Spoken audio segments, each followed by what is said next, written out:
All right, we got audio and stuff. Hello, world. Hello, world. Dingo. Yes. The dog came back to me.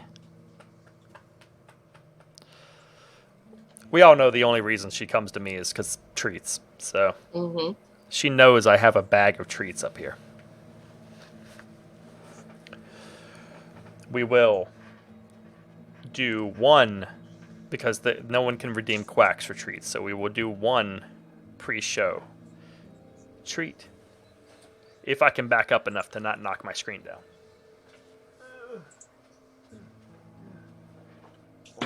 Come. Who's a good girl? No, I gotta milk you for likes first. Okay, take it. There's a good girl. Now go. Go.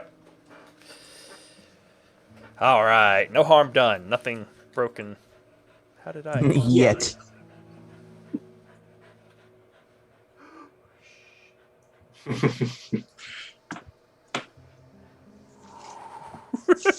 I'm just gonna leave that alone. I'm gonna leave. I started to move it. I was like, "There's a gap there. I need to just move my screen a little bit." And the whole thing started to wobble, and I was like, at some sort of opportune moment that thing is coming down." I've been waiting for the dog to knock it down for like a month. Don't blame my dingo. She hasn't done it yet, but I've been waiting because it won't take much. She's a good girl. I think there are like little feet you can buy for it that'll help it stand, and I've been considering it because I am super paranoid of her knocking it down. I know she hasn't done it yet. She won't.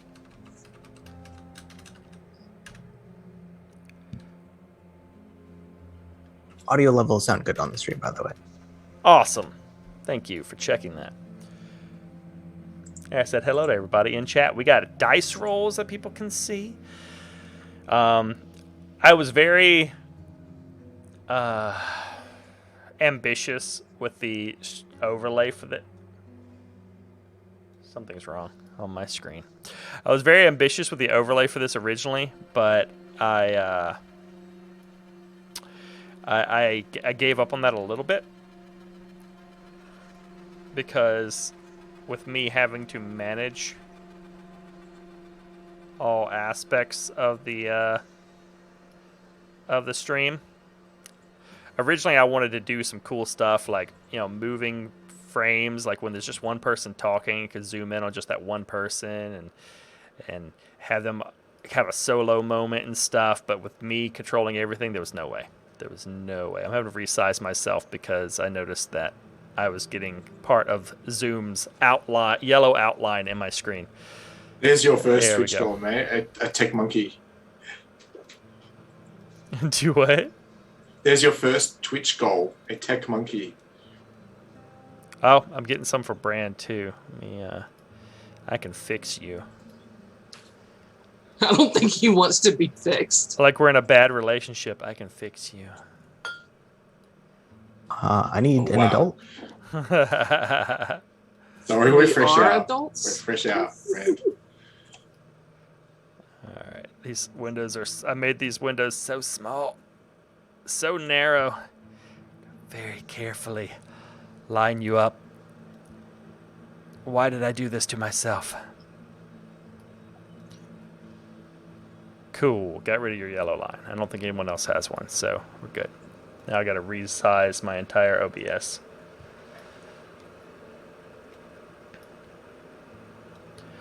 Well, hello, chat. While I'm fidgeting with OBS, I mean, that's nothing new to any of my usual viewers. You're probably all used to my stuff being kind of broke, yeah. There we go. Every stream has a technical difficulty. Constantly. Every single one. The only way... Kind of a trademark now. The only way some of like those big shows and stuff can do it without is they literally have production teams. Like, have you ever gone back and tried to listen to some of the recordings of the first couple episodes of Critical Role? Yes. They're so bad. Yes. Like the audio quality and everything is so rough. Trying to record that live in a room without some super expert setup. It's rough. This It's is rough, easy buddy. mode, and it's still hard. Alrighty. Well, let's see. Just double checking everything, making sure nothing is super weird. But I think we're pretty much good. So, I'll restart the music. There we go. All right. Hello, everybody, and welcome to the channel, but also to Specter Inspectors, a modern Call of Cthulhu one-shot, where our group of investigators are more so a group of aspiring YouTube ghost hunters. Starting up kind of a promo, or rather a pilot episode for a channel for ghost hunting. And in this case, they will be going to the Sackett Sick House, as it's known, in Geneva, New York. They have gotten permission from its owner to film on location and produce their video. So for some of these people, this will be kind of the first time these characters, the first time they've really met. Some other ones, most of them kind of know each other a little bit and getting ready to do this sort of production. But before we go into that, before we talk about my players and characters, I want to talk a little bit about the game. We don't normally... Matt and I have done some tabletop role-playing podcast stuff on Masks and Mimicry on this channel, but for the most part, I stream video games. So some of my normal viewers may not be savvy to tabletop roleplay or to Call of Cthulhu. So I just want to go over some details on things that people can expect here. Call of Cthulhu is a horror tabletop role-playing game that takes place largely in the theater of the mind, meaning that there's not a lot of strategy and battle maps and combat heaviness to it. It's generally a lot of social role-play, investigation, mystery, and we're really going to dial that up here, especially with me controlling both running the game and running the Twitch stream itself. Not going to use any maps. We're just going to imagine everything and hang out, have some fun, and talk to each other. But Call of Cthulhu is usually most commonly played in around the 1920s. For ours, we're going to go somewhere modern. We're going to be in the modern age in 2025. Specifically, get a little head of some of this current grimness. We've got enough of that in our lives as it is, and to a little bit of normalcy, at least in our setting. The game itself has many themes of that you would find customary in horror. You may, in this session, see themes of terror, violence. Someone's got audio from the stream playing because I can hear it echoing. Terror.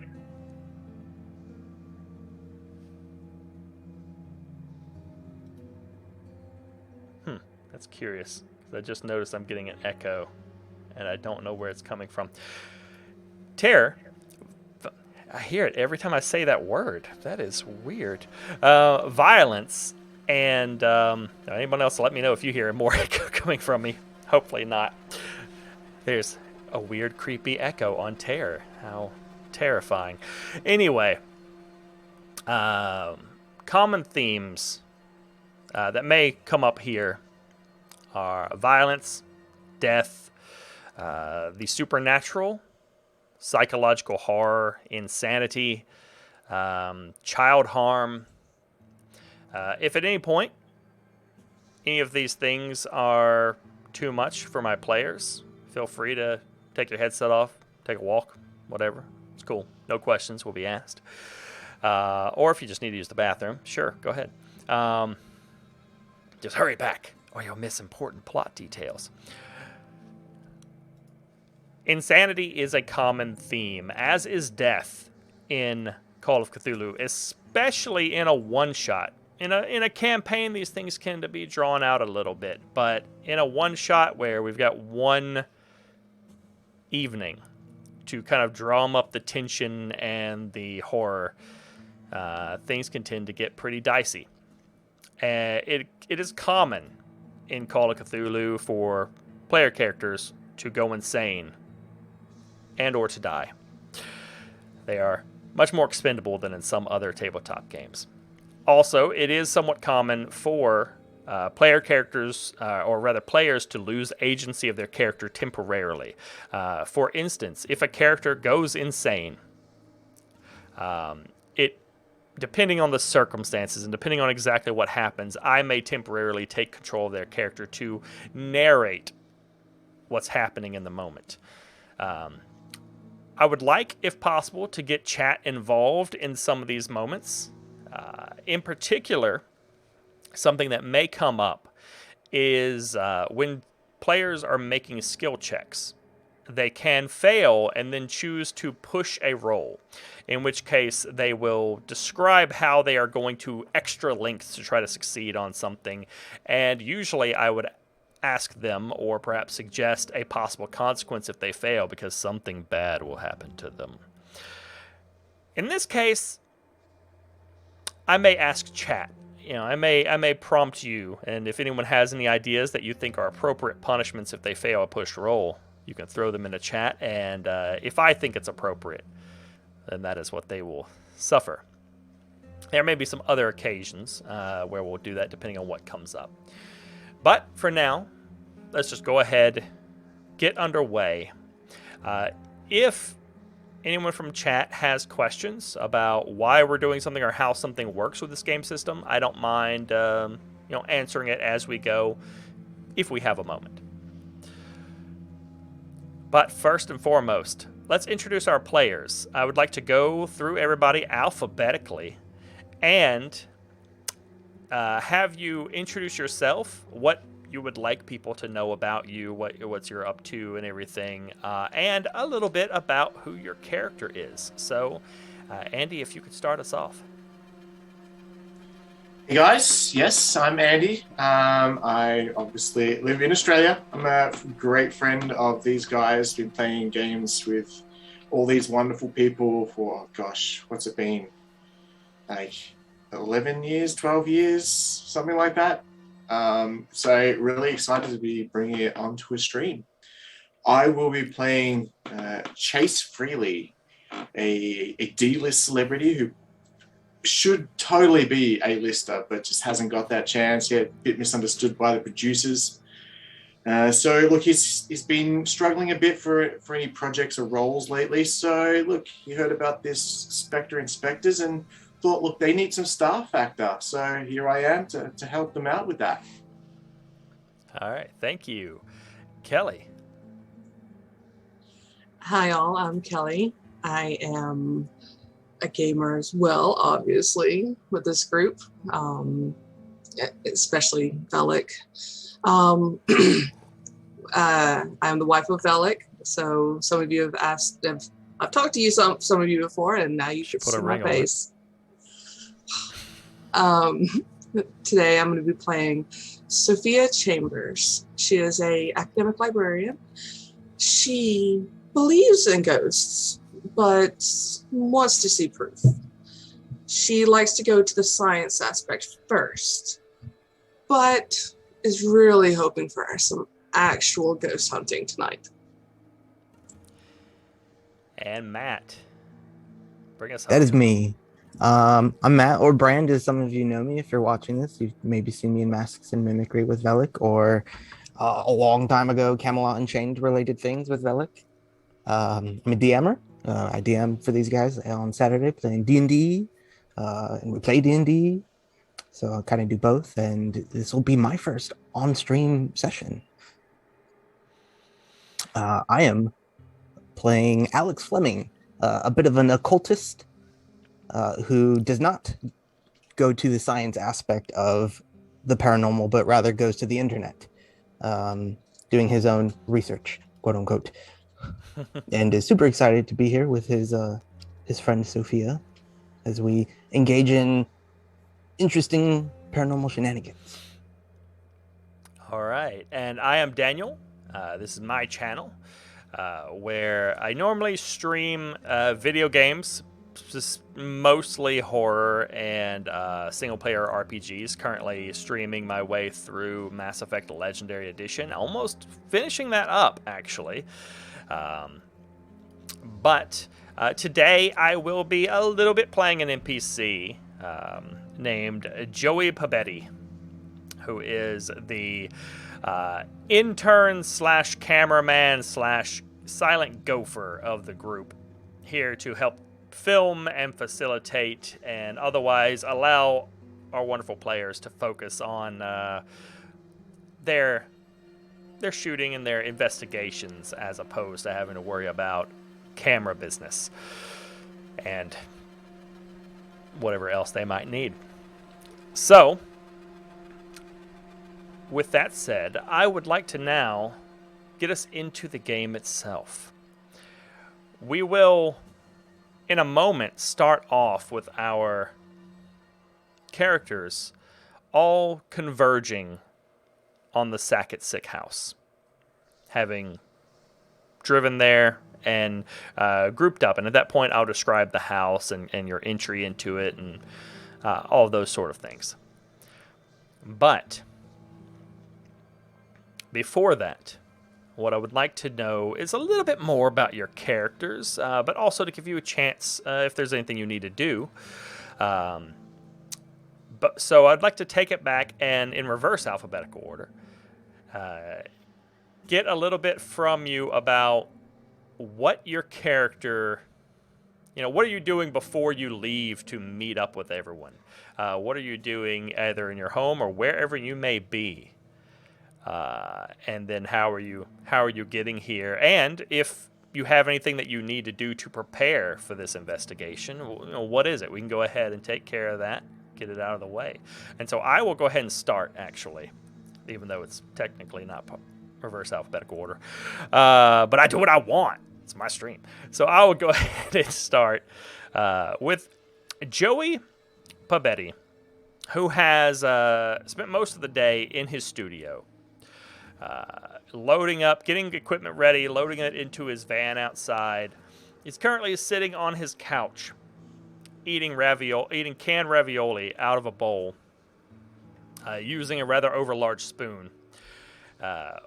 When he realizes that he's running a little bit late, so he quickly wolfs his ravioli down, hops up, grabs the last few bits and pieces of equipment to load into his van, and then begins, somewhat recklessly, driving his way to the house to meet everyone, because he needs to make sure he's there, preferably first. So, flipping us around to Matt, what is Alex doing? Oh, given his occultish nature or his interest in the occult, he's probably prepping a few odds and ends to his body. He puts on a silvered necklace that contains a bit of an onyx stone inside. He attaches with a simple carabiner a rabbit's paw to his belt loop, and then fills both of his pockets with piles of salt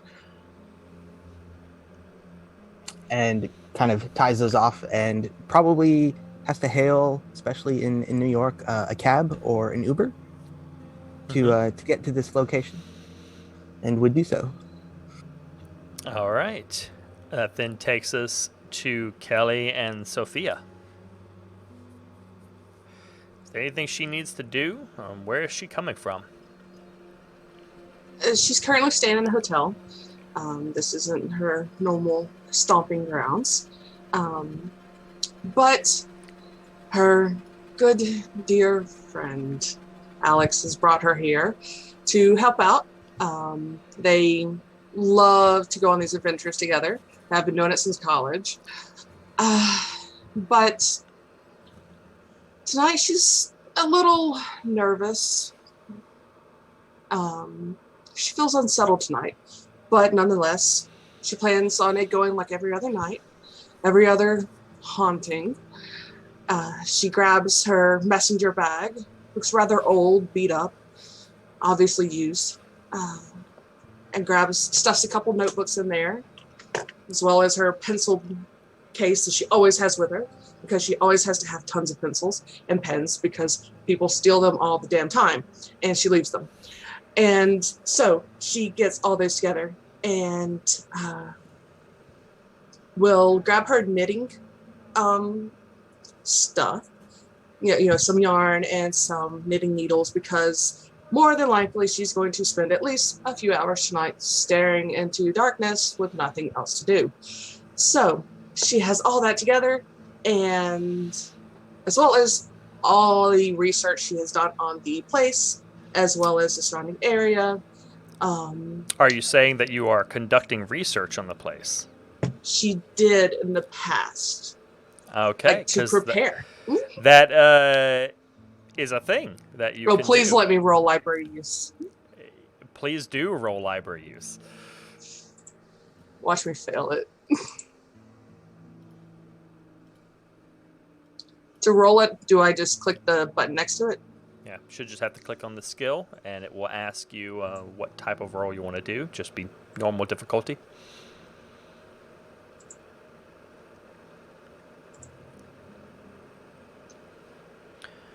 Uh, 26 is absolutely a success. I don't think that's any other type of success. Just a remind me normal what success. 2 stars means. I don't know, honestly, with this particular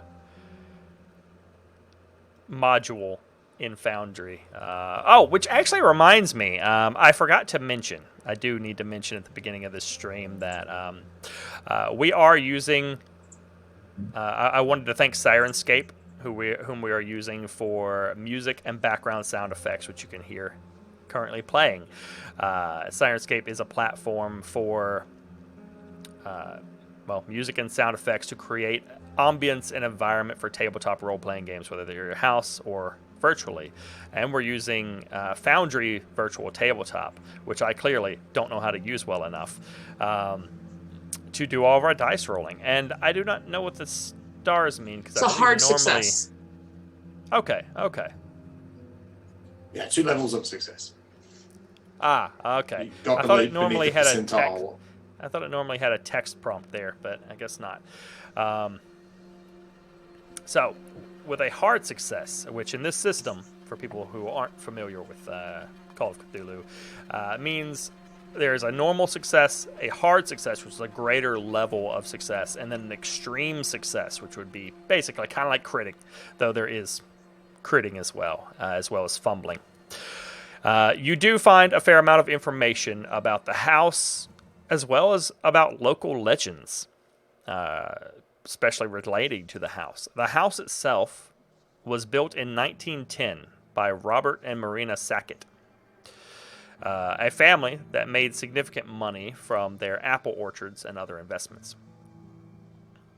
The Sacketts died of natural causes, survived by a Donald and Michael Sackett. The house initially went to Donald Sackett, who died in 1955 at the age of 35. After a period of vacancy, Michael returned to live in the home in 1971. He subsequently died of a mysterious ailment in 1975. In both cases, the brothers were described as weak, often going through long periods of speechlessness prior to their deaths. The house was then held in estate for a number of years before being sold to an author named Maria Donaldson in 2001, who is also the person who has given you license to film here. She still owns the property but moved out of it in 2005. She currently lives in Pennsylvania. For local legends, You find a number of things.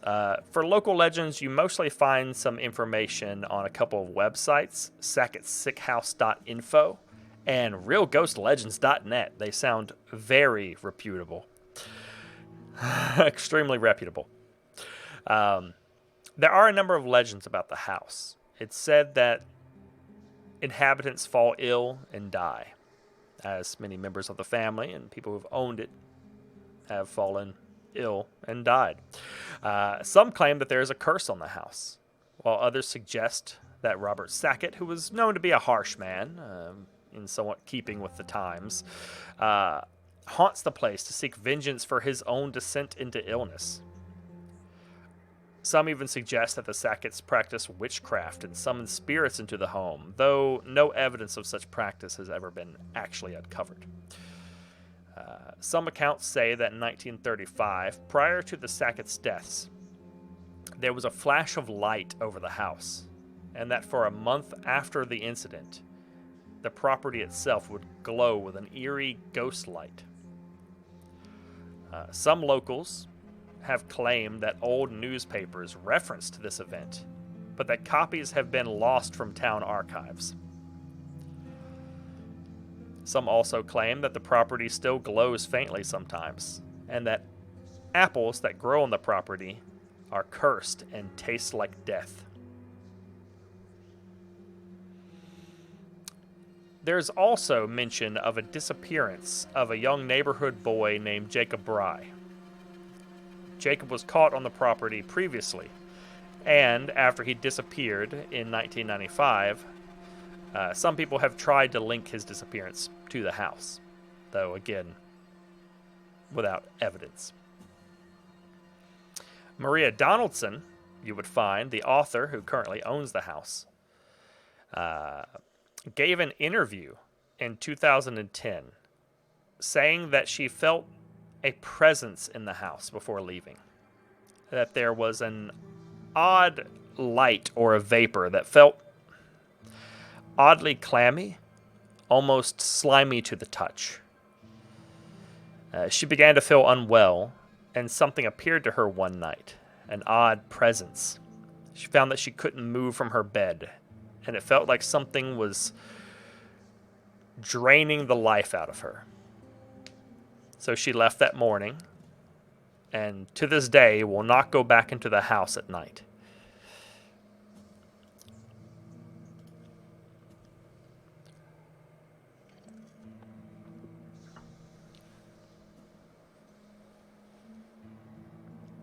I know we're not sponsored by either Forge nor Syrinscape. I just wanted to give them credit for the awesome music. So, having gotten all her information together, as well as would it have been possible in all this research for her to have gotten images of the family and of the people who have lived there? With a hard success, yes. Okay. So you have seen pictures of the house itself, the grounds, which aren't extensive. It's the grounds are fairly constrained to the house itself, as well as some of the general information that you all have on, and some pictures of a couple of rooms and some of the rooms that are supposedly more haunted than others. The kitchens, the second bedroom, the master bedroom.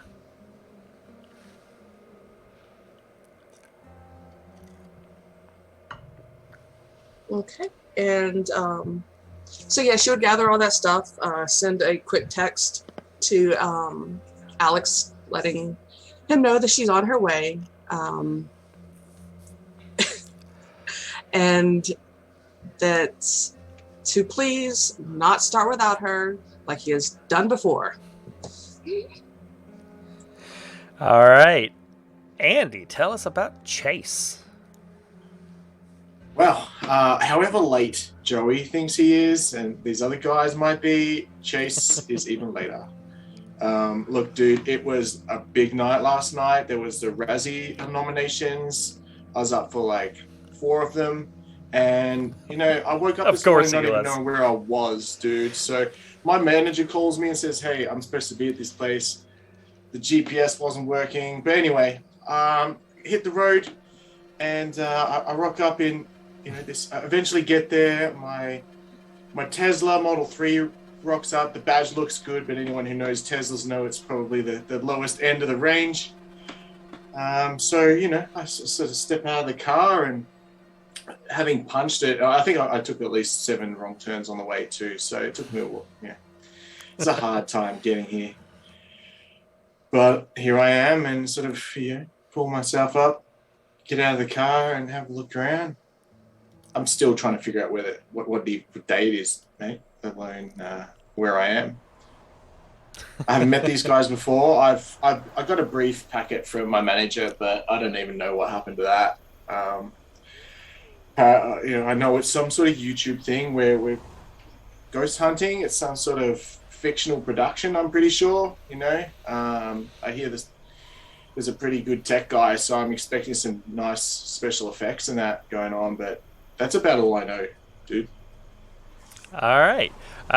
You all pull up, some of you later than others. Joey's big white van is pulled out in front of the house. Kind of your base of operations of sorts, with all the camera equipment and everything that you'll have available to you to use in the house. Storage place for anything that y'all need to, or send him to go and get.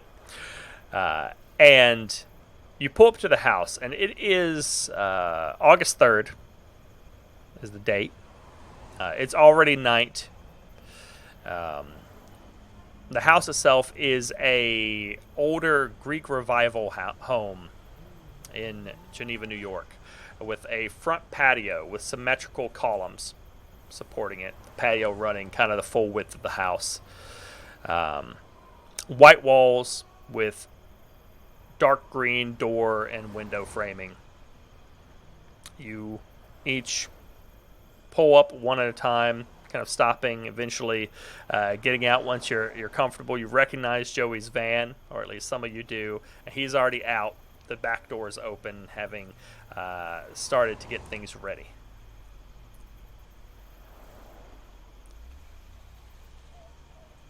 Yes, I will probably have arrived just after Joey. Mm-hmm. Kind of close the door to the cab and throw some change and cash into the front. Just kind of spin around looking at the house and taking it in and seeing Joey and kind of making a beeline over to the tech area. He turns around.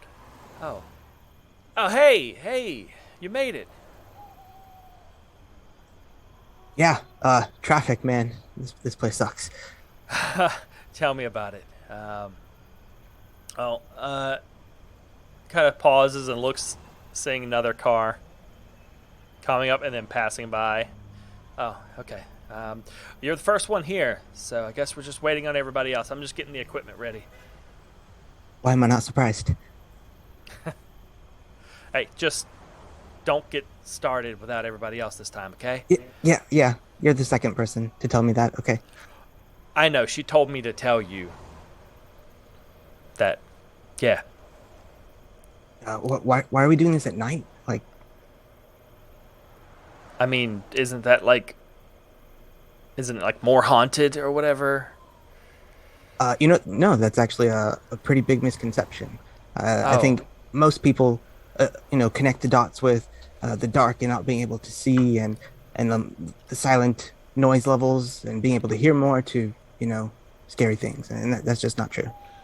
Well, it's probably just for production value then. I mean, because it's not going to look nearly as creepy if it's really bright inside, Right.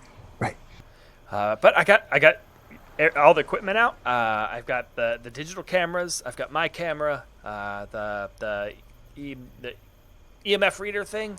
Yeah, that. Do I get that this time? I mean, if you want it, sure. Got flashlights for everybody except me. Okay, I've got flashlights for all of you. I mean, my camera has a light on it. It's fine. Got the full spectrum camera. That's the one with the thermal and everything. The spirit box thing. I got that here, and just a regular video camera with tripod that we can tote in. You're set, man. That sounds awesome. About this time, Sophia pulls up in her barely held together Camry. Quite old, but it runs and does the job. She pulls off to the side, climbs out, pulling all her crap with her. Tonight she's wearing some of her normal ghost hunting attire, her typical black t-shirt, jeans, black combat boots, and beanie. It's her favorite beanie. It's very old, very worn, and she always, does not have to do with luck, but she always has it for ghost hunting. So she comes trudging up, kind of looking around, sees the van. Hey.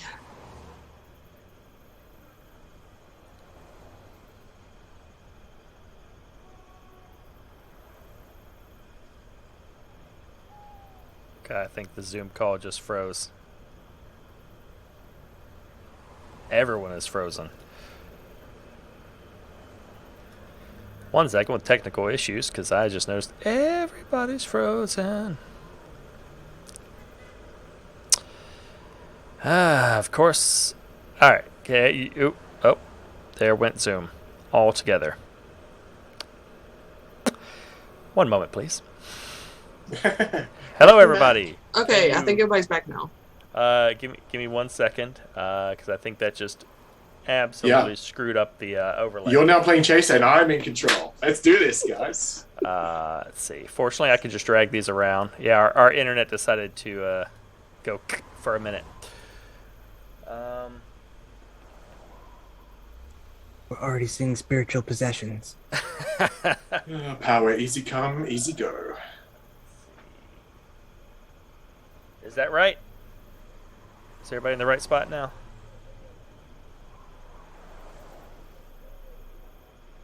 Yeah, that was good. On stream anyway. Okay, cool. The screen is like this big on my window, so I cannot see your names. All right. Sorry, as you were saying. Forgot what I was going to say. So she comes up, sees the two of you. So you said there's one, oh God, the actor. Yeah, haven't seen him yet. Whose idea was this again? I think the production team. It wasn't me. I mean, I don't make decisions. It's never you, Chef. You're the best in this group. No offense, Alex, but he's the best. Right. I've got all our information. I did some more research, and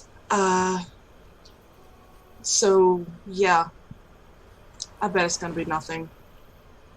You say that every time. I know. Every time. I'm hoping someday I'm proven wrong, but so far not. This is gonna be it. This is the day. Probably about this time that there's a screeching of tires as a bright red Tesla just sort of roars in front of the property, screeches to a halt at the side of the curb.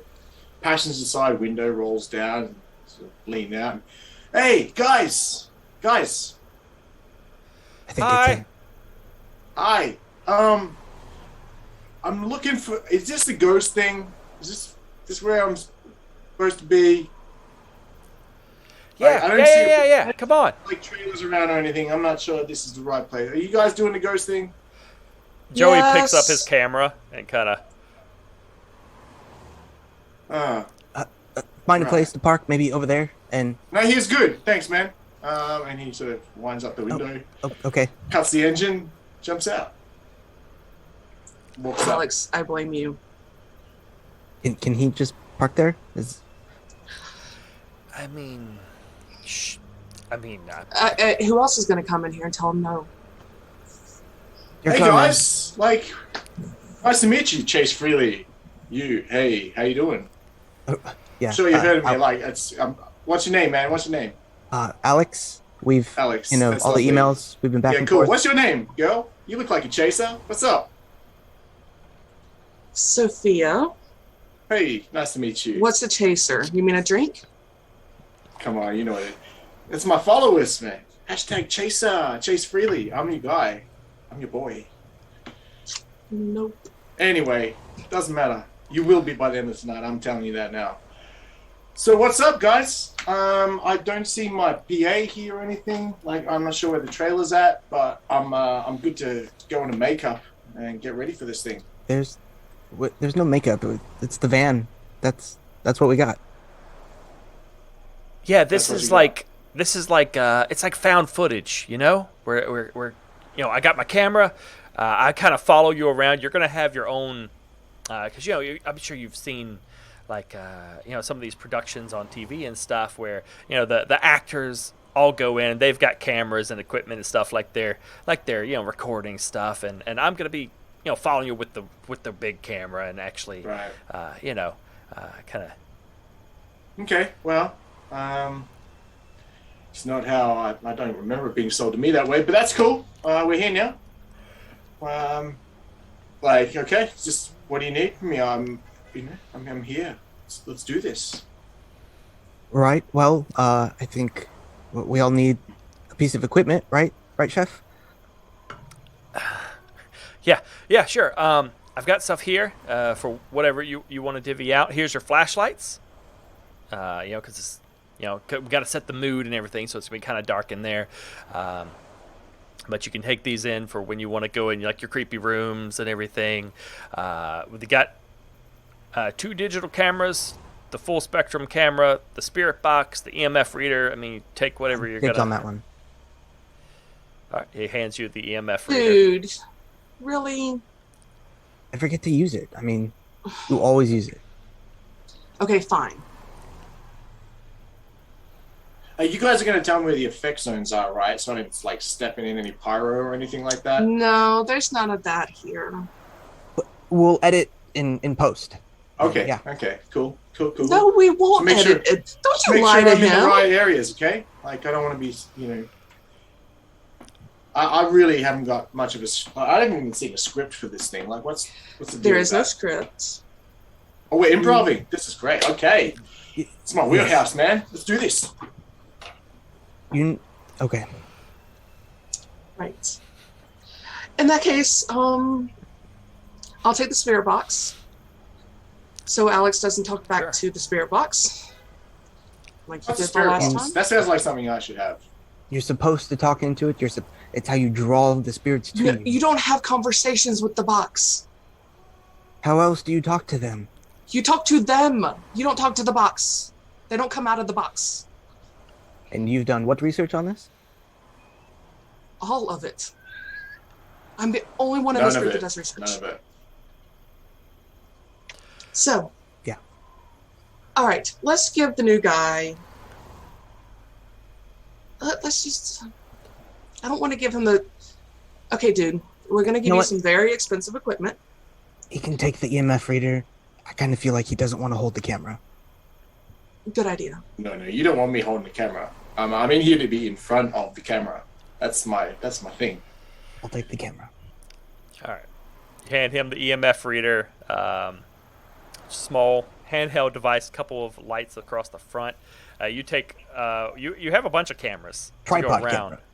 You take the tripod camera. Okay. Is anyone taking the thermal camera? Okay. You take the thermal camera. That leaves flashlights. I assume you all take flashlights because who wants to be in the dark without a flashlight? There's also 2 digital cameras, just standard digital cameras. She'll take one of those. The one with the take one. tripod is an actual video cam. We'll share the digital cameras. It's slung over my shoulder. Yeah, they're little. I guess I'll take a little. standard. I mean, if you need me to do some like perfect selfies, I'll take a digital camera if you need me to. Sure. We're also here to capture evidence, if there is any, of ghosts. Do you know what Right. those are? Yeah, of course, man. Ghosts, like, Not Casper. This is a haunted listen. house. I'm not. I don't do kids shows. All right. This is no Casper here. I'm down. Don't worry about me. All right. All right, you've got 2 digital cameras, so that's Chase and Alex. Yeah. Yes. Cool. Uh, that Joey kind of takes the camera and takes a minute to kind of pan around and get some footage of the front of the house, and if you can just go into the house, and I'll kind of film you all up on the approach, going inside, and then I'll come in and do some shots of the interior. And so you all walk up to the house. He hands you the key to it. You go up, unlock the front door.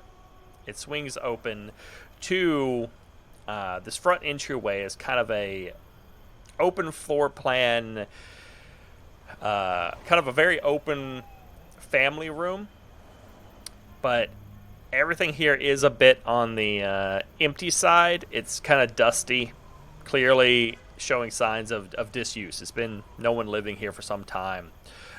Your steps kind of echo as you enter inside. There is, when you first get inside, there is an old piano off to the left that currently has a sizable sheet draped over it. Most of the furniture in this place that you can see as you go in, that you catch glimpses of, is covered. There is a lot that's not here. The place clearly not really populated for habitation at the moment. You can see immediately in this first room, this family room, some stairs up and to the right going up. There are some photographs near the stairs hanging on the wall. Immediately to your right is an open doorway that seems to go into a living room. Straight ahead, across in this family room, straight ahead, there is another door to the back right. And straight ahead, you can see a glass panel door that seems to go outside to the small outdoor terrace. As you emerge out into the silent room, she's kind of echoing.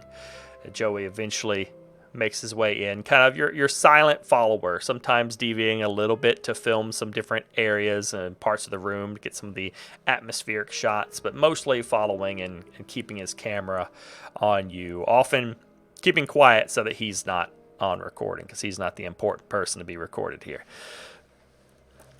As I enter into the threshold, I will just put my right hand, into my pocket and pull out a pinch of salt and just kind of fluff it ahead of me. Joey catches it. He's ready for it because he knows you're going to do it. Zooms as you move in.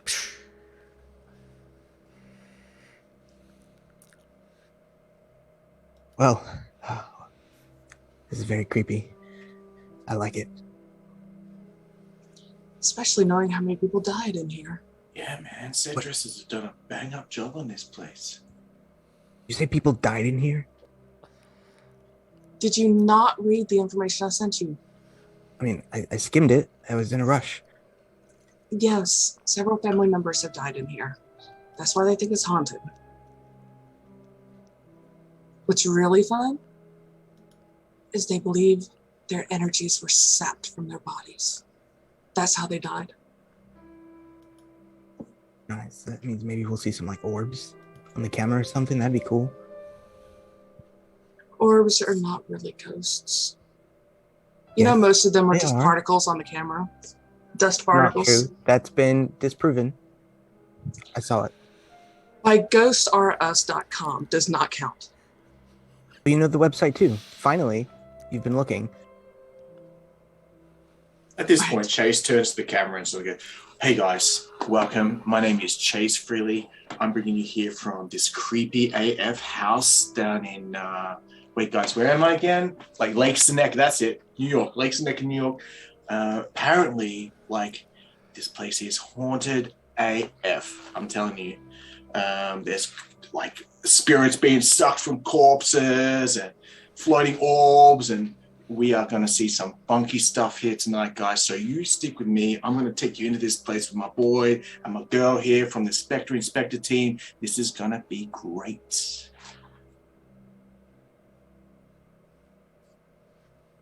Lead the way, guys. Come on. She just kind of watches him like trying not to twitch.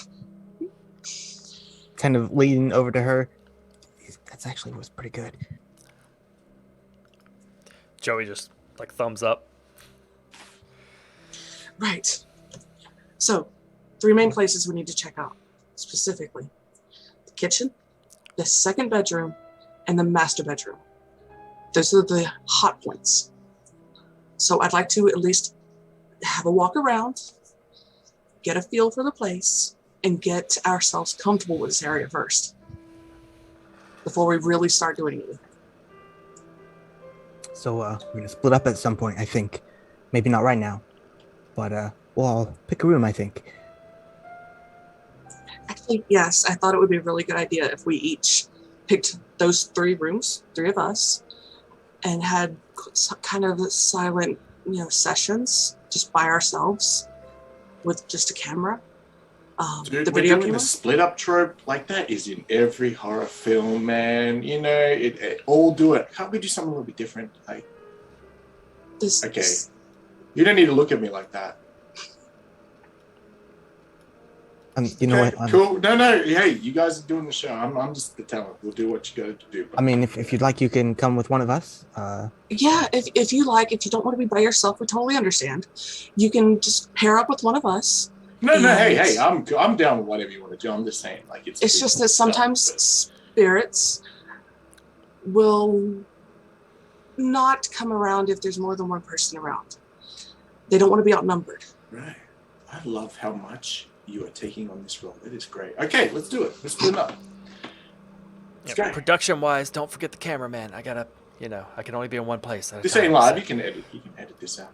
Oh yeah. No. I just mean it's cool. I gotta follow you around and we'll do them That's true. sequentially. Do them sequentially. That's true. Yeah, let's do that. Take turns. Or maybe start in the kitchen. That's probably downstairs. Yes, but we should first get a lay of the area. I'd like to test and see how much EMF we have going on to set our baseline. What did she just say, man? That thing in your hand? Yeah, Use this. Yeah, right. This guy. I got it. That tests the electromagnetic waves, which can, in theory, determine if a spirit is around. It also can be linked to electrical fields, ley lines, stuff like that. So we want to set a baseline. I still feel like you need to burn that down for me. Like, Hold it out, turn it on. Don't put it near anything electrical. gotcha. That's what I'm talking about. So you turn it on. It has 5 little lights in the front. One of them lights up. The rest of them are empty. And it's just, it doesn't make any noise. It doesn't do anything. It just seems to light up. The way it works is if you get closer to an electromagnetic field, it will light up and kind of start beeping if it gets too high. Gotcha. Lots of if beeps. we're gonna move around a bit, let me set the tripod up in here first, just to kind of, get a nice shot of the whole, that side of the room. Okay, you take a minute to set up the tripod. As you turn on the EMF, it doesn't give you any readings as you're standing here in the family room. Is anyone, while he's setting up the tripod, is anyone else doing anything? She is I'm going playing with to, the EMF reader, man. That's just cool. Beeps and shit.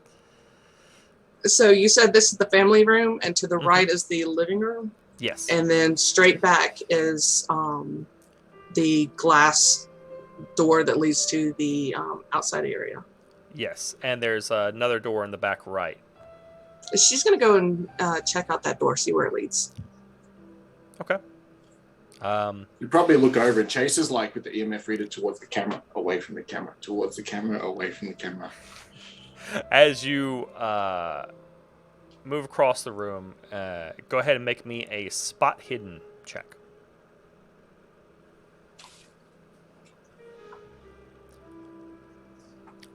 As well, I would say Not good. She's that's fine for distracted now. by the beeping.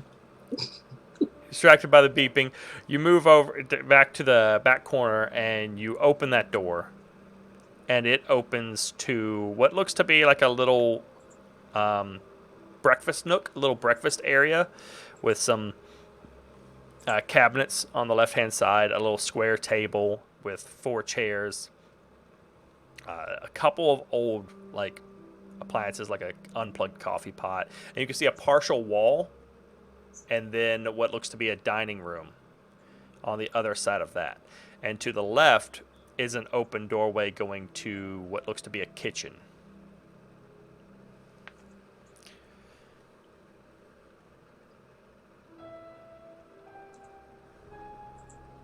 All right. In that case, she's going to just on her own, just kind of start meandering that way to let them have time to finish setting up and kind of get a feel of the kitchen and regret not bringing a second EMF. All right. Alex, you finished setting up the tripod. It doesn't take you that long to get it set up. Where's it pointing at? I'd like to get it into a corner, angled out towards like viewing maybe 3/4 of the room, kind of maybe pointing towards the piano. Okay. The piano's kind of in the the side corner, closer to the entrance. So you would have to cross the room if you wanted to view that side of the. Yeah, let's do that. Let's do the back right side and then towards Okay. the piano. Okay. Also, give me a spot hidden check as you're setting up the camera.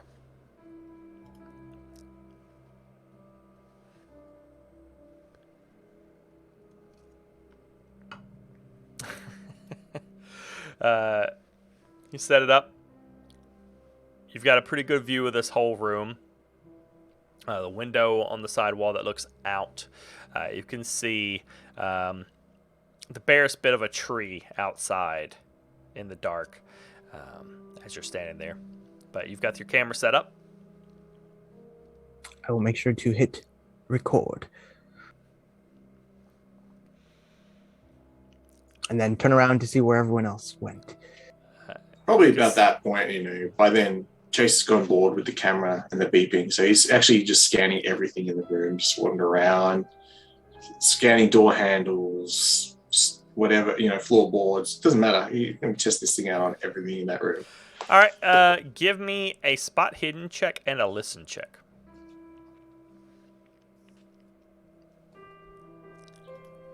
Okay.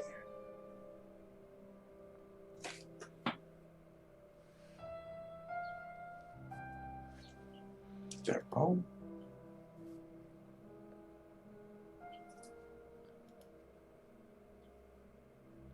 Un moment. Should just have to click the skill, Yeah.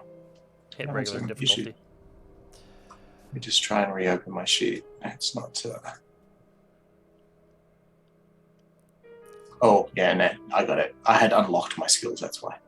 Ah, So, It's spot a weird hidden and thing. listen, was it? yes.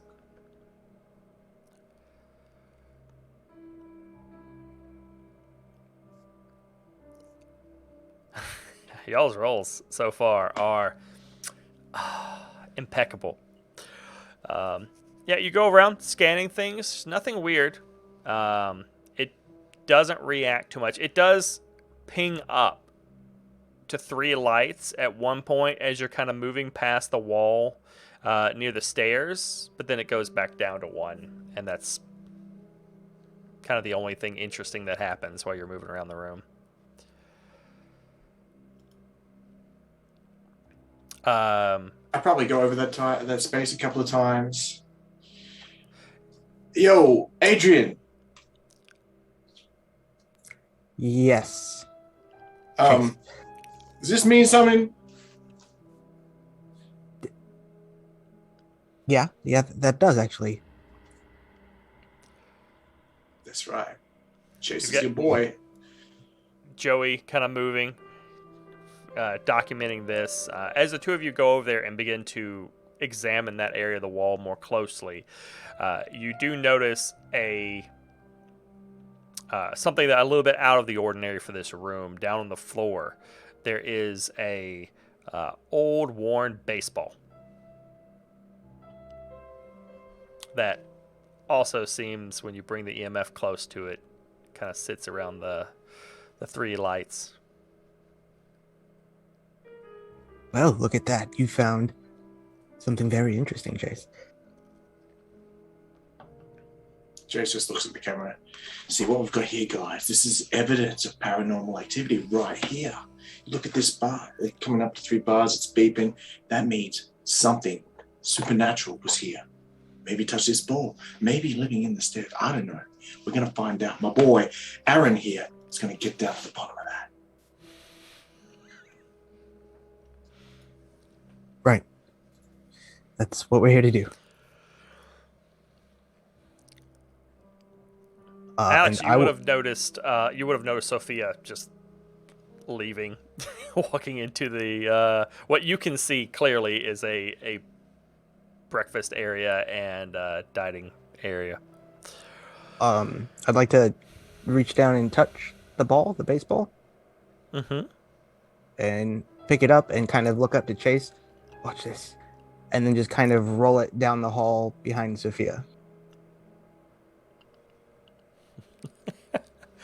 Oh, you bad, boy. You bad. Yeah, Sophia, you are walking down towards the dining room. You're about halfway across when you hear an odd sound and then a thunk behind you.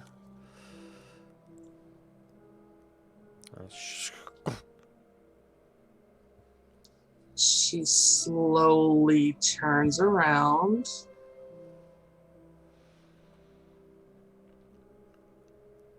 Make me a listen check.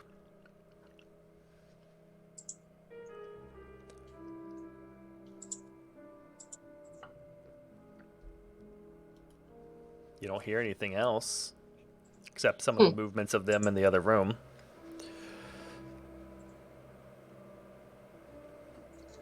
Does a quick look around, shining her light around.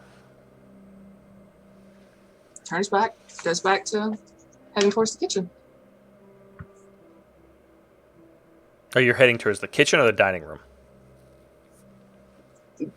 Did she have to go through the dining room to get to the kitchen? Or is the kitchen on the other side of the hall? Kitchen's on the left-hand side. That's the what I thought. dining hall is straight ahead. Okay. She is going to go towards the kitchen. Yeah, that's where she's going because it's one of the more heightened areas. The dining room is. No, you said kitchen, second bedroom, and Well, master bedroom. I meant dining room, not the kitchen. That is my bad. I'm sorry. So yeah, then she's going to the dining room. Okay. Alex, you don't hear any response. Just look back up at Chase and then not trying to look directly into the camera to avoid that strange, awkward, office situation. But to Joey, just kind of give him a nudge. Let's go see what she's finding. And not go follow her, but like veer off where she might have gone towards the kitchen. Now she's going to the dining room. I'll go to the kitchen instead. Okay. Start heading into there. Chase, are you following? What are you doing? Yeah, no, I'll follow. Sounds like a good plan. I don't need to commentate that. Great job, Aaron. Yeah, you too. You're all in this place isn't massive. You're all in a fairly, within 20 feet of each other, moving around. You go look into the dining room, and it has a somewhat longer table with 6 chairs, a kind of breakfast nook kind of design that it goes out and has windows and a semi-octagonal kind of shape. There is what looks to be kind of an ovular green and tan rug under the table. The kitchen for Alex going into the kitchen, there's not a lot in there. There's a row of cabinets, sink, things you would normally expect to find. There's not a refrigerator. There's kind of a vacant space there. But you see that it opens up to what looks to be a utility room and another door kind of further down and on the left. I'll pull out the camera at this point, the handheld, and get that at least on, and maybe even take a few snapshots of the kitchen and just the space. And then suggest that Chase go see what's behind that door.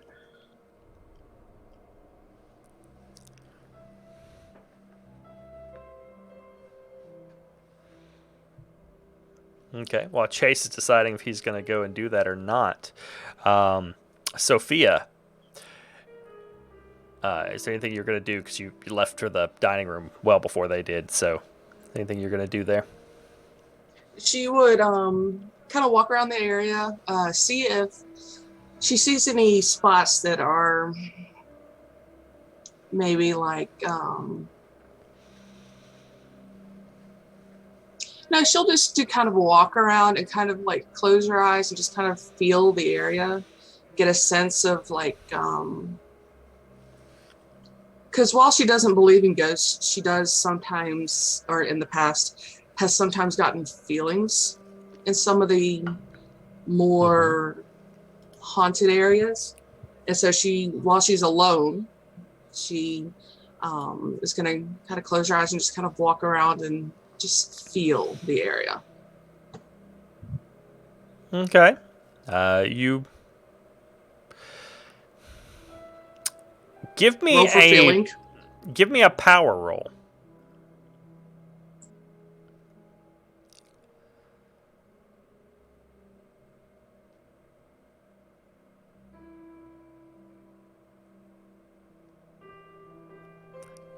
It's dark in here. There's not a lot in the place. The whole place has a feeling of neglect. You know that it's been uninhabited for some time. And you don't get any particular weird vibes besides just that you're in an odd abandoned house. Does she...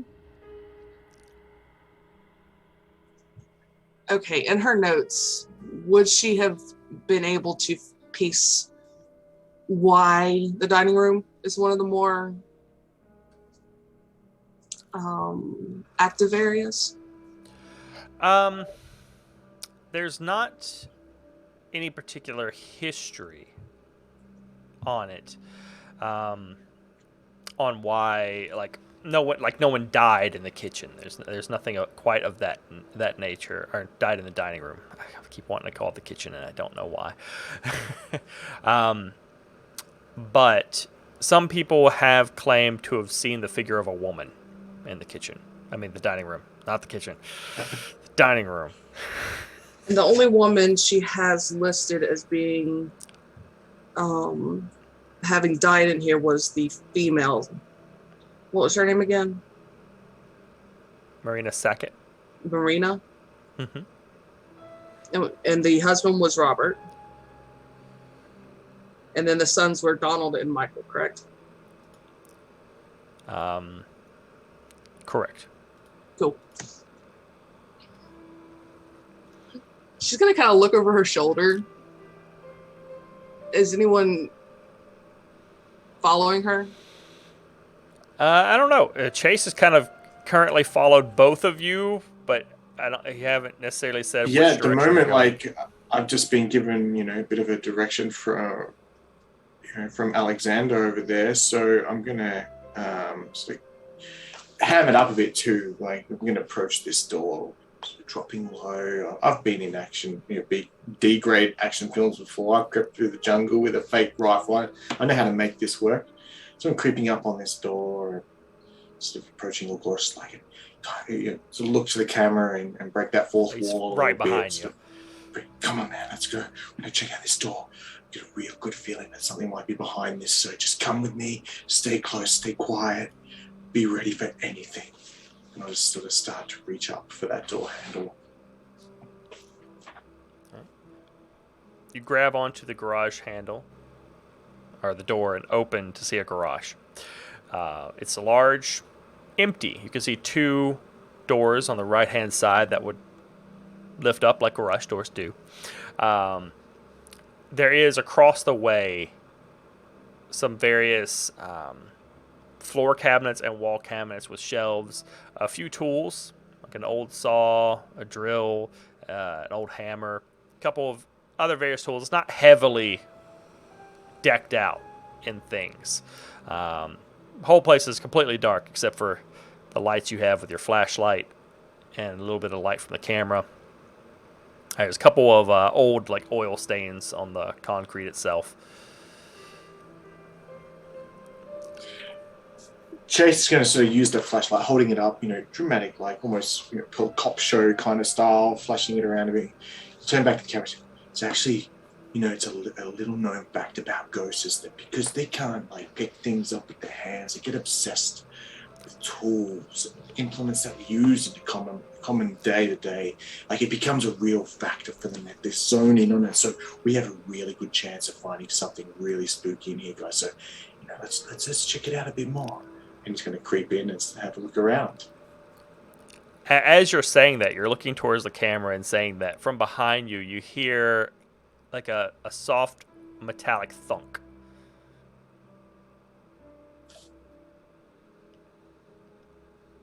That's what I'm talking about. You see? I think something's up, guys. Let's check it out. I'm going to turn around and have a look. Okay. Are you looking anywhere particular? Well, I'm trying to locate the source of the sound. Like, it sounds like something might have fallen off or been knocked around. Okay. In this case, make me a spot hidden to have a look around the room. I'm going to push that. All right, our first push roll. If anyone in chat wants to suggest a consequence, how are you pushing it? Like, what are you going to do to really thoroughly look for anything you're missing in this place? Well, I'm going to sort of get down nice and low, sort of look under cars, seeing if, this is... I've hammed up the whole tool thing. I've completely made that off at the top of my head. So, I'm going to focus on the... the tool bench, that kind of area. Just really just zone in, hoping that something comes up. Okay. Go ahead and I will say your consequence for this, should you fail, is you've already kind of hyped this up as like a thing, and so at this point you're like you gotta make a good show of it. You gotta find something. Yeah. And so should you fail, you're mostly just going to invest a little bit too much time in this and really thoroughly be digging through this place. You're probably going to mess up your clothes a little bit, like because this place is dirty and dusty in a way that you probably wouldn't prefer. Right. Okay. Here we go.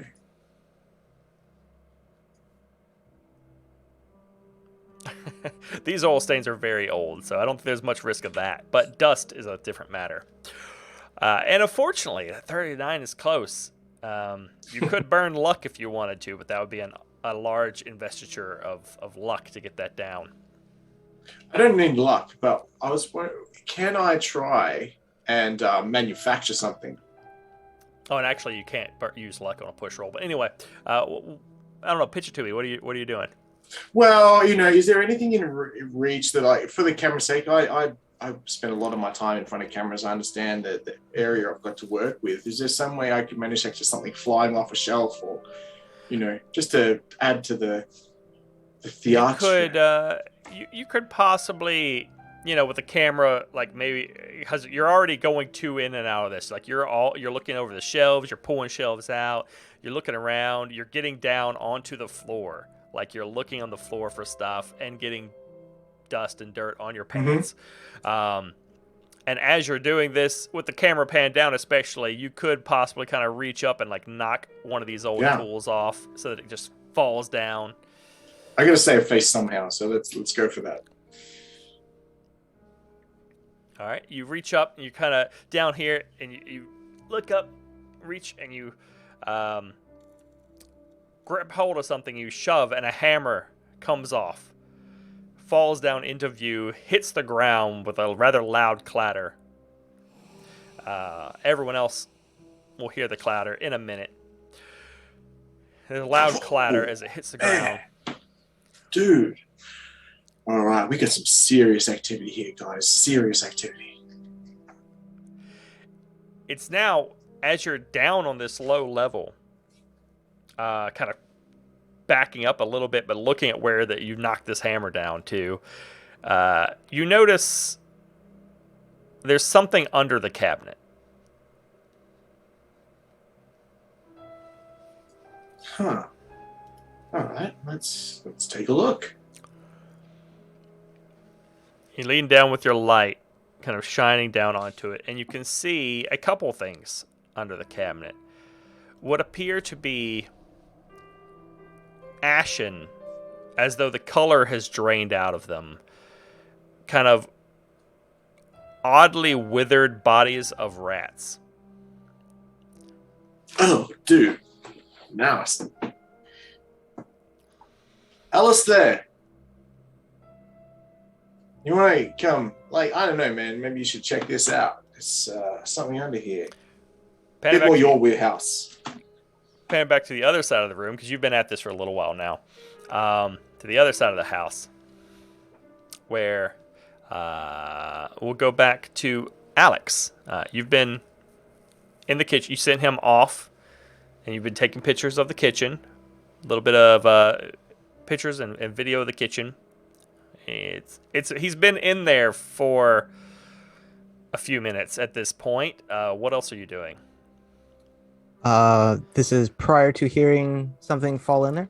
Yeah, because that's going to take him a little bit before he gets to that point. I am going to take a pinch of, more than a pinch, more like a small grab of salt from one of my pockets and just kind of stream it across the counter. Because you see the kitchen has like a half counter or half table or partition, and you just kind of stream it and create a line there. And just kind of leave it there. Before the dining room. Yeah. Actually, that's back in the dining room. There's like a half wall before the dining room. But you Then could go back into the kitchen, to the breakfast area, and you could do that between that and the dining room. Yeah, let's do that. As you enter, you actually notice there is a salt shaker on the table that's been knocked over. Ooh, Not on the dining room table, but on the kitchen table. I will reach for that and see if there's any salt in it. The breakfast nook. The breakfast room table. Yes. Everything is the kitchen. Everything is the kitchen. But yeah, you can throw a little salt. What is Sophia doing as Alex is behind you making a little line of salt? Is there anything else you're doing in the dining room?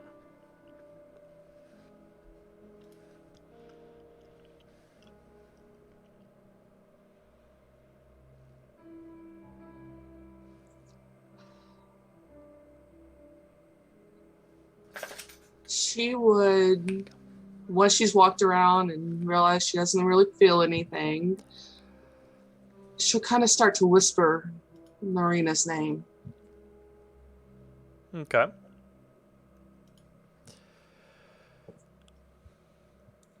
Marina? Are you here? She'll do that a couple times as she's walking around and just kind of listen. You don't hear any response. Are you using any of your tools or anything? Or are you just using your ears? I'm assuming you're using your ears unless you say you're using something else. Yeah, so she would do that for a minute, and then she would pull out the thermal camera and actually kind of start panning that around to see if she picks up on anything else. Okay, you pan the thermal camera around. You don't see any signs of anything. Okay, she's going to hold off on the spirit box for now. But now, from the dining room, is there any other room that this goes into? No. Okay. Then after doing that, she'll start heading back towards the main room. At this point, you all hear a loud metallic thunking sound from the direction of and past the kitchen. I just go, and with the camera, I'm also kind of looking through the few pictures I've taken as well as I walk towards the door that Chef and he had gone through. And then you can hear Chase calling out for you to look at something. So I stand at the threshold, all holding still the camera in one hand, grab more salt and just kind of throw it in front of me into the room, and then walk behind it and take a few pictures as well of like the wall opposite of Chase, and just kind of evidence picture taking as I go in and make my way over to him. Yes, Chase, you found something? Man, I don't know. Maybe. Look, there's this. I'm getting vibes. I'm getting real vibes from this garage here. So maybe you want to check under there. Like, it doesn't seem right. Sort of points to where he saw the rats. Sure. Did you use the EMF reader? Oh no, I did not. Let's do that. Sure. All right. I mean, you hear you can. I can't read this thing anyway, so he holds it down and sort of gives it a once over. The EMF reader is not doing anything. Joey has also moved down to like film under the cabinets, which is very difficult to do with his camera. I think it's broken, man. Right. I'll get down onto my knees and kind of tilt the head and look to see what he's talking about. You can see these several bodies of very emaciated, almost dried out rodents that are ashen in color. What are you doing? Chase found dead rats. Chase, is there any like paper towels on the shelves there or something I can use to grab these? I know, man. Sure. Look, let me have a look. You've got hands. Just grab one. Oh, sure. Just touch a dead rat. Get rabies. It's dead. Real. It's not going to bite you. Just get me something. I look around for something. Chase, make me a luck roll. This should be good.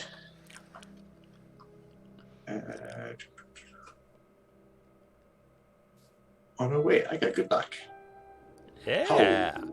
Not only did I find you a paper towel, you find some shop towels. You find in one of the cabinets a whole stack of little like cotton shop towels, which also would be pretty handy for cleaning some of that dust and dirt off your pants. Yeah, well, I set to work at that. Well, rip him off a bit and then go start trying to clean my gig. I'll reach for a few of the tails and kind of group them together and with the shop rags and pull them out. Just rats. Unfortunately, nothing spooky about this. Sophia would try to make her way through the group of guys just kind of standing around these rats so that she can get a good look at them. Another fun ghost fact, just because it's an old house doesn't make it haunted. You can be in a new place too, still be haunted. In fact, just as frequently as buildings be haunted, sometimes it's the person, not the building. No matter where they go, the haunt follows them. Sophia, you look at the rats. They look like what I've described as kind of these emaciated, leathery-looking rodent bodies. She'll kind of lean in, probably a bit too close, and kind of have a flashlight and kind of getting a really good look at them, like almost like she's fascinated by these corpses. Make me your choice of a medicine or biology check.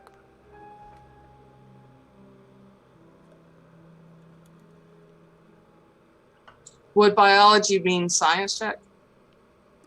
Science biology is a specific area of science. Ah, so. Gotcha. Okay, so I will do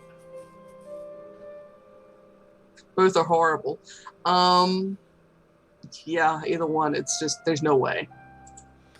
I would take a general. Do you have a general science skill? Nope. Okay. I didn't think there was a general science skill. So. Well, it says science, but it still is. I didn't put anything in it. A broad category. I'm into life. Oh wait, you almost did actually. I can push that. I mean, I'm not pushing. I can use luck on that. You could use luck on that, yes. Awesome. I'm gonna use 6 luck to somehow succeed on a 1% medicine check. I mean, that's valid. I respect that. You take a look at it. You really look down. Medicine is not your area, but you're pretty sure dead rats don't normally look like this. Like, these rats, you don't see any blood. You don't see any wetness, any freshness to them. They don't look like they died recently. So shouldn't the bodies have decomposed? But they don't. They almost look mummified. Like they look completely dried out. And in a way that doesn't look normal. Oh my gosh, so... Oh man, so, like, it looks like... Huh, this is like how they described the humans were getting all weak and weakened by whatever was in here. It's like this life was being sucked out of them. Maybe the life was just sucked out of these rats. What you're saying is Chase did find something. I told you, man. Told you. Congratulations, you found the first corpses of the night. Yeah, that's your boy. Right. Okay. At this point, he sort of reaches across and just picks one up. Things up a little close in the hands. Like, man, props to Palmer. Did nice work. He's doing this off camera, by the way. All right. Good job, Chase. So, where should we get to next? Good question. How was the dining room? Did you use the spirit box? Are you talking to it? No, I just used the I figured we'd wait with the spirit box until our more quiet sessions, because I didn't know what was going to happen, such as somebody dropping something loud and messing it up. So Hey, nobody dropped anything, man. This paranormal activity here. Okay. Sure. Right. Sure. So I didn't know what was going to happen. So I didn't want to just use that until we all were on board with it. No. Just make sure you talk, project into it so that they hear you properly. She's going to turn and walk away. Where are you headed? She's going to go back into the main room. The family room? Yeah, the family room, the first room they came into. And I forgot to ask this before we started. Since she kind of had pictures of the house, would she have a kind of a layout of the house? Maybe not like actual blueprints, but kind of a layout? Not exactly. Okay. You do know that the when you come out back into the family room, there's a door to your right, that glass panel door that goes kind of into essentially the backyard, and the yard to the side of the house, and that little outdoor, not gazebo, but kind of terrace area, and you know that, and then back to the left, immediately to your left, there is a door that you didn't see on the way in because it's on the back side of the stairs. And you would know that that goes to the basement, which has been sealed up due to wetness and mold and wetness and mold. But off to the left, past the stairs, is the open doorway that goes to the living room.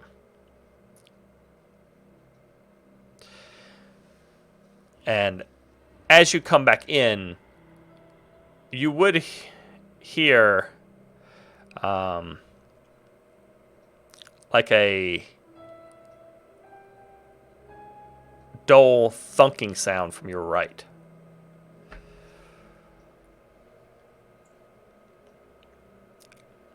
It's not very loud, just kind of a doof, doof, doof. She's gonna move closer in that direction. There's a wall there and a door that goes outside.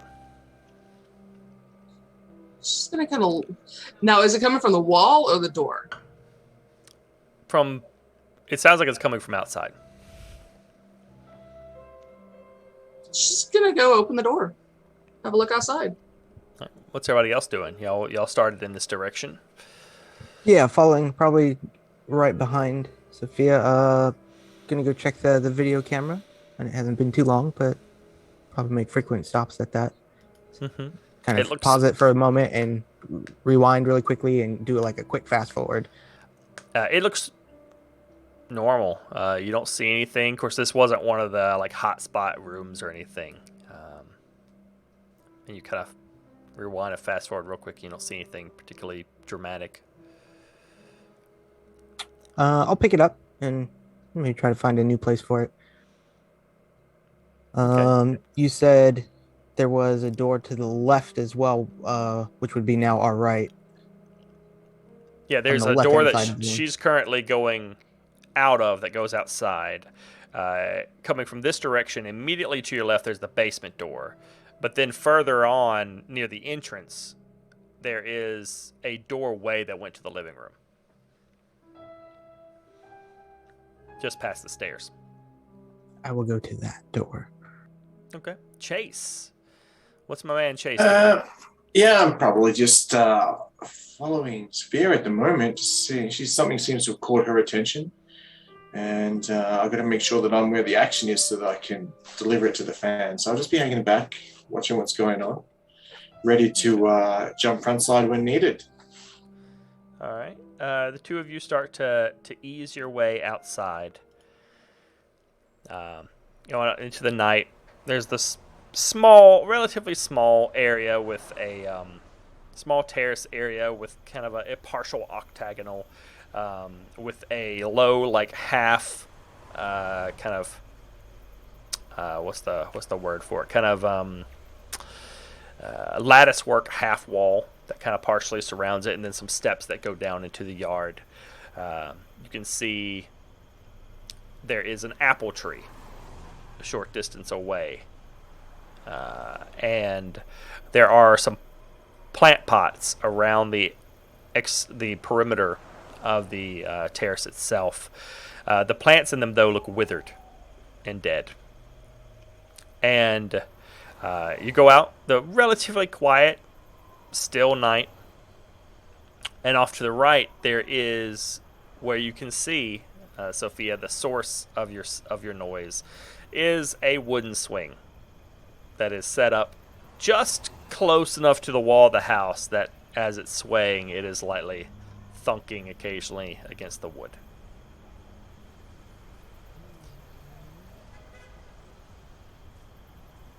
Just takes a deep breath. Turns around and starts to head back in.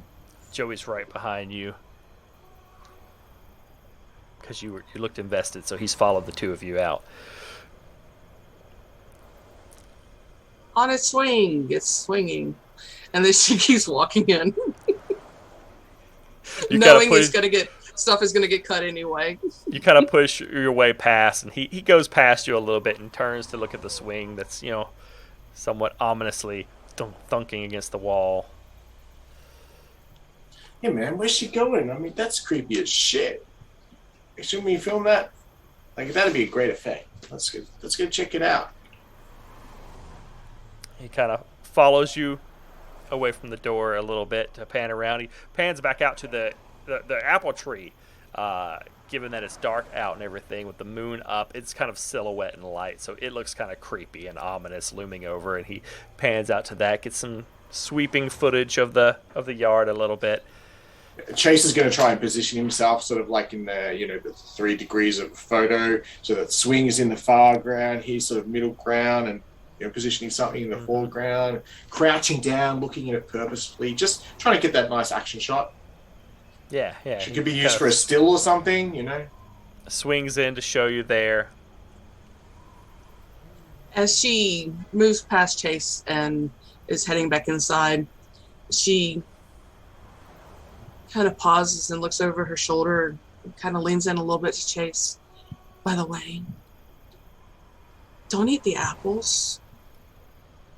They're said to be poisoned. She's going to head back inside. Dude. Turns around. The apples are this is turning around to Joey. Like, the apples are a thing?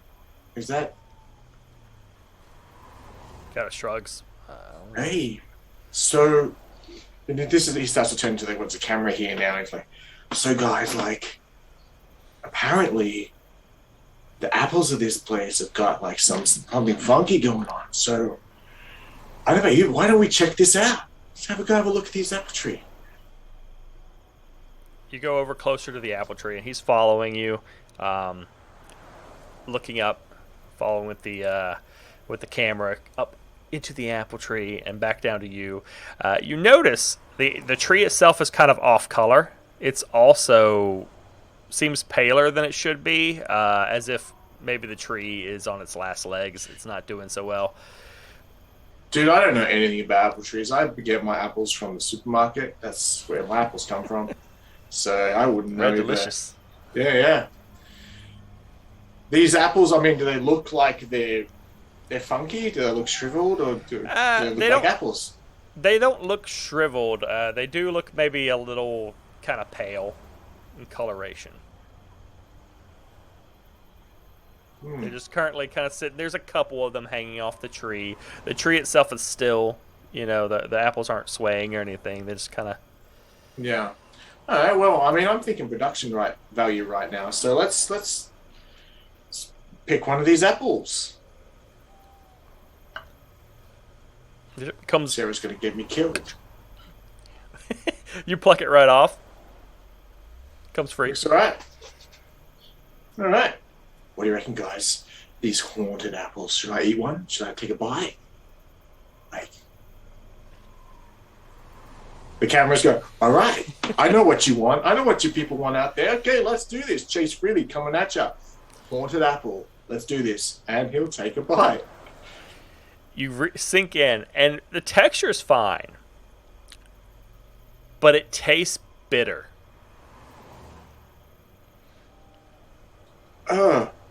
Dude, that tastes like ass. Check that.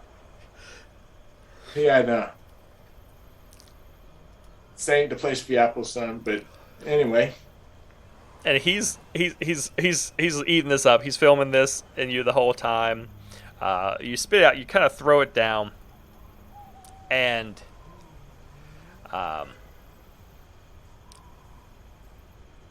you notice at this point, you kind of connect some things. You just pull the thing from the apple from this tree that's just kind of still there, and you turn back and you realize, that swing is still swinging back and forth. There's no breeze out here. Wow. There's no breeze? No breeze. Hey. And about the time you notice that, the swing stops. Cold. The fuck? Make me a sanity roll.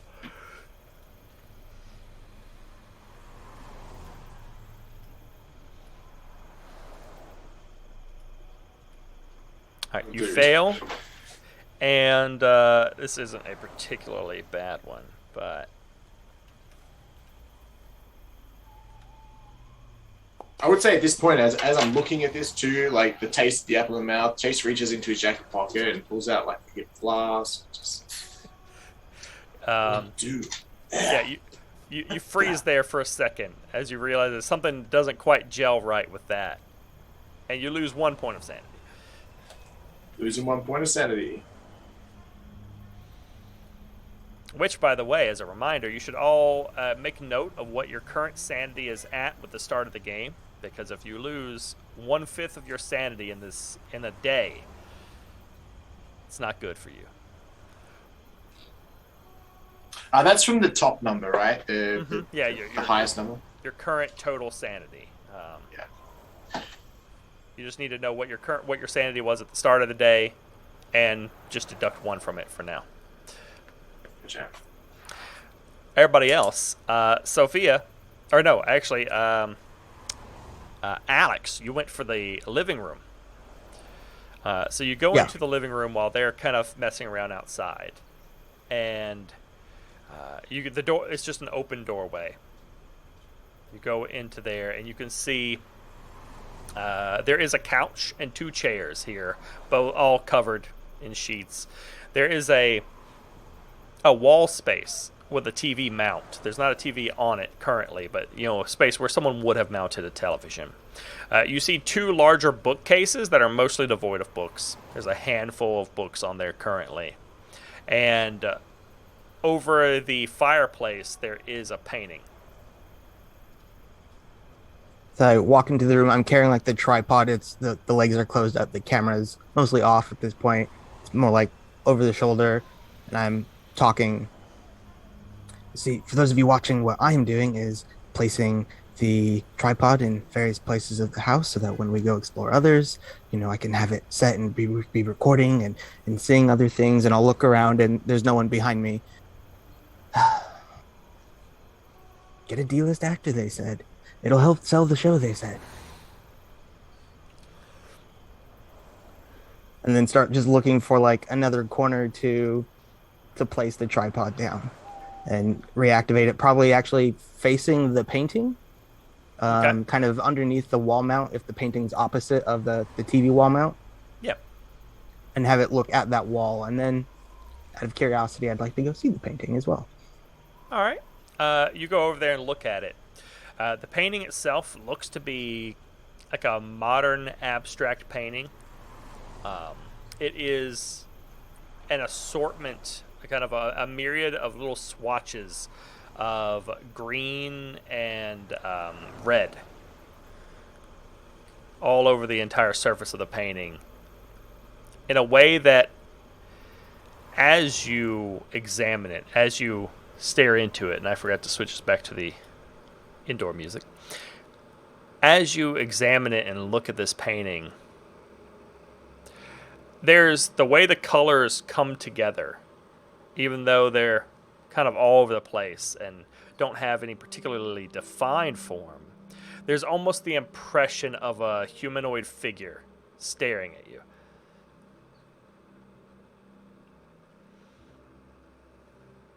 I'll like stare at it and do the cross-eyed things like I think it's a 3D painting. That doesn't have any effect. I don't suppose you have any particular expertise in art history or art.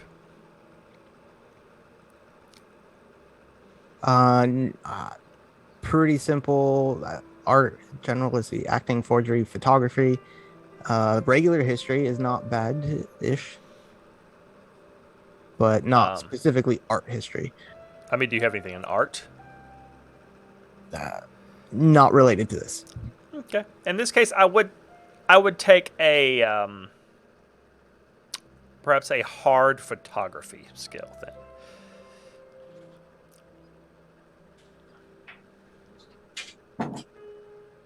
Okay. You don't recognize the painting itself. It is, whether it's something well known or not, you don't recognize it. You're not art isn't your thing per se. I'll bring out the digital camera and just kind of pull back and frame it wide and.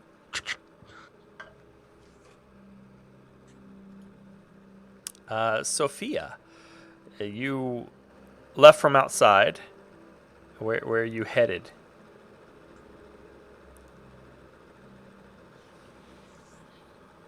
Are there stairs going to the bedrooms? There are stairs going up to the second floor. I feel like I missed where the stairs are. They're in the family room that you're now in. Awesome. The basement door is on the back side of the stairs, and they're coming from the entrance to that's the house. Right. There's stairs You going mentioned that. Okay, she's actually going to go look for Alex. Okay. You can probably hear him. Some sounds of him moving around in the living room. So just past the stairs and to the left is where you would see Alex in there currently looking at a painting. Takes a picture of it. Once Up she a gets in there, flashlight, and the flash of the camera. she kind of glances back real quick and kind of moves over to Alex. So, what are you thinking? I'm thinking this place is a bust, to be honest. Not finding anything, not seeing anything. And aside from Chase, really, this is not really much here. Yeah. I'm kind of trying not to strangle him. He's he's really good at selling it. That's for sure. I did tell him that the apples were poisoned. Do you think he's going to actually eat one? No, why would he? No. I kind of told him that hoping he would. I mean, they're not, right? No, they're just supposed to taste really, really bad. At least that's what the story's saying. Tastes like death. Huh. So I'm kind of curious as to actually if they taste like death, but I was not about to try them myself. Sure. Hey, look at that. What do you What? see? What do I see? You look at the painting. Yeah. You examine it, and you see the same thing. There is a myriad of these swatches of red and green paint, oil. That it's abstract, but it does the way that they blend together does give the impression of like a figure kind of facing out, staring at you. Interesting. She's going to kind of lean around and try to lift the painting up a little bit to see if there's anything behind it. Give it a little lift. There's nothing back there. Careful, the face might pop out. Right. We should probably go upstairs. We've kind of looked around down here. We should at least get a lay of upstairs first before we start doing really in-depth investigation and leave him. Let's leave him to what he's doing. Joey comes back in with Chase possibly following, or at least into the room, and he starts to pan around, filming this room, filming the two of you standing by the painting. Hey, Chef, you should get a picture of it's a good look at this painting. It's really creepy. Yeah. He moves and goes to spend some time filming that as well. We were just thinking about heading upstairs. We should probably get an idea of what's going on up there, too, to kind of get a baseline. And she's going to kind of look around for Chase. Chase will definitely follow Joey in after, however, he's been told to EMF everything, so he's going to EMF everything.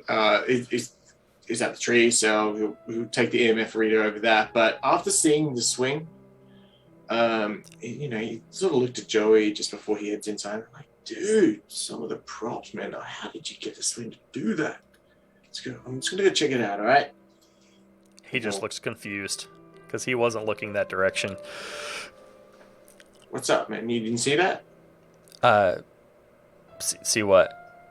What? The swing. It's not swinging no more. I mean, yeah, I guess. Stop. Bang. You didn't see that? I was looking at Dude, the you had tree. one job, right? You got to capture the creepy shit. That was creepy as hell, and you missed it. What?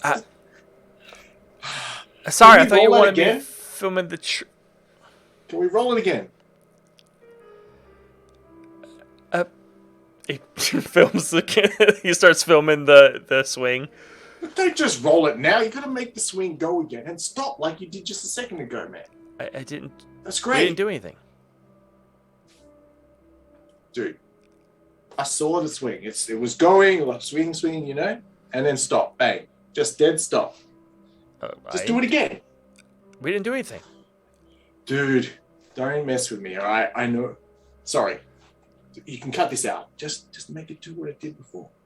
and we'll film it, and I'll sell it. I'll make it look creepy as shit. I don't know what you're talking about. Freaking improv actors, man. Seriously. All right, fine. Let's just do this. He turns and goes ahead of you, trying to get a little distance away from you at this moment. Goes into the other room, starts filming in there. Chase enters a little bit after having sort of done the EMF reader over the swing. He sort of wanders inside, shaking his head. Yeah. The lights ping up a little bit and then go right back to like 0 near the swing. You said we're coming out as they're coming in? Well, yeah. Joey's already come into the room and started filming before you went to leave. But Right. So, Chef, what we got here is just the living room. Nothing seems odd here. There's an interesting painting, of course. We're gonna leave the video camera here just to see if anything interesting happens while we go upstairs.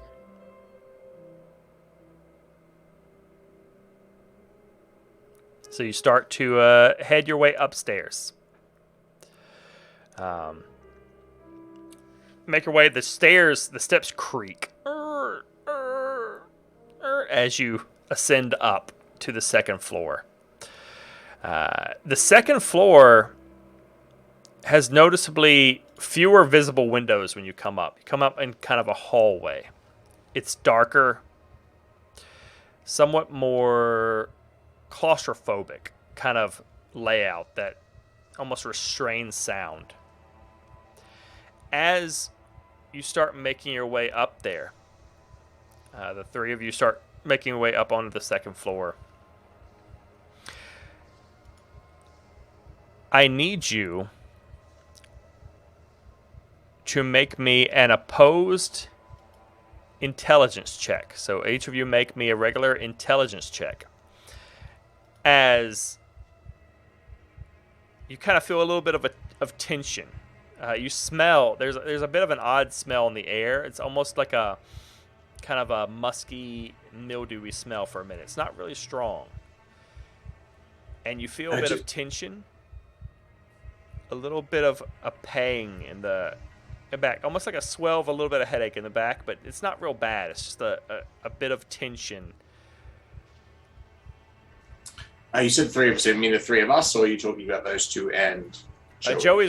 Joey's currently filming in the room downstairs. So the 3 of you.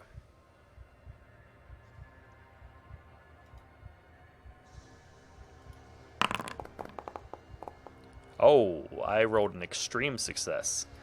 That is... I'm sorry.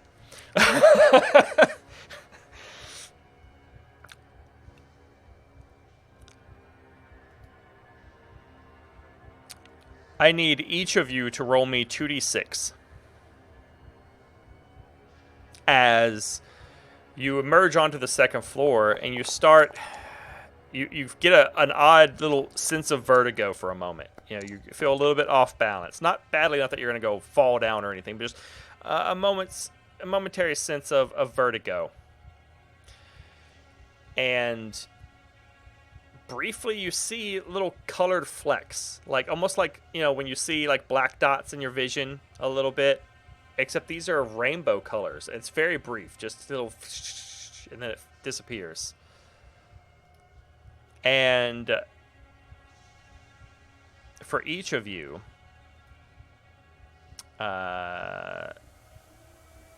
let's see, Kelly, you will lose 4 magic points.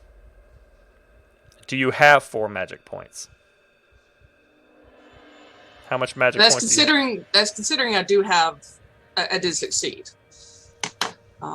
You did not compared to the extreme success. That's what you mean. Okay. How many magic points do you have? Never mind. It says I have 10. Okay, then you lose 4 magic points. Okay. You also lose 1 sanity. Okay. As you kind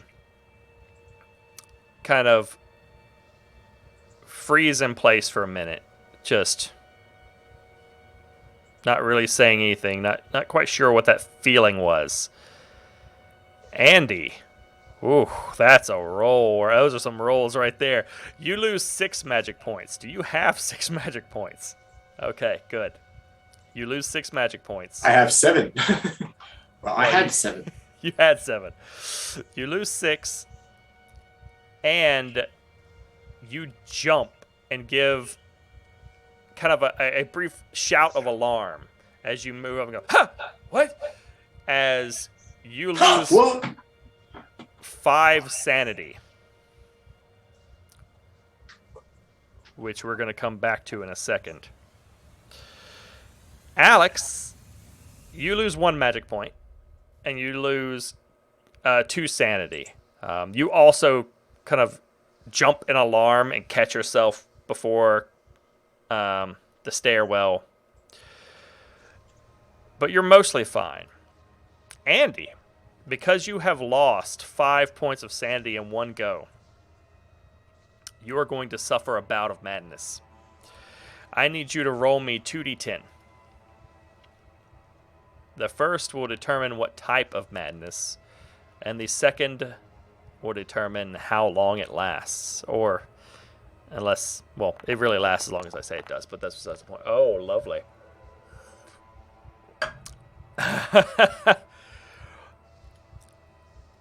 So this is going to be something where we can open this up to chat again. If anyone in chat wants to volunteer something. Otherwise, I will decide.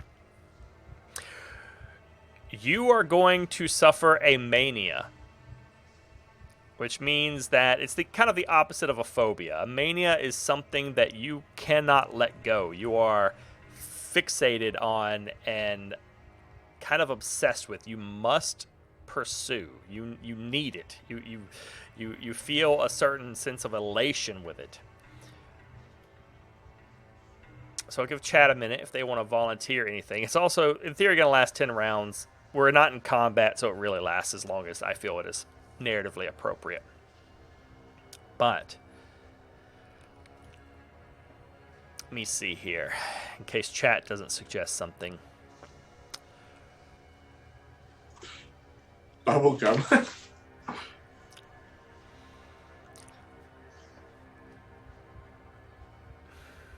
Did you say bubblegum? In the chat. Apple flavored bubblegum. Oh, there it is. I was looking at our chat, not looking at Discord, at Twitch chat. My bad. Bubblegum. It does need to be situationally appropriate in this case. And Apple flavored bubblegum.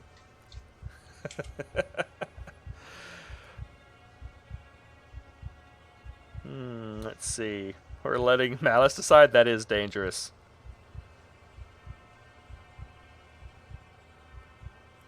Malice, they have just entered the second floor of a haunted house. And as they came up here, they suddenly got brief pains, and then saw a flash of colors very briefly, and suddenly lost sanity, a rather significant portion of sanity.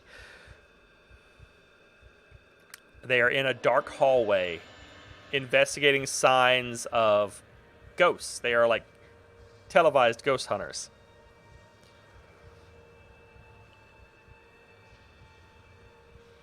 They have cameras there. And Chase is a D-list actor who is here to ham up their show a little bit.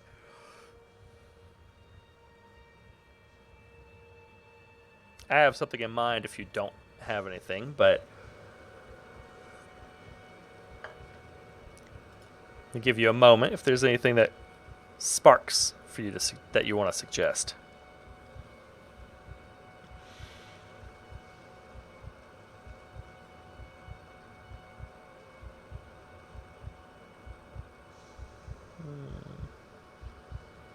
Okay.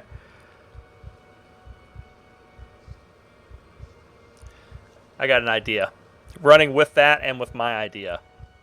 Chase, you've been kind of soaking up this camera the whole time. And unfortunately, Joey's not up here, but y'all have cameras. And you absolutely need that this production needs you. It needs you to save it. It is getting boring, and you're pretty sure that there are some more things. You already found the dead rats earlier. You found the swing. No one else is finding anything. They're not looking for things. So you Turn need on, to people. find stuff. So you whip out your camera that you had, pull it around kind of selfie style, and you all watch as Chase pushes ahead of you in the hallway, whips out his camera, turns it on himself, and starts talking into the camera, just kind of frantically, not even like he was doing so before, but kind of frantically acting to the camera, and starts to knock on the walls, talking about how, there were the rats hidden under the cabinets. There's other things that have got to be hidden in this house that he has got to find, that he is going to uncover. And if he explores far enough, he's going to be able to find them. And starts knocking on things, knocking on doors and walls, filming himself a bit frantically. I'll allow you to play this as much as you want. Okay, guys, look. It's my...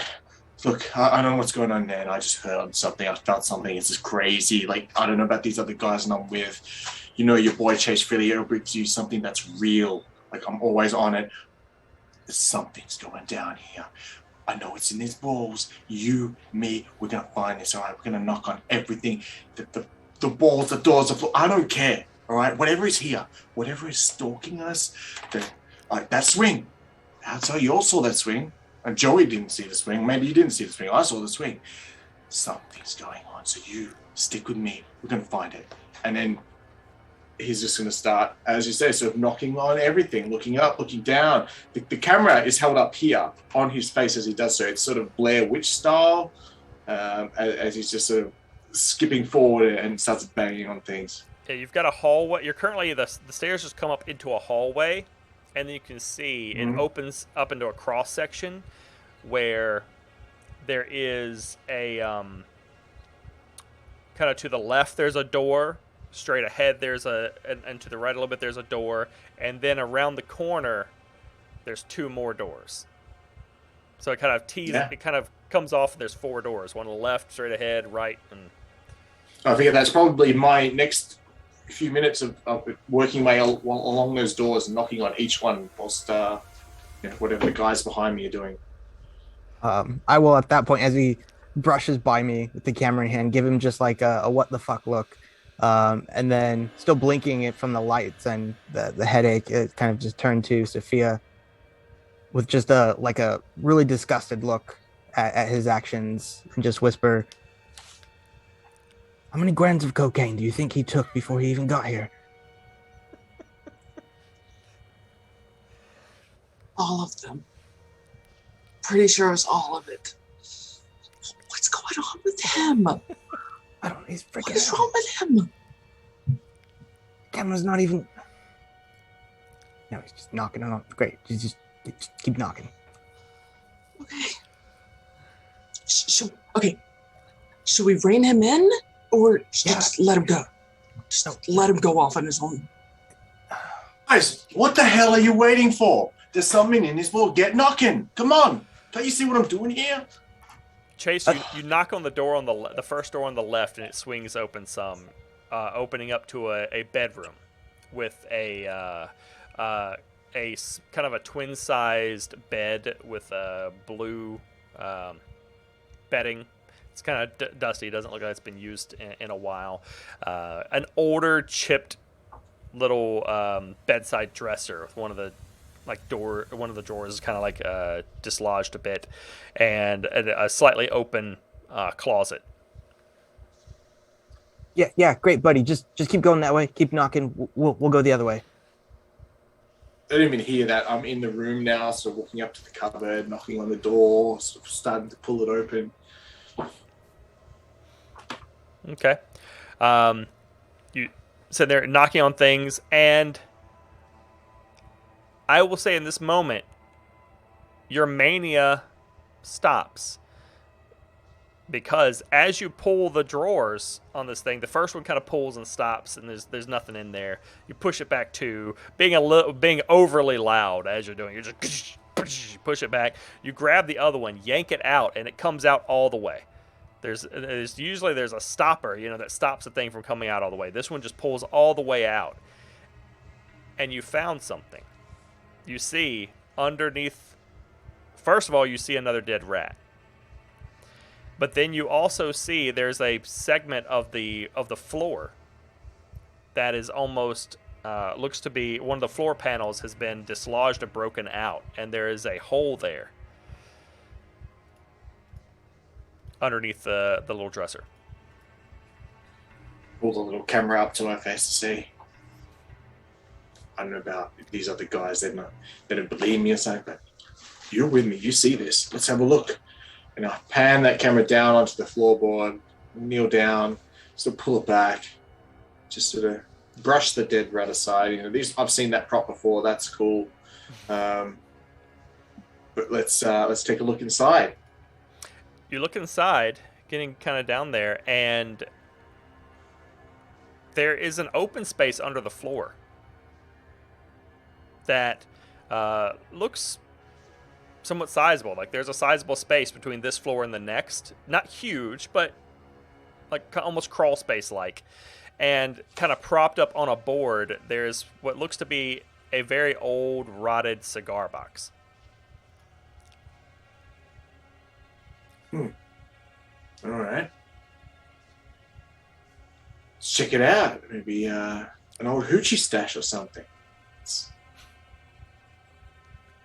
We'd be making our way up the stairs as well, and at least trying to get up to them. Well, you're already upstairs. Yeah, I think it was once we got to the top of the stairs that all that just stuff bolted happened. past you. Yeah. So he went down. There's only one hallway, and then there's 4 doors at the end of that hallway, kind of circling around. He went through the one on the left into a small bedroom, which, perhaps much to Sophia's chagrin, she would realize is the second bedroom. The one he went into? Mm-hmm. Alex, we need to follow him. I thought you said we were just letting him go. Yeah, well, he went into one of the rooms that's supposed to be like one of the haunted ones. Okay. What do you want to do about it? We could always wait outside and see if he screams. Hey, Andre! Oh, there Andre! he is. I swear if he calls me someone else's name one more time. I think I found something, man. Come in here. You're the expert. Dude. Yeah, come on, bud. Come on. She's going to kind of just let Alex go first, but is going to kind of stay a little bit closer behind Alex. Watching this guy all of a sudden freak the hell out. She's going to stay behind Alex now. You go in there, you can see him kneeling down. One of the drawers of this dresser is on the floor, and he's holding a small box. Ah, found something again, did you? Listen, before I show you what this is, I need to bring something up. I know I'm the star. I know I've been brought in to give this thing a little bit of shine, but I really need you two to come along with me on the journey, okay? I need you both to just step it up a little bit. This is, if you want this thing to sell, right, it can't just all be me. You got it? Because right now, you both are flat. You're giving me nothing. So I'm going to show you this, but I need you to, like, really feel it. Yeah? You with me? Yeah. Because, like, I mean, the special effects in this son of a bitch are just off the chart, but you guys are just bringing it down a notch. You feel me? Okay, well, I found this box anyway, so you're the expert, man. Have a look. I'll reach out for the box and very aggressively kind of just take it from him. Do you open it? Is there nothing on the face of it? It's just a box. It's like a cigar box. Should probably mention I'd give it another with the EMF reader too, as I'm sort of handing it across. It does kind of ping up to 4 lights near the box.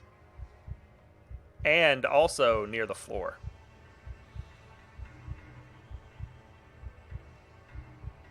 I will pull my carabiner keychain off my belt buckle, which has my rabbit's paw on it, and kind of rub the rabbit paw over the box.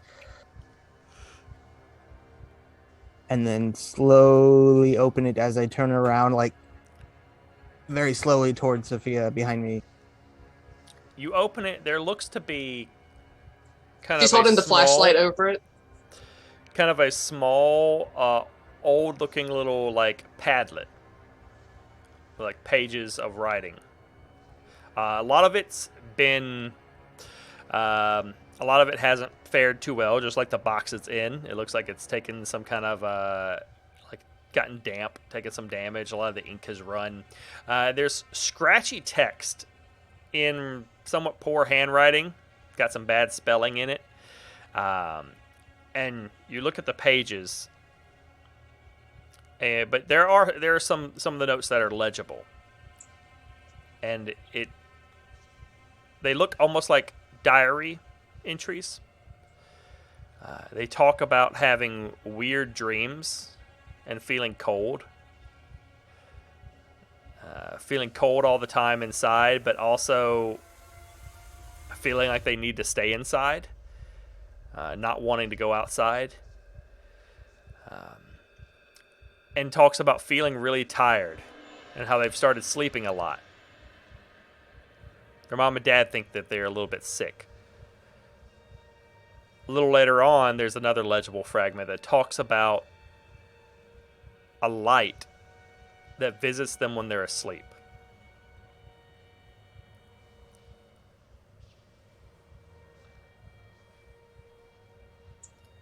So I imagine that as Alex opens the box up, Sophia would reach in and very, very gently. She's used to handling older stuff sometimes. Pull out the book and kind of just very gently going through it, trying to touch it as little as possible so that the oils on her hands don't destroy it even more. And as she's going through this, would she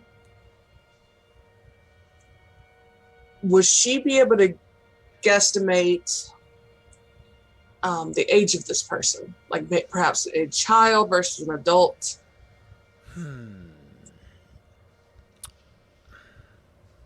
Make me, I guess, a history check, or the age of the person writing it. Yeah. Got you. Psychology, I would say in this case, to kind of analyze the word choice, the writing style. Ooh, you have.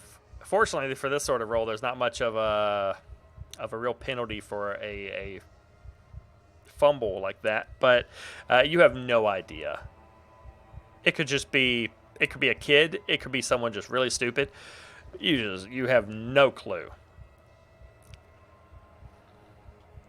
And as a second to that, you said it does look damaged. Is there perhaps a way to figure out how old the actual item itself is? For that, I would say history check, unless you have Okay. something you feel is more appropriate.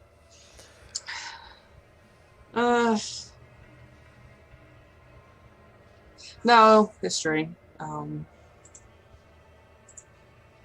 Now, in that case, you would say this is pretty old. The paper itself, especially, is kind of dry. It's not completely brittle and crumbling. This isn't like hundreds of years old, but it could easily be several decades old. Okay. I'll just run with it then. Alex. Yeah. I think this might be perhaps from the original family. It looks very old, and looking at this writing, it could be someone who's not well educated, and yeah, I wonder if this is from the original, maybe the original children. I don't know. What do you think?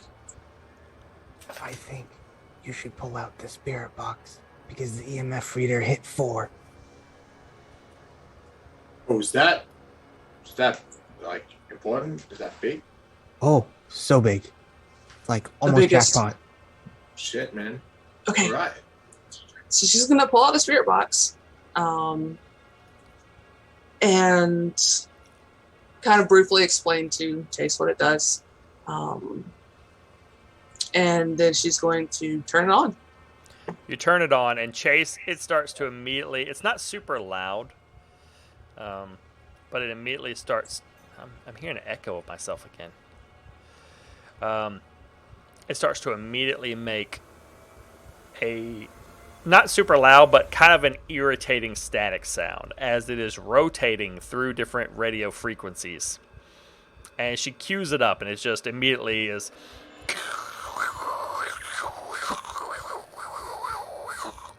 As she's walking around in the room, just making racket. She's holding it. She always hates this part. Is anyone here? She kind of listens. You listen, hearing static. And then there is a break, and you hear hiding.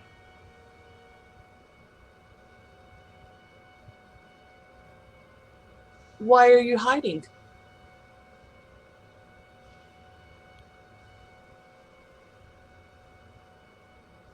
You don't hear any immediate response. Where are you hiding? Closet. She kind of sidelong glances the closet.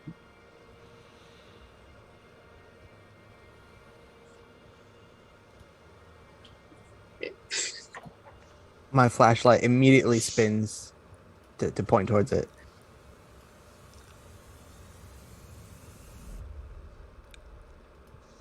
What are you hiding from?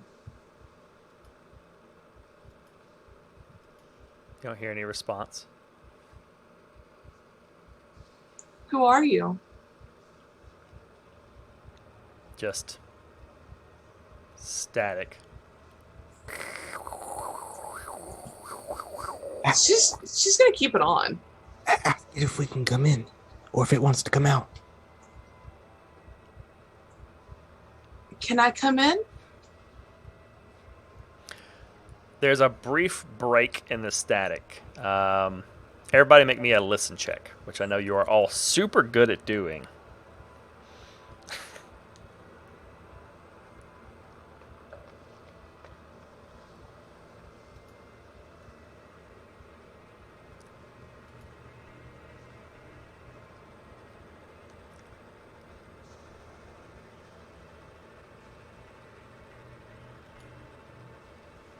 Oh, one of them was a success. I didn't even look at that one. I was like, oh, all red numbers.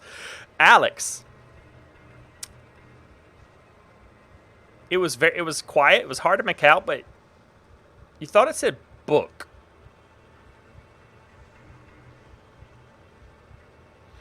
Book? What book? What are you talking about? You didn't hear it. It said book, I think. You all heard the gap in the static, but you couldn't make it out. Perhaps it's the book you have in your hand? Perhaps it's the person who wrote the book.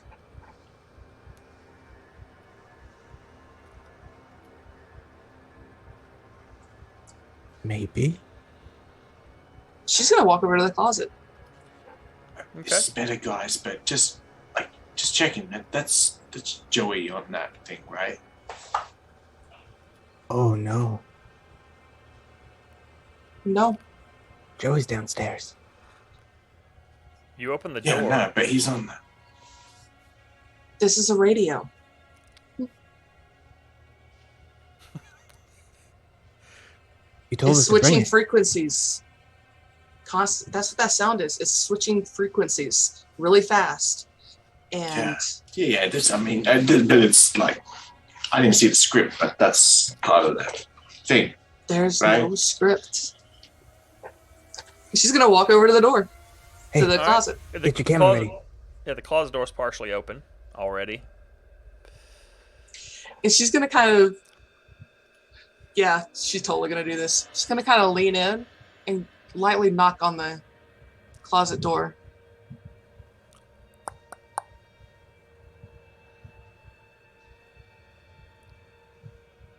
You listen, And she still has the spirit box going. No response. She'll just slowly open it. Hello? Reaching for salt as she's doing this. The character's about to be assaulted. You don't hear any It response. was with you an assault, man. Protects you, from So everybody. the ghosts. Yeah, I mean, do you want some? I can give you some. I have so many pockets. What are they, like, vulnerable to cholesterol or some shit? Pocket sand. She kind of holds up her hand, well, the free hand. I have an idea. Why don't the two of you wait out here? How big is the closet? Before I It's a continue. walk-in closet. Okay, I'm gonna go in there with the spirit box, and the two of you stay out here. And God, yeah, I'll go see if I can make any connections. Take some salt. I'll take Give some her my handful that I was already prepared to pull out and throw in a moment of need. She'll take the salt, and she will actually go inside. She is brave. She's gonna go inside. You walk inside. You can see some empty coat hangers, as well as some plastic containers, like plastic storage containers. You kind of flash a light over them. They look almost like they have decorations, like maybe Christmas decorations and stuff like that inside of them. And you step in to the otherwise fairly dark walk-in closet. It's not packed with boxes, just a couple kind of toward the back left a little bit as you walk in. Hello? The door slams shut behind you. The two of you in there, both standing away from the door, it suddenly slams shut. I let out a bit of a scream. I need a sanity roll from all three of you.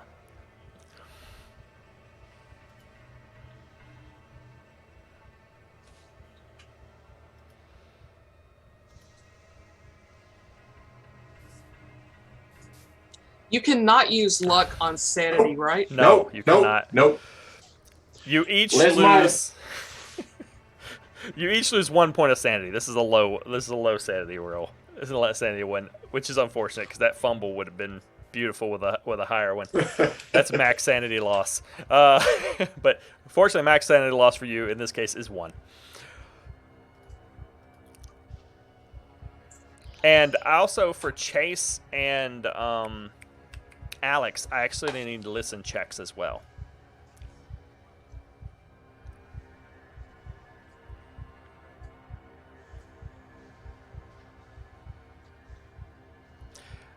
Alex, you can't be sure, but you thought you heard a door slam downstairs as well.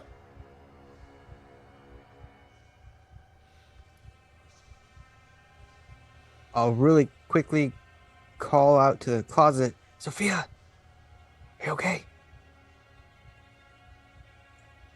Am I okay?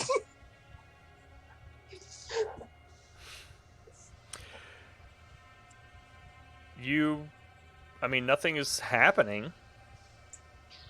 She takes a deep breath. And did anything happen on the spirit box after the door slammed? Just static. Okay.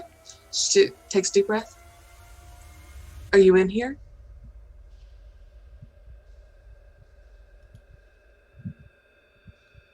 Hello? Static.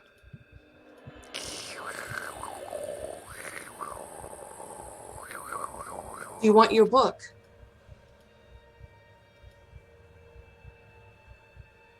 Are you doing anything else while you're saying this? She's just kind of she was originally planning on going in there and turning off her flashlight, but with the door slamming behind her, no, the flashlight's on. So she's just kind of like looking around the area. Make me a spot hidden check. Sophia, I'm gonna go With see a- where Joy is. With a bonus die. Wait, man, what? You leaving? No, you can stay here and keep an eye on her. I'm just gonna go get Joey really quick. This is some good stuff. Oh, okay. You go around and you move around behind the boxes, and the boxes are kind of partially on top of an area where some of the boards have lifted up off the floor and been moved, and there is a gap going into what looks like a crawl space under the floor. It's not very big, but it's just large enough for someone to crawl in.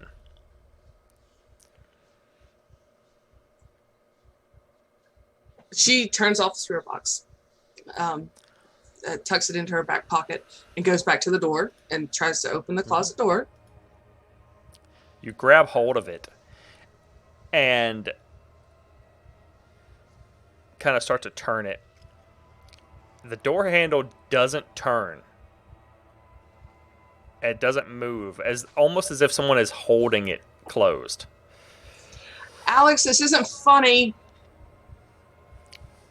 I presume I can hear that. Yeah. Alex is not here. He went downstairs to get Joey. Okay, then Chase, let go of the handle. Come on, man. I ain't touching the door. Funny. No, seriously. Come on, I'm let not me out touching of the door. closet. Just come out. Stop messing around. I'm not. I'm trying to open the door. You're holding it. Listen, I know I had to go at you guys about your performance, and you really amped it up, but dude, I'm not touching the door. Let me out right this moment. I'm telling you, I'm not helping the door. I'm not holding the door, but let me see if I can let you out. I'll go and pull on the door. Doesn't move. Okay, you can stop holding it. I'm trying to help you. I'm not holding it. Listen, I'm just about getting. I saw the pay packet for this thing. It's not worth this much. Okay, either she's gonna you get me a slam her hand up double against the door here, or I'm out. Suddenly, the door jostles as she slams against it.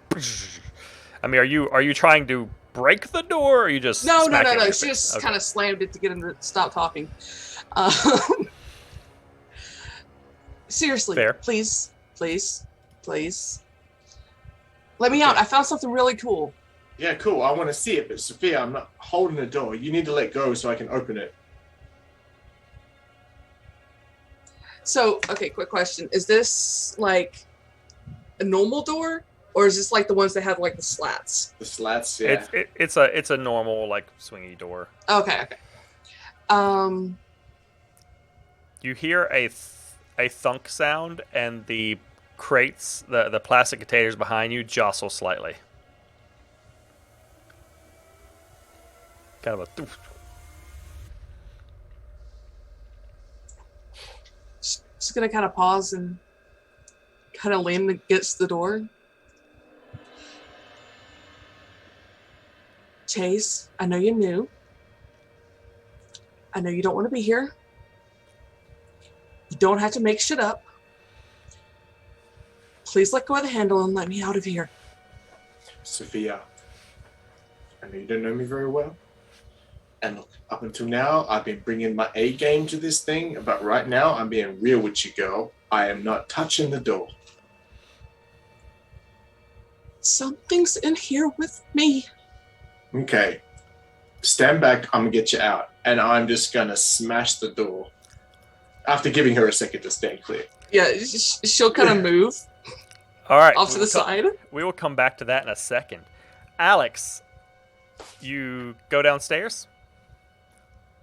Yeah, I've got my the digital on me, but the flashlight more importantly in my hand. I'm guiding my way down and calling out quietly, but still loud enough to try to be heard from further away.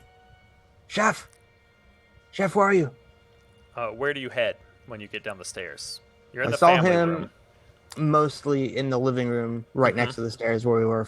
I'll go there first. Okay.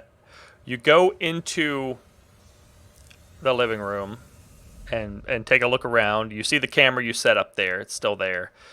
You look around the room itself, and you do not see Joey in there.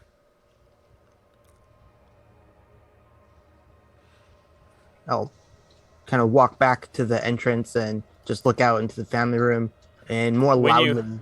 When you turn around, you can see, because it's an open doorway from the living room, and you can see the open doorway to the left is the door out. And then from the right, you can see on the floor there's some sort of like blue light on the floor that's slowly kind of spreading this way.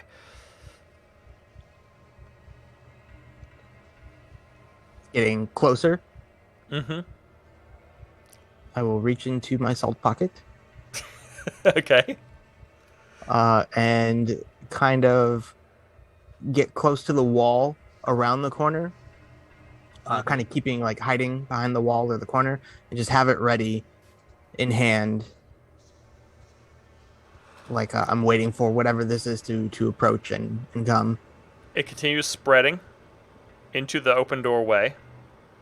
You see, it's almost like someone has a big blue spotlight that's just shining on the ground. It's kind of dim, but it just kind of spreads out to the across the open doorway, and then begins into this room as well. Chef, is that you? And you're just like around the corner where your camera Yeah. is, right? Spills across the floor, across in front of the floor, in front of where you're at. And make me an intelligence check.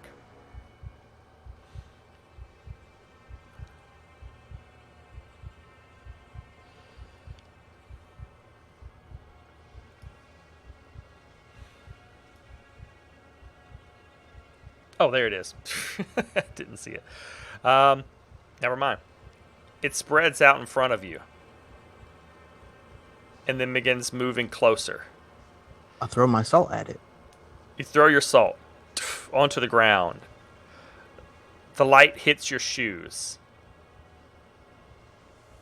and then moves up over your legs, your torso. There's no light source illuminating you, but you are glowing blue. And I need you to roll power for me. We're going to make an opposed power roll.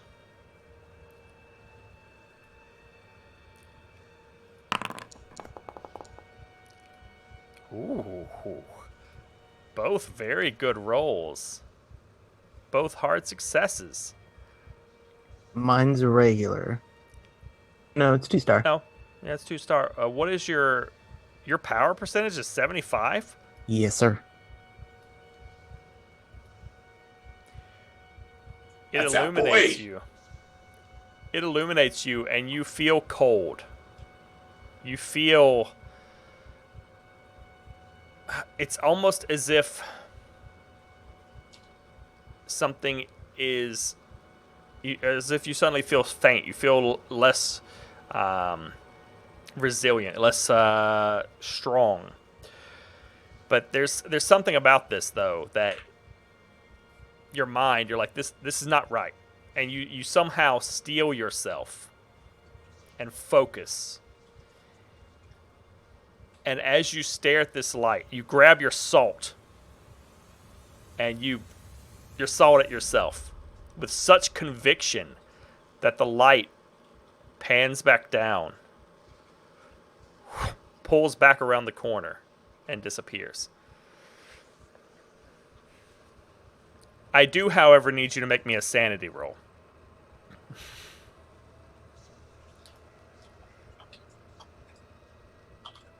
You succeed in your sanity check, and you lose no sanity. I just kind of stand there, like, huffing and pulling out some more salt, just stare down, and it's like, I knew it.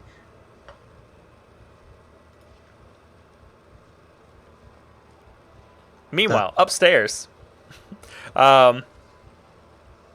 Chase, you're gonna kick the door down? Yeah, look, I was the lead role in Miniman versus Hugo Mungus. I'm going to go to town on this door.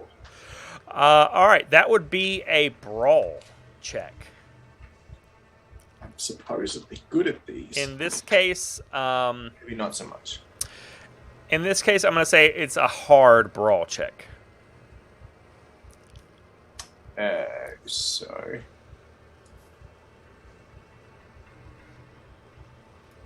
by brawl check, do you mean sort of where's the hiding?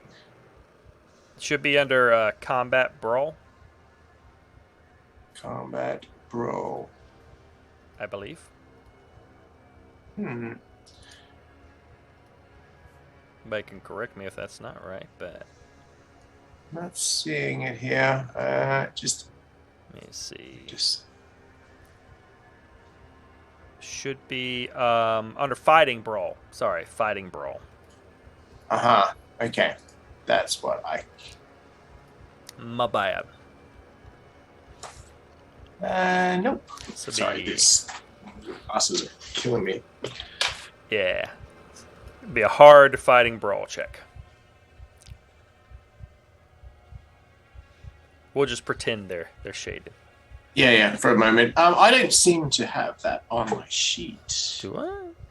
Let's see. Fighting.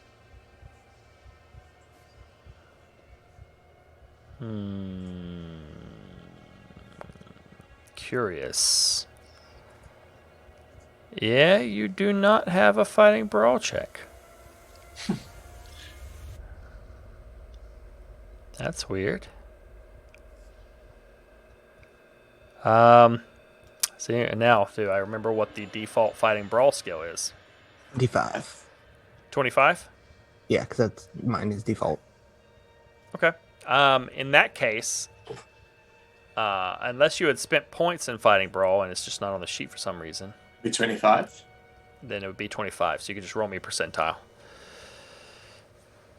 I just created a new melee skill. Should do the job. Hard would just be half of that. That not like. Sorry, that's my bad. I added all the skills. At least the default values, anyway. All right, 66 does not quite make it. You slam against it. You could attempt to push this if you want. Chat, if you would like to suggest a consequence should he attempt to. The only real method of attempt to would be really throwing your all into it and risking possibly hurting yourself. Yeah, look, this is the first moment where I'm starting to think that this isn't as fictional as I originally thought it was. So let's push that. All right. And that's just going to be, instead of when I first threw my shoulder up and it doesn't give, I'm taking a few steps back and I'm running up and launching up into the air, trying to burst through. Yeah, and I'll say you pretty much have to take damage if you fail this. You can't. Yeah, I don't know what other consequence there would be for that. So.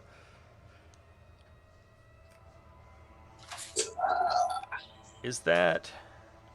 Right. What would be? Well, it was hard difficulty. I don't think that's a hard success. No, that would be like it's just over what you needed to get for a hard success, unfortunately. So in this case, let's see, what is unarmed combat damage? Is a D3. Okay, so.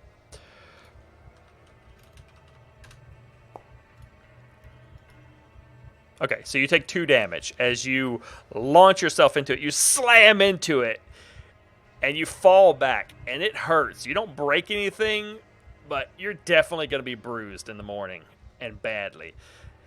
As you take 2 damage. And the door is still there. Sophia, you hear the door. He hits it once, and then you hear as he hits it hard. And it's still shut.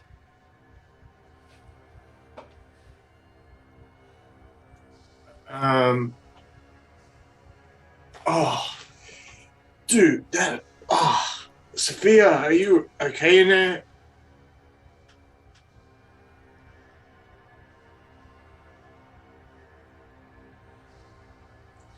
Not now that my cat just scared the crap out of me. He just reached up and started putting his little paws up here. High five, buddy.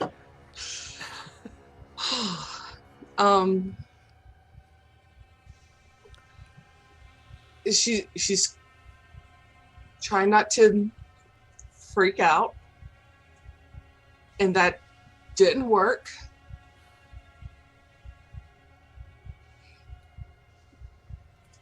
Chase, Yeah.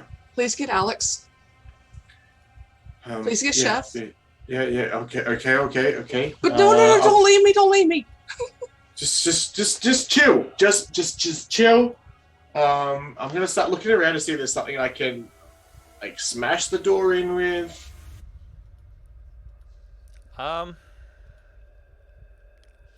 Even the chunk of floorboard that I ripped up. There's dresser drawers that you had pulled out. Yeah. Okay. Let's Possibly try use it. that. Let's try it. While you're scavenging around, you're looking for you're looking for something to use. Sophia, make me a listen check. While I'm doing that, I'm like, Austin, Abel, Axel, whatever your freaking name is, can you get up here, please?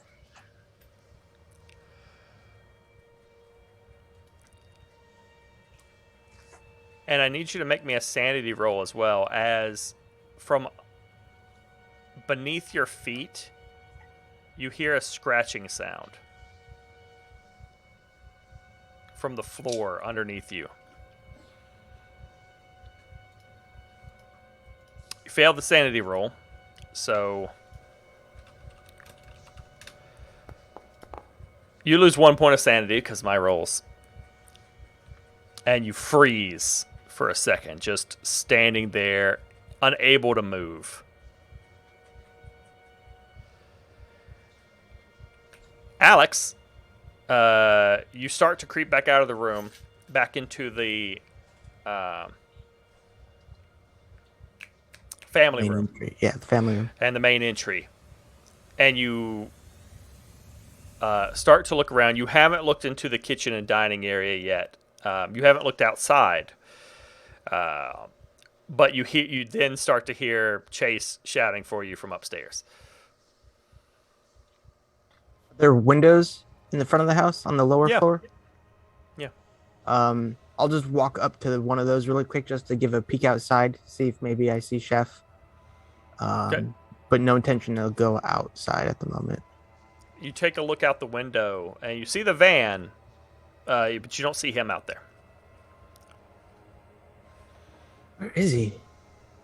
And then I hear the call and turn around and actually I'll go grab my tripod mount first and bring that up with me. Okay. I'll go back upstairs with it. All right, Chase, you have the drawer in hand. I'm not going to make you... what are you trying to do with it, actually? Well, I presume you said if it's a closet and it's not slatted, so it's like a panel door? It's like just a normal door with a door handle. So it's a solid single piece of... Okay, well, I'm just trying to beat a hole in the middle of it then. Okay. Door, I mean, unless it's like, because I'm presuming it's a closet door, so it's not like a front door which is solid wood. It's more that thinner wood that's got this Possibly. sort of space in it. Well, yeah. Presuming it's not a giant solid oak door, I'm going to try and beat a hole through it. Yeah, you start beating into it. Slamming the thing into there. I'm not going to make you roll for it because it's really just a matter of time. Because it's not a super thick door. Alex, you can hear the sound of something getting the shit beaten out of it upstairs. What the heck is going on? And just start running, like taking a few extra steps over one, multiple step leaping up. You run up, and there is currently a small hole in the closet door as Chase is slamming what is, at this point, tatters of a drawer into the door, trying to break it open. I'll go for new drawers too. If that one breaks up, I'm getting another drawer and just keep going. Hey, what are you doing? Dude, she's stuck in there, man. She's stuck. I don't know what's going on. I don't know what Open the handle. Yeah, okay. Thanks, Alex, genius. Alex, you don't think I tried that? Yes, Alex is here and he's giving me shit. Just help me open this. I She's toss stuck. the tripod mount onto there's a bed in here, I presume. Mm-hmm. Toss it onto the bed and go for the handle and try to pull at it. Just try to open it regularly first, since I wasn't here for all that. Nope. Alex, Chase won't let me out. The handle's stuck. We're trying to open it. It feels like someone's holding it. Well, yes, I am now, but the handle isn't moving. It's not turning. Alex. Something's in here with me. Oh, hell no. And I start beating even harder. I will brace my strength down upon it and just try to strong arm the handle like out of place or like to dislodge it from the door. That's going to be a hard strength check, but sure, give it a shot. Okay.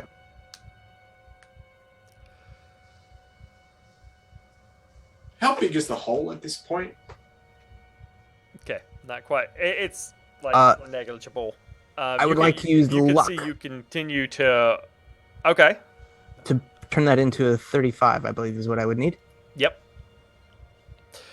All right, you bear down. You come in, you slam into the hole again. You're making a hole. It's just a matter of time and them letting you make this hole. You're making one. You've got a little hole. You can kind of see in. You can see her on the other side. You go in and you slam again. He's bearing down the handle, like trying to push it down out of place. And he starts to really push down. You just managed to get the right angle on it that this old handle snaps off.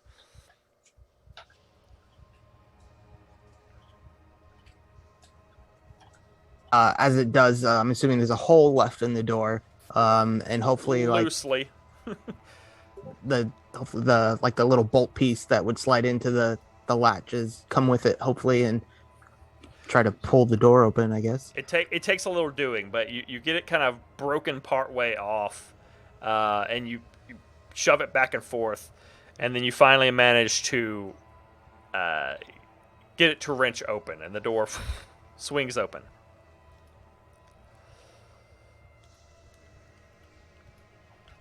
And Sophia, you see the door swing open. She, as the door swings open, she just comes barreling out and just throws herself into Alex's arms. And she's trembling all over. Like, you've known each other a long time, but this is a whole new level of petrified. I'm like, as soon as she's out, I'm sort of lean in and just sort of torch the cupboard, the closet. Sorry. You swing the flashlight around, and the boxes have actually been pushed aside slightly, so that when you pan around, you can see the hole in the floor. It's bigger than the hole that was under the dresser. This one's fairly sizable. It would be a squeeze for a person to get down there, but it's doable.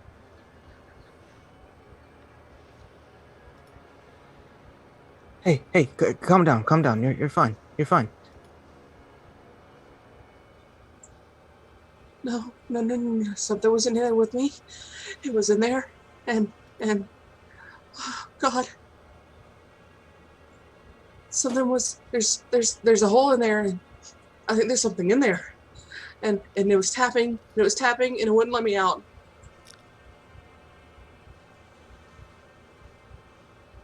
Okay, well, why don't you just stay here and I'll give it a look.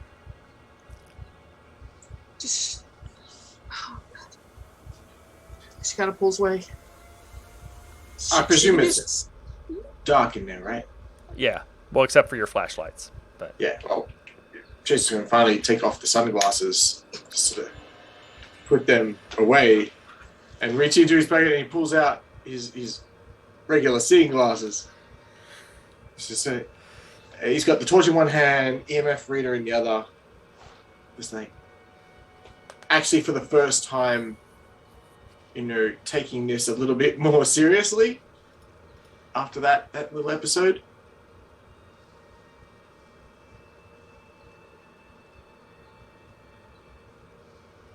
goes over the box, sort of near the hole. Yeah, and you're trying to do this from not in the closet, but like the threshold of the closet. Yeah, just shining your light Reaching in the back of in, it. and yeah. Well, because like the hole's in the back of the closet, so you're it's a walk-in How deep closet. is this closet?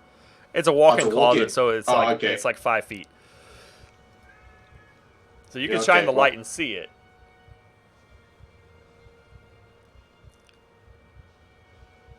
You said it was making a sound from underneath the floorboards. Yeah. Something was scratching. I mean, it could have been rats, but every rat we've found so far has been dead. So, I don't know. I'll look back towards the other smaller hole that we uncovered or Chase uncovered from the dressers. Is that something we can access more easily? It's much smaller. Like it's only about yay big. You can see it freely. Does it look like I could put my tripod camera holding the tripod end and like put it down like a little periscope? Probably. I would like to then do that and turn it on. You move the dresser, which isn't hard. It's a little dresser. I'm assuming it has a light of its own on the camera that I will make sure is active. Yeah. And set it to record and just kind of slowly stick it down the hole and just do like a rotation with it. It's a little bit awkward because this area, the box itself was sitting on some boards that are kind of going crosswise here. So it's a little bit awkward. You can get it down a bit. But you can't get it like all the way down in there. But you do get it down a little bit. And kind of at least get a slight bit of panning on it. You can't really turn the thing all the way around. But you can at least get a little bit of angle back and forth. Do that for 10, 20 seconds and then try to bring it back up. And Okay. You bring it back up. Rewind, I'm assuming, and then play it back to see what's on there. And you can see there is a space, maybe about a foot or so of crawl space in between the two floors, between the first floor and the second floor. A lot of it has beams and boards that are going around and stuff, but there is like a couple areas, it looks like maybe, that are, kind of empty space. And there is like a pile, almost like like maybe it's maybe there's like a sack or something odd shape. Most of the shapes in here are boards; they're rigid, but from what you can tell, there is like kind of a mound or something under there. I think I see something there, right there when I turned it that way. Like some sort of sack or mound or bag. Yeah, it's hard to tell from this. All you kind of see is like the silhouette of it. How far inward, like roughly in the room space, underneath the floor, whereabouts could I make out it to be? Probably right near or close to about the entrance to the closet.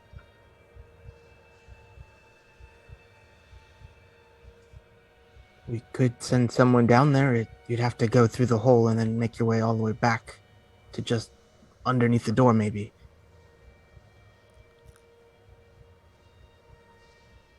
Out of character. Mm-hmm. Who is the smallest of us? Now that's a good question. What are your sizes? I don't know if it is you, Alex.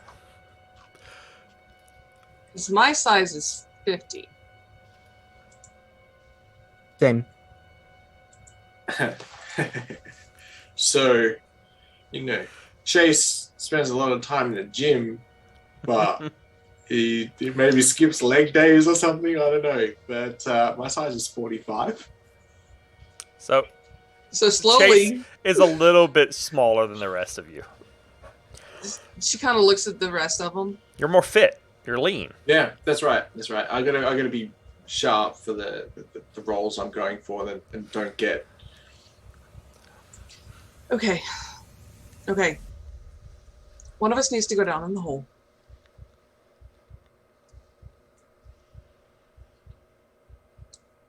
I will do it if the two of you stay nearby.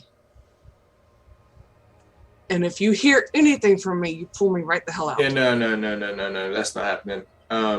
You're not going to pull me out? No. Wait.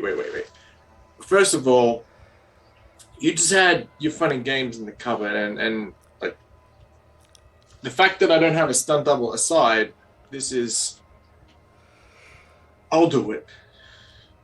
But you don't have You need a to stunt chill, double. and you need to chill, and like, no offense, Abel, but you ain't It's Alex. Alex, right? You don't. Yeah, I think you're the brains of this operation, right? So we need to keep you out, but. No, you're right. You're the expendable one. So yeah, you should go. Yeah, that's lovely. That's lovely. Next time your ass gets trapped in a cupboard, all right, I'm just going to leave you there and run, okay? Thanks. I'm just kidding. Listen. Be careful going down there. Watch out for nails. There may be some, this is an older house. When was the last time you had your tetanus shot? Did anyone hear that cat? Random cat somewhere. So just be careful, okay? In all seriousness, be careful. Okay, And I got this. think about what this will do for your fan base, because I'm going to record all of this. If something happens to me, you'll be hearing from my lawyers. Understand that? Just what's happening. Yeah. Hands it across. And he goes. I'm going to follow him with the camera, the tripod camera, and do the same stunt. And kind of after he goes down, my intent is to put it down there and try to focus roughly that direction. Okay. You go down into the hall, into the closet. All the while just going, you are freaking stupid, man. What the hell are you doing? The door does not for this shit. The door does not slam shut on you. It is tight. You have to go in face first. Like there's no lower your body in and then crawl in. You have to crawl into this hole. And you lower yourself down and kind of start pull on your back and start pulling yourself in there. You've got a few inches, you've got probably a good 5 inches above you that is doing okay. So you're not completely squeezed in, but you're worming your way up, scooting in, trying to see what it is. The camera gets lower behind you, gives a little bit of light, but unfortunately you're occupying a lot of the space, so now there's just casting shadows everywhere. But you've got a flashlight, so you're awkwardly kind of worming up, pointing a flashlight up as well. And I'm narrating him going in there to the camera as he's moving, and I'm really just getting his butt in the frame, but probably in this position more his knees and his crotch. Giving the people what they want, man. Yeah. You pause as you start moving up further down, and you pause as you see another one of these rat props, looking similar to the other ones. And then you do see something, and you kind of wrangle to try to turn over to get closer to reach out towards where it is. And you see a small figure kind of curled up, ashen, withered, and dried out like the rats. Except it's a person. Huddled and curled up around what looks like a book.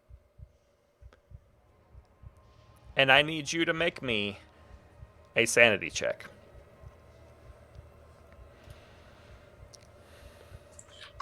I am so good at these. And getting better as we go along. Mm-hmm. Just doing great for me. Oh, no. Ooh. It's at least... I spend all my luck. You cannot on sanity check. It's at least not No, a fumble. It's close to a fumble, but it's not a fumble. That would be very bad if it was a fumble. Roll me a d8. I'm going to make you do this to yourself.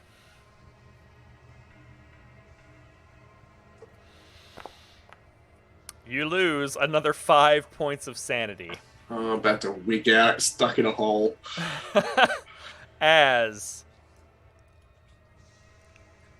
you you see this thing there, and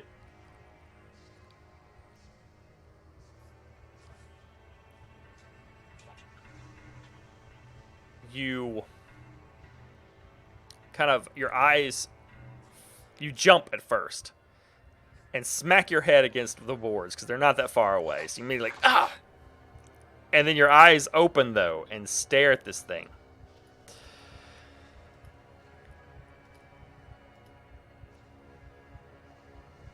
And I need you to make me...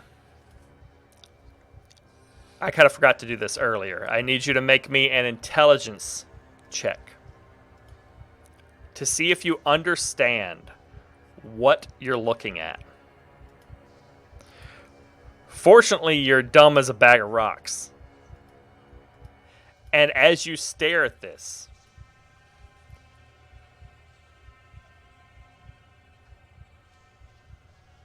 eyes locked on the body, it's... You know what it is. It's a dead body. But it's been here for... It's been here a while, right? Like, it's been under this ground. You know, this house is old.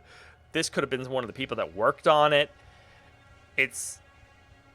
You know, this is horrifying and creepy. It's a dead body, but, you know, it's been here long enough that it's decayed and withered to this state. That's you don't know a lot about decomposition of bodies and stuff, but this is, I mean, that's how they look, right? When they decay and everything. You've seen props in movies, you've seen all this kind of stuff, and like, and that's gotta be, that's what a normal dead body should look like.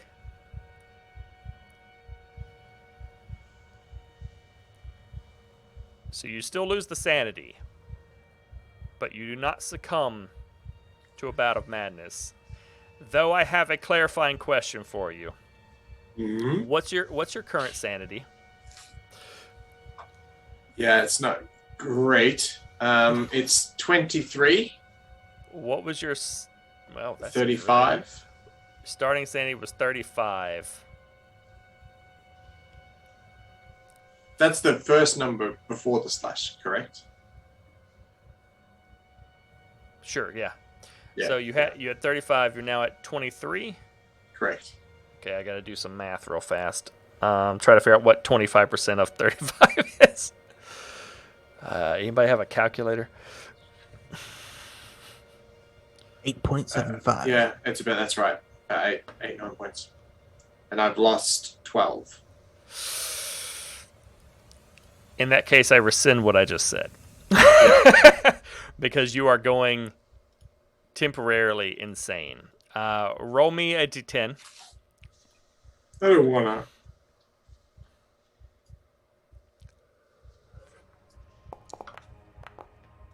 For the next 8 hours, and I'm sorry, chat, I'm not going to ask chat about this because this is just too perfect.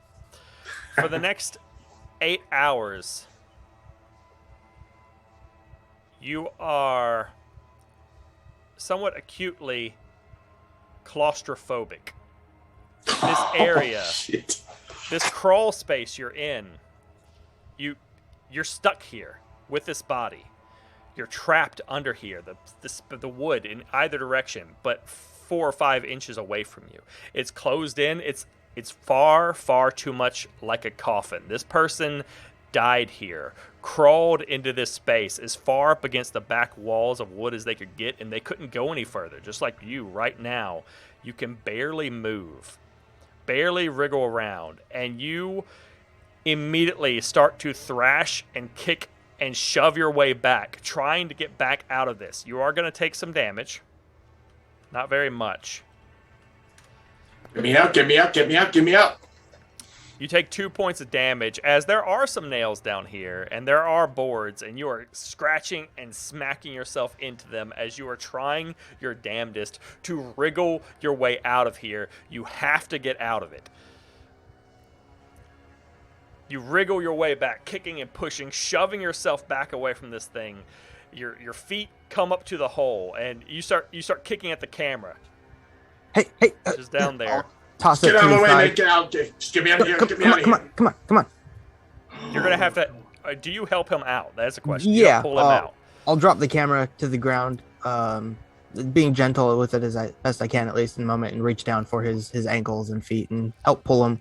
You grab his ankles, help pull. He's thrashing and hard to grab a hold of. Manage to yank him up, pull out of the floor, get up. As soon as he gets up, Chase pushes off the wall and bolts out of the closet, running back out into the room.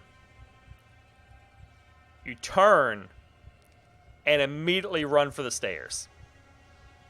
In this moment, you just bolt. You need space. You need open air. The room itself is too small. You run out of the room, down the stairs, until you run out into the family room, which is at least open. It has windows.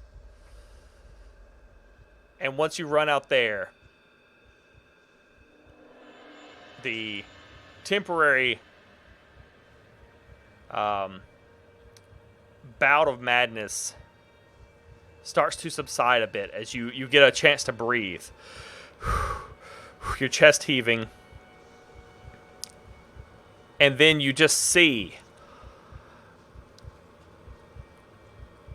light from the floor in all directions. Just this brilliant blue light coming up from the floor as you're standing there staring at it.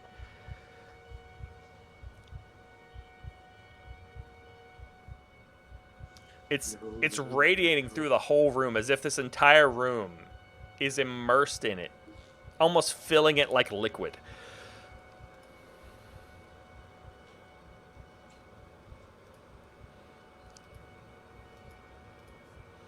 Would we be able to do anything?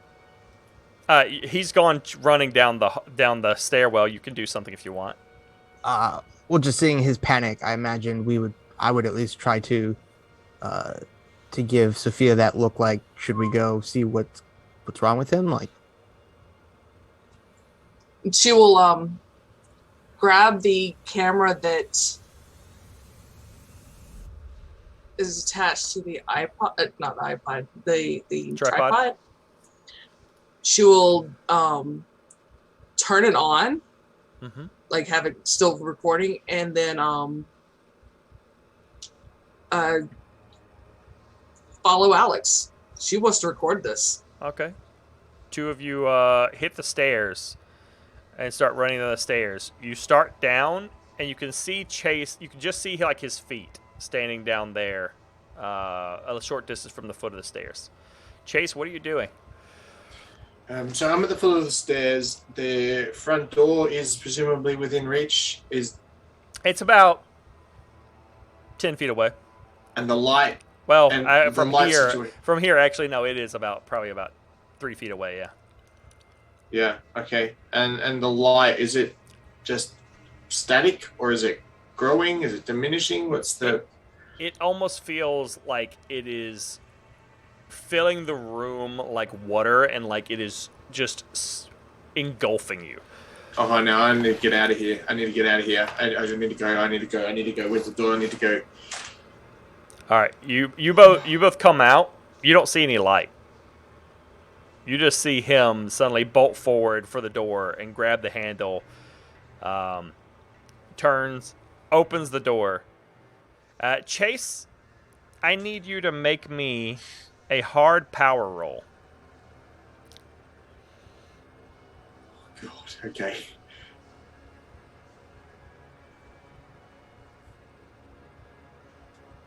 You do not succeed. You open the door, and for a moment you're standing there. You want to leave. You want to get out. But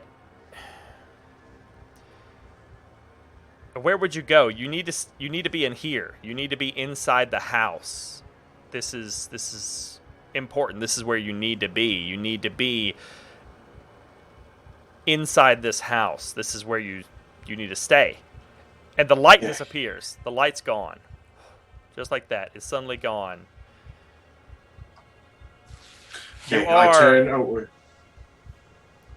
Sorry, you're go. no longer in the bout of frantic claustrophobia, but you will be claustrophobic now. Yeah. I'm not Forward. crawling into any spaces anytime soon.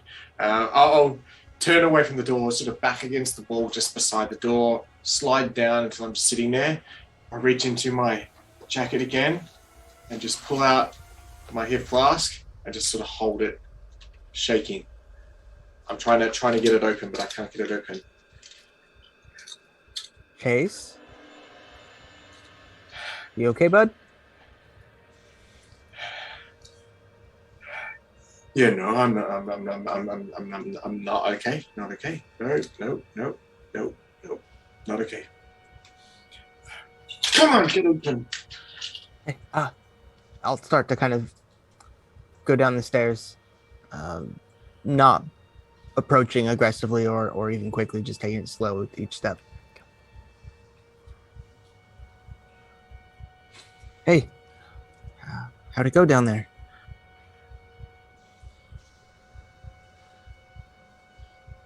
That was great, man. It was. It's, I mean, there's a body down there, but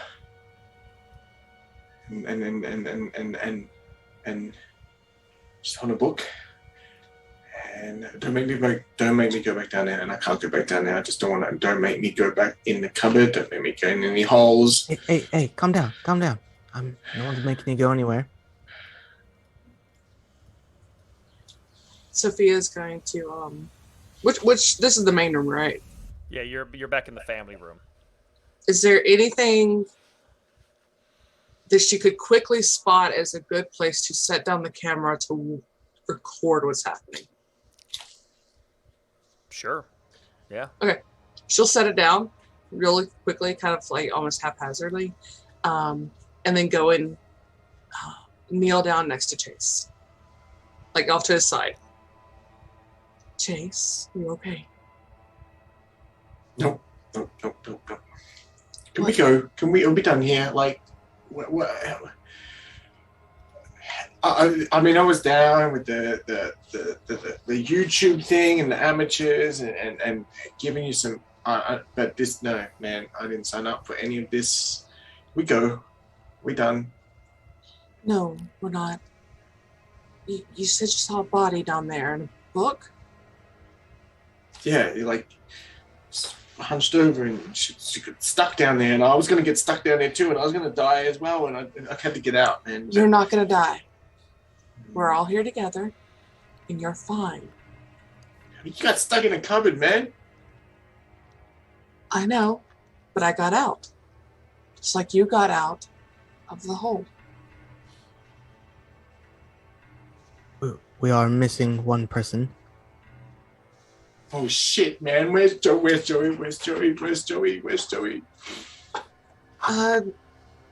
don't know. I looked for him when I was down here earlier, and He's Chef, dead, man. He's dead. He's stuck in like a drawer or something. I don't know. have you seen the size of him? He's not gonna fit in a drawer. Chef? hold out to him. What about that light too? Where's the light on? What's going on with that light? Well, we have flashlights. No. It's no flashlight. No flashlight. It was like, Blue? yeah. It was filling up the room. I felt like I was smothered or drowning or something. And What are you talking about? You saw it too. you saw it. What did you say? What are you talking about? What? This room right now, right in here. When I come down the stairs, I was trying to get outside, and it just filled the room. Like it's like water or something. I don't know. I don't understand any of this shit. It touched me. Over there. Alex, okay. What do you mean a blue light? Is it like what was described by the stories? Just light, like on the floor. like on the surface of it, just slowly moving around the corner to me. I threw my salt at it. Nothing happened. As would normally happen with your salt. Well, you say that, but then it worked because it started crawling up my body, and then I threw the salt at my face really hard, and then the light went away. Got more salt, man? Can I have some salt, please? Here. I'll just pull out like pockets full, and it's just like falling to the floor as I drop it in his hand. Yeah, I'll just take the salt and I'm just jamming it into the pocket here. It's going everywhere, but as long as I've got some salt in there. And actually, now that I think about it, I had the camera right there, and it was actually, I was probably in it. It probably caught it on tape. Well, here, you check that out. I'm gonna help Chase. And she's going to reach into her bag and pull out a joint and light it. Here. Chase, this will help, I promise. Oh, hell yes. It's just one long drag. This thing's burning down. This is either a very good idea or a very bad idea. I have to stop. It looks like you're recording something. Sorry. That's fine. I just wanted to make sure nothing happened to us while we were down here. All right, it would be on camera. Alex, you rewind it. Going back to where you were, you did not have the camera on you. You were kind of back behind it, but it was filming the room. And you go back and you pause as you see something, and you hit play, and you see a blue light on the floor, moving out from the doorway and just in front of the camera, and then kind of panning towards the camera. Here. And I'll like run over to them and rewind it a few more seconds and hit play again.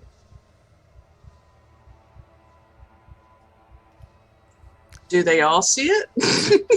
That's it. That's the one. You do. Sophia, to you, it almost looks like someone has some kind of a blue light, like a flashlight or something that's hitting the floor and slowly moving, like sweeping over here, because you don't see any context. You just see the room and light on the floor. It is a pale blue light. It's kind of weird, but it could just be one of our flashlights, maybe. I mean, I don't know why it's blue. No. This was no flashlight. No. Right. Even show you the salt on the ground over there. Does this look blue to you? And he flicks on his torchlight, still shaking a bit. And she's like, very gently, if he lets her, just kind of places a hand on Chase's arm. It's okay. Breathe. Okay. We need to find Chef. We need to find where he is. I don't know, but the light came from here somewhere. This room? Yeah.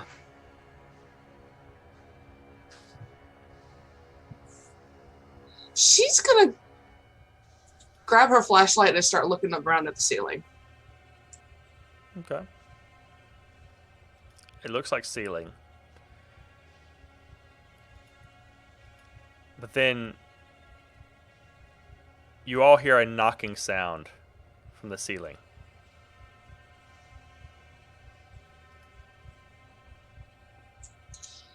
All right. Come on, guys. We're going upstairs right now. No. Chase. Do what? Chase. Put your big boy pants on. We're going upstairs. You don't have to go down. Pants. What'd you say?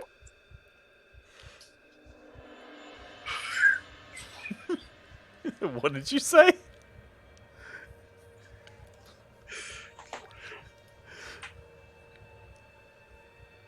I think I know.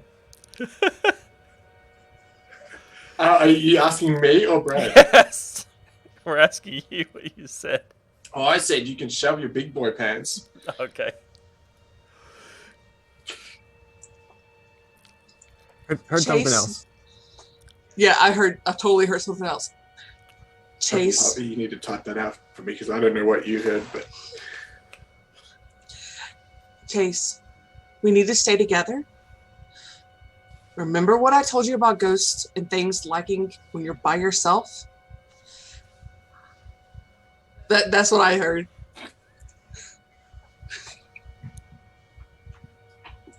Okay, fair. Oh, you nasty. Oh, okay. Pooped my pants. You Look, could say that. it's It's probably, fine. you know, it probably has happened. Let's be fair. He just hasn't realized it yet. Remember what I said about them liking when you're by yourself? I know I'm about to go up there, and Alex is coming with me. Okay. You'll be fine.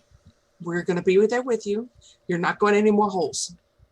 You damn straight I'm not. Are you sure you don't want to stay down here by yourself? I will go down if you said there was a book. No, man, don't go in there. Don't go in there. It's bad news. It's bad news. She's got the book there, right? That's all you need to know. There's a corpse in there with a book. We need to find out what the book is. Nothing good can come of that. Nothing good. Okay. I've acted in these big, great horror films. I know what happens in this scenario. You go in that hole, you end up dead. The hole? There's a reason why it's a trope. Listen, guys. If it is an actual haunting, and it's that person, then we need to lay them to rest. That's the Or only we could thing just burn down the whole freaking house. That works too. That will release them. Yeah, good. Let them be released. We can take a plane and go to like Mallorca or something. Did you not listen to what Alex said?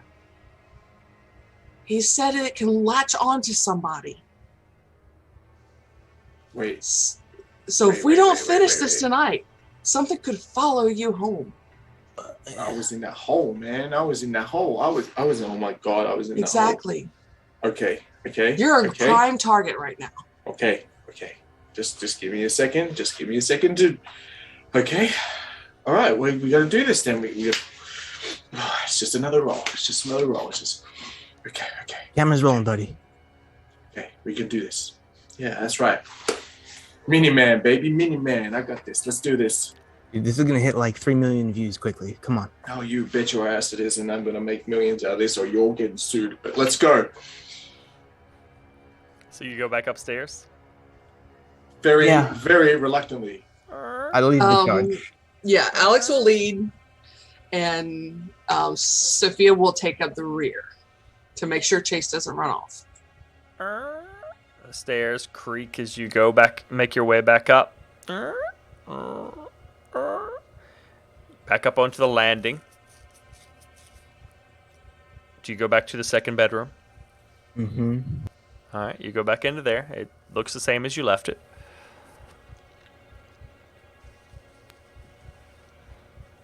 I guess I'm doing this then.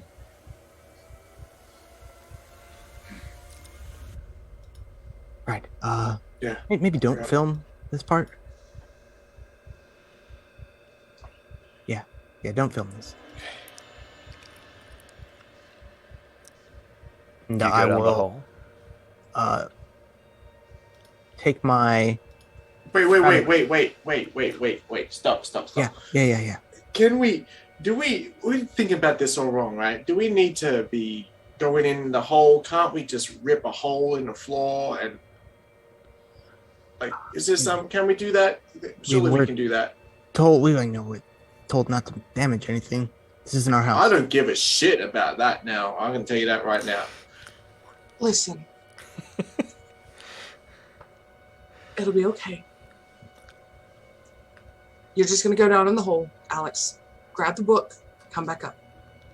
Very fast. Don't look at anything. If you hear anything, see anything, come right back. Okay? Just a bad idea. Yeah, I'm sure. telling you. And I will take my carabiner in my rabbit's paw and just hold it tight.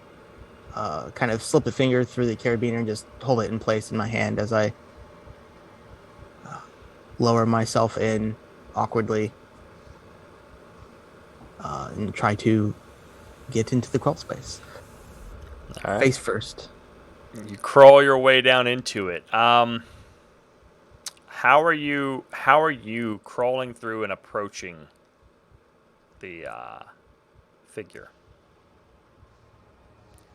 Describe for me what you're doing. You can crawl in the crawl space. It's not a problem.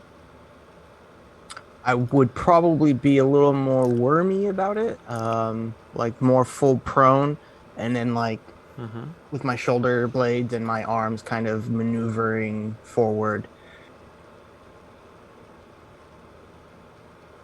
Okay. And occasionally where there's a grab hold, like some of the support beams and stuff, and kind of pull myself forward a little bit. All right, you crawl forward. Flashlight pointed ahead. Yeah. Moving forward, kind of worming your way up. And you can kind of see the lump of it ahead as you're starting to approach and crawl your way up this little dusty space. It's very dusty. You kind of cough a bit, you know. You see the dead body of a shriveled rat. You continue up until you can see the body there. I've been preparing myself mentally, knowing that it's there, to hopefully, like, work the nerves up or work them out and be like, it's just a dead body. It's just a dead body. You've seen tons of pictures of this on the internet. Unfortunately, there's something different about seeing an actual dead body of a person, of a once living human, laying in the crawl space there. And I need you to make me a sanity roll.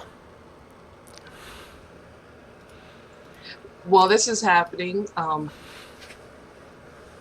she's going to ask Chase for the EMF reader. He hands it to her, actually quite willing, because he does that, and he reaches into his jacket, and he pulls out a small handgun, which he's holding, sort of just... What are you going to do, shoot a ghost? Look, you do you, man. I you do you. Okay. And she's going to turn on the EMF reader. Mm-hmm.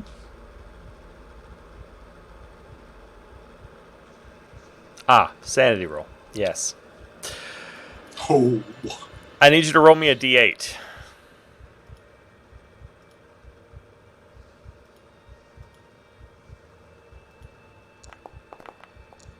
Ooh. That's rough. That's rough, buddy. You stare at this thing. I also need you to make me an intelligence check. As you look at its ashen, withered body, the life, no, the color drained out of it. Fortunately, though, you give a shout of alarm. You all hear, "Ah!" from under the thing as you stare at it. This is the way it's huddled up here, as though trying to get away from something, as though hiding. It's not normal. It's not right. But you're here for a purpose. And you manage to not register. You manage to kind of obscure that, your mind protecting yourself from the full context and reality of this body here in this crawl space. And you frantically reach out. You grab the book from it, wrench it out of its hands, and begin to crawl back. Begin shoving yourself back, trying to get out of here. Not as frantically as Chase did, but very much wanting out of this hole.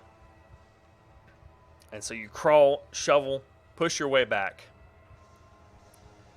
away from it, because you can't look at it right now. There's too much riding on this. I would probably drop my flashlight in the moment, because my other hand has my lucky paw in That's it. fair. You drop your flashlight, leaving it under there, and crawl out, kind of hastily, pulling yourself out with a lucky rabbit's paw in one hand and the other hand clutched around an aged red leather book. She'll be waiting at the entrance to the hole, like kind of like still holding an EMF reader.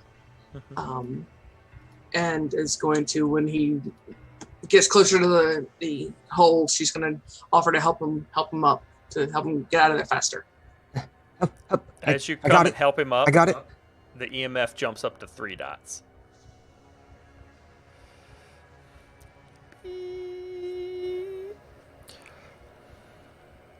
I got the book. I got the book.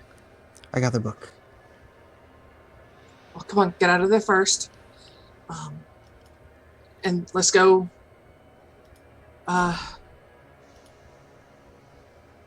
You all hear a door. You all hear the sound of a door slam downstairs. Joey? Okay, we're not going downstairs. Let's go in let's get out of the closet. And let's have a look at that book. I'd probably look pale-faced in the moment, or a little closer to a whiter complexion than I initially had before going down there.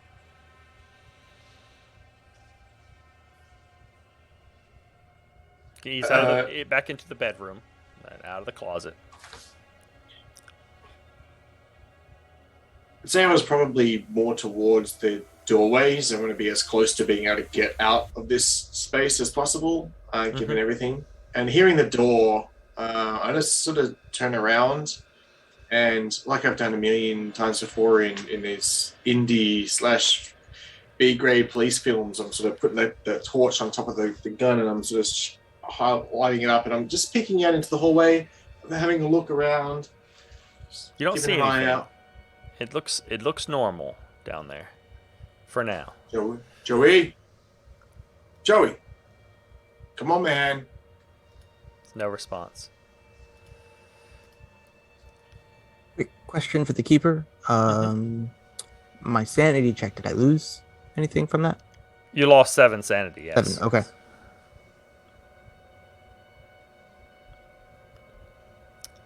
I made you roll your own suffering. And you're holding a book. It is red leather. The binding itself is kind of chipped and cracked in places, and along part of the spine, it has kind of a yellow discoloration, which Sophia would probably know is a bit of leather book mold. The book's gotten mildewy or wet at some point. I will unclutch it from my chest and just kind of place it on the dresser we've moved. Just take a step back from it. At this point, she will turn off the EMF and ask for Alex to hold the flashlight for her. And she's going to again, with the utmost care, she's going to very carefully open it up and start looking through it. All right. You begin opening and looking through the book. It contains notes on various different things from a cursory glance at it. Go ahead and make me a language own check, as the majority of this book is in English. Hard success. You begin flipping through. Looking through, studying the book. Kind of hastily flipping through for anything of relevance to see what this is, because there's so much going on.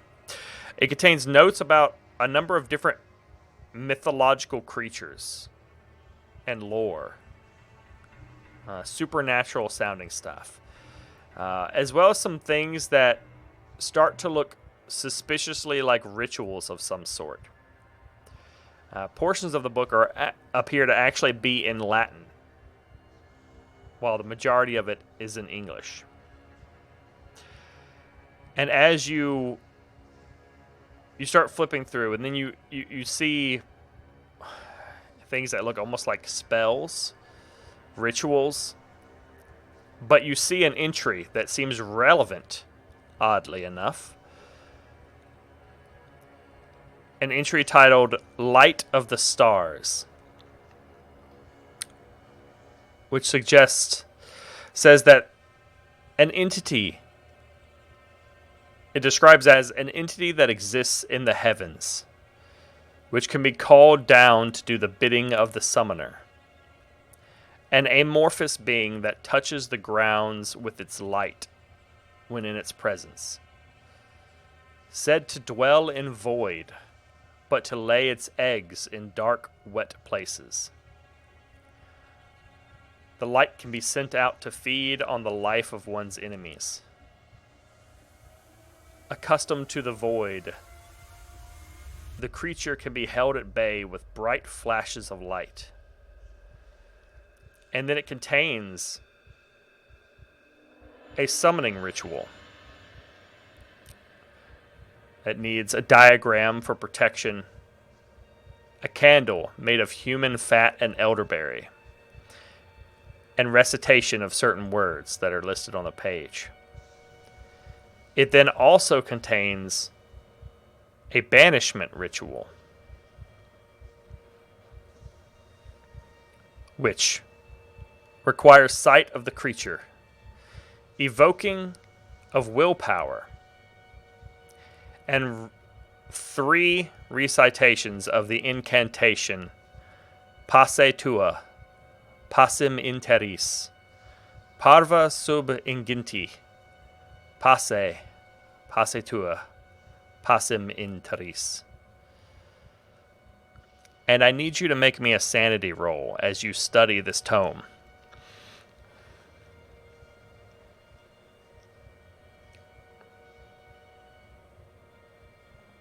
Success, you lose 1 point of sanity.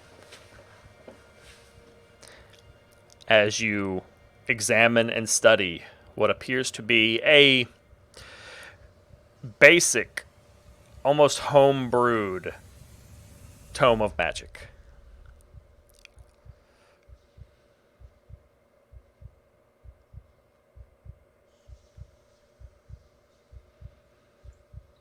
Okay, Alex. Yeah. We've been through a lot of shit together. This is the first time it's real. I've been trying to tell you that for a while.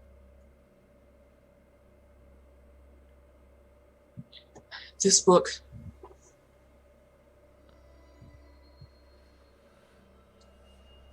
I can't believe I'm saying this, but I think something was summoned.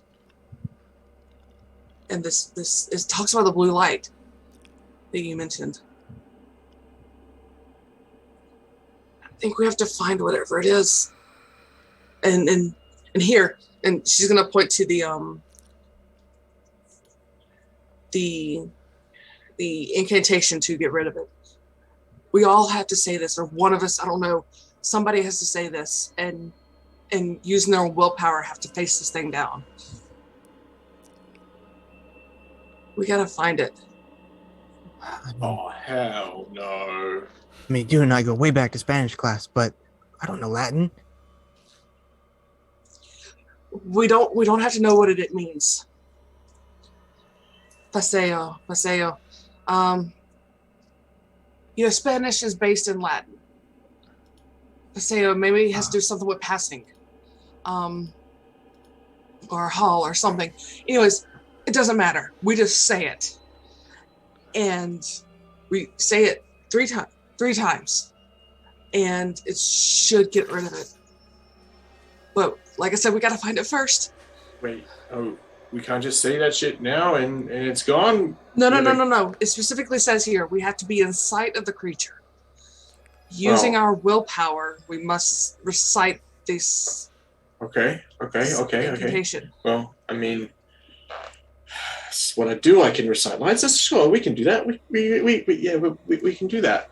We can do that. Just Yeah, it's like tell line me what I reading. gotta say. Just tell me what I gotta say, and I say it. Just, Okay, yeah, what she's gonna do is she's gonna pull out her notepad, one of her notebooks, tear out 3 pieces of paper, and copy verbatim those lines that they have to say to get rid of it. Mm-hmm. And she's gonna give one to each, either of them, and she's gonna keep the other one, and then she's gonna take the book, and she's gonna very carefully place it into her messenger bag. Okay. Do I need to make a check to copy them down? No, I mean it's right there. You can just copy it verbatim. Okay. And that's all the book said. Nothing else. Did she see anything else? Just the stuff I read to you. Yeah. Says there's something that this was used, or God, there was a lot of stuff in there. Okay. Basically, this thing, this amorphous thing, light, if you will, kills things, and it was summoned to attack their enemies. It can be summoned and controlled, and it seems like it feeds off the enemies. And I don't know why. How big was the body down there? I mean, I really couldn't remember. Nor do I Like, want was to. it a full-grown human, or was it like a child? You can't remember. is that for both of us? Yeah, you both. Yeah. You remember there was a body, but It was. your mind, to protect itself, has kind of suppressed It's the all details. bunched up. It's all bunched up. It's so hard. I Covered. I don't know. Had Yeah. something over it. I don't know. It was. All right. So, okay. Did it tell us how to find this thing? Well, I'm assuming it's got to be somewhere in this house. Wait a minute. Wait, no. Is no, it no, the no. light? Didn't you say? Was it the light? Is it what you said, or is it the light stops it or something? I don't know what. It lays its eggs in wet areas. We need to get in the basement. Oh hell no! Come on, man. Why is it got to be the basement? But that's the thing. Of course. The woman, I can't remember her name. She says it's locked off. It's just like blocked off. So we've got to find a way to get into the basement. The door to the basement is underneath the stairs. Yeah, but they blocked it off because there's water And the light and mold. came from around the corner of the stairs when I saw it. What about when you saw it, Chase? Where did it come from? The same, I think. Everywhere. Yeah, it was all over. It was like the room was filled up, like it had filled to the brim with water Where were you when it happened, though? at the foot of the stairs. Okay, There. okay. We gotta get in the basement. Next step, Please basement. don't say what you're going to say next. Please don't say it. Just don't say it. If you don't say it, it's not true, right? We can. So I'm pretty sure it's in the basement. We're still recording, man. Still recording. Remember those views. Yeah. Okay. Fuse. And Chase, Yep. you're gonna have to go in the basement. Oh hell no, man. Okay. Yeah. Okay. But it's Can't we okay. move it upstairs? Come on, can't we move We're it gonna out? all be together. All of us together. Okay? I mean, why Got couldn't this. we do it upstairs? It came up twice before, at least. Yeah, we don't have But to go is down the there. do you think we can lure it up here? Isn't it? Well, it's tried twice now to come up, hasn't it? Or it has come up. I don't even understand half the shit that's going on right now, but I'm pretty sure that it was out when I was down there. Like it was filling up the room. Besides, I hate to say this, but if there are eggs downstairs, we have to figure out a way to destroy them. Oh, you keep saying some heinous shit, woman. I mean, I've seen a lot of stuff on the internet. A lot of stuff. I'm getting a little to that point, you know. I didn't think you had a point. I thought that you could just keep going and going and going. I mean, sure. Listen, we passed my point about 2 hours ago, okay? So this is all on bonus time, baby, and we are running out of that fast. So if we're going to do something, let's do it now before I just... Actually, I'm pretty sure your contract said until daybreak. Oh, my contract didn't talk about glowing lights filling up rooms and dead bodies on the floorboards. No, that's not be talking contracts right now, because there's some serious breaches going on, and it's not me. Okay? Let's focus on the task at hand. Let's go down there. Yeah. There's Sophia, a door. from what you read, you would know that someone will need to recite the incantation 3 times. Which does not mean 3 people 1 time. It means at least one person 3 times. No, Just she's to clarify. Yeah, she's more thinking that they will, whoever feels the strongest and doesn't, crap their pants first, then that way we all have it too. If all 3 of us are doing it, someone might get through to 3 times. Go ahead also and make me an intelligence roll, if you will. Yeah, you. Sure as shit don't want me doing it.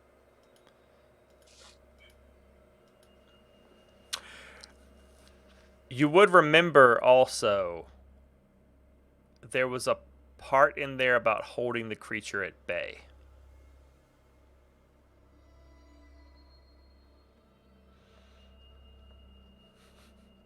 Might be slightly important. I might have missed that part.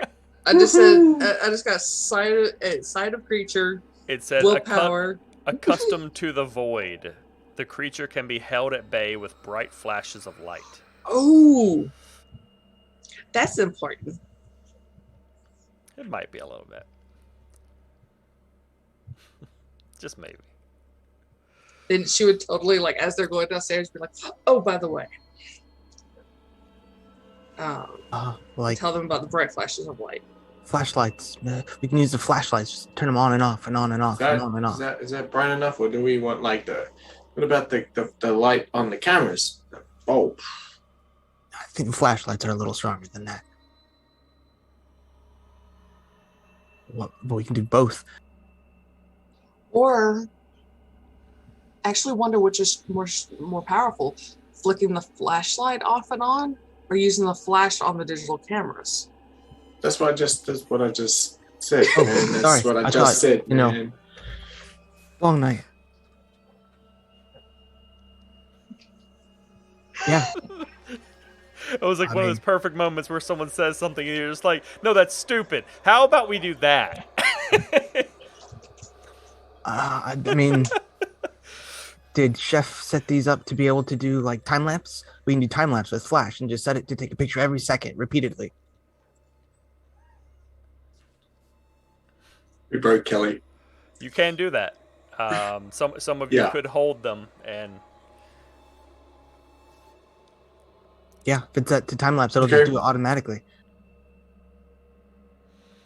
Sure. Yeah. Okay. Does anyone know how to pronounce this shit? Yeah. By the way. There wasn't a pronunciation guide in the book. Okay, cool. Okay. You ever go into a bathroom stall and see, Spanish writing warning signs on the stall about how you might need to more appropriately use it? Yeah. Okay. Sure. Okay. I can do that. Spanish, you reckon? It's close. Okay. Let's hope that's good enough. So you go downstairs. Anyway, let's just get this done. Back into the family room. And as you all kind of filter out into the family room and look over in the direction, you can see The basement door is open. Oh. When did you guys leave that open? It No, I was was afraid supposed to you'd say be that. locked. Yeah, I was afraid you'd say that. I have grabbed the tripod camera at this point, and it's recording this whole thing. I'm just holding it. All right. Alex? Yeah. Which one of us is going to do it? You were a little better in Spanish than I was, so it should probably be you. Okay, that makes total sense. Alex, make me an occult roll.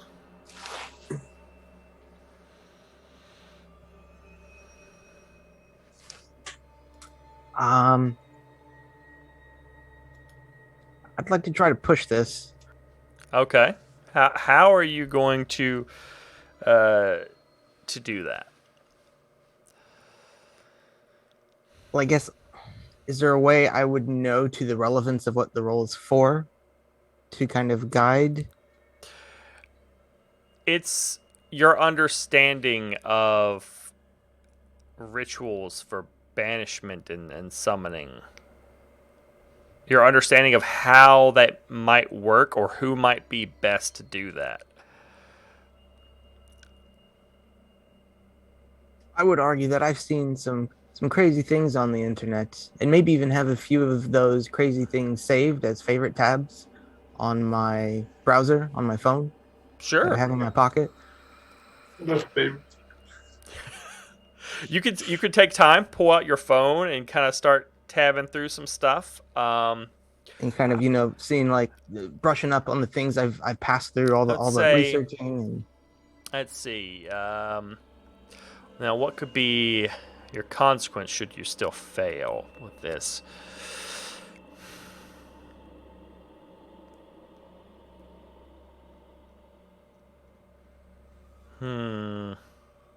That's a tough one.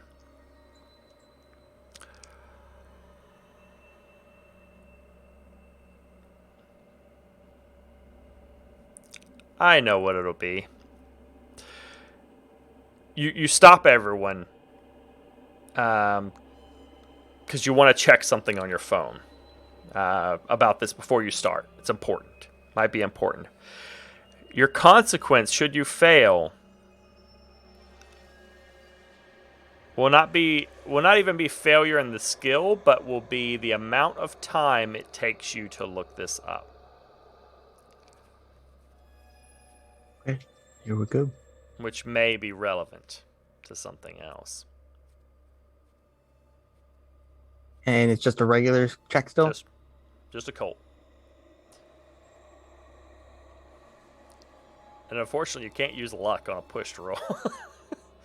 So you stop. You sit there. You start going through.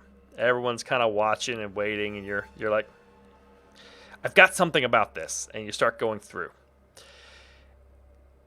It takes a while. So you're still going. That door is still just sitting there open. You're kind of dwelling. You're waiting.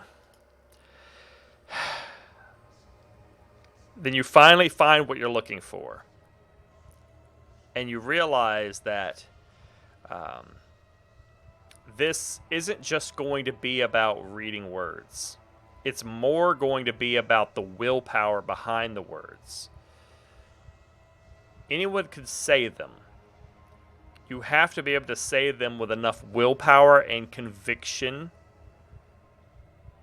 to force your will upon this creature. So the best person to do this is going to have to be someone who can actually exert their will over the creature, who is strong enough mentally to do that.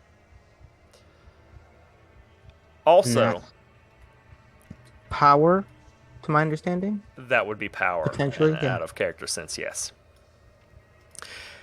Also, in a related note,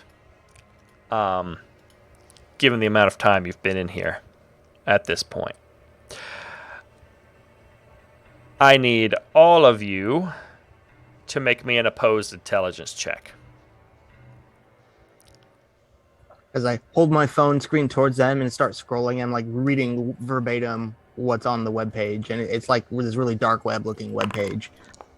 Oh, God. I'm sorry again. We'll use luck on this. Is this an opposed check? It is an opposed check, so I guess I would have probably used luck because I said it first to bring it I down to do 50. believe I win. what? I You're don't think I you're can use enough luck on that. You're against an extreme success, so I had already said it before I saw your roll. luck's not going to so. do you anything. I don't actually think you can use luck on an opposed check. Okay, that makes it easy. Come to think, I don't know actually. I know you can't on a pushed roll, but I don't think you can on an opposed check either. Okay.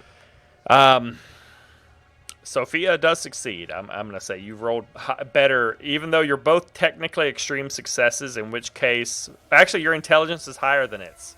So you succeed on the tie. You win the tie. The other two, however, do not. And I need you... I need you both to roll me 2d6. Poor Chase.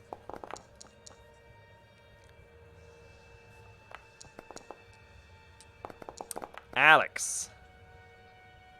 Oh, where did there we go. Alex, you lose 1 point of mana, 1 point of magic points, and 4 sanity. Have you gone below your 25% sanity? I'm about to find out. Well, find out from me. Andy. Sarah, you didn't lose anything. You were fine. You succeeded. You were good. I have not yet. Good. That's very good. Close. It's exceedingly good. Andy, you lose Yes. 6 magic points. How many magic points do you have? 6. I had 1 left. As you all feel this pain, this headache, begin to pulse and throb in the back of your head, you see the two of you that failed see the splay of colors again briefly. You feel the sense of vertigo.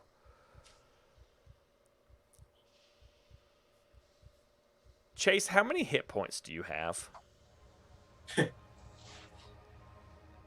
You have 1? 2. 2. Alex, you see the flash color and everything, and it starts to kind of resolve. You shake your head. You're okay. You're okay. Then you hear a loud thump as Chase loses 5 hit points and collapses onto the ground. Or, wait. Yes, loses 5 hit points and collapses onto the ground. As every point of magic beyond your limit deducts from hit points. And you look over, and he is slumped over. I need you to... Actually, no, that's... You're just unconscious from that.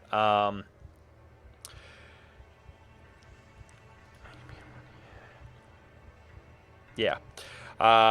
He slumps over, and you look over, and you can see blood kind of running out of his ears and his nose.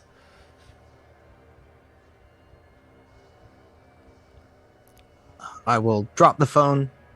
Also, because I'm kind of still woozy from that vertigo feeling, kind of to my knees and crawl over to him and try to wake him up a little bit, or see how I could help him. Do either one of you have first aid? I mean, Yes. You both have first aid, but... I have a decent score. I don't know if it's the default, but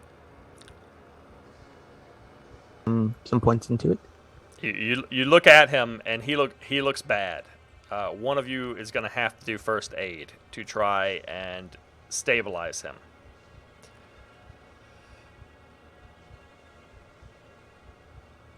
I have a 30 in first aid. You want me to do it? Same. So yeah, Oh, either one same? of us. Yeah. I'll do it. Okay. You just rolled really good, Which means I'm gonna roll really bad. and I just rolled really bad. I mean, I'm gonna roll really good, but All right, I'm gonna do it. Go ahead. is there an assist feature? Oh, You could have you could assist actually. I believe you could assist with this. It would give her a bonus die. So Sophia, go ahead and roll again to use your bonus die. It just replaces the 10s. So Okay, just Or roll. just Just roll a roll D10. again. Oh, roll a okay. D10.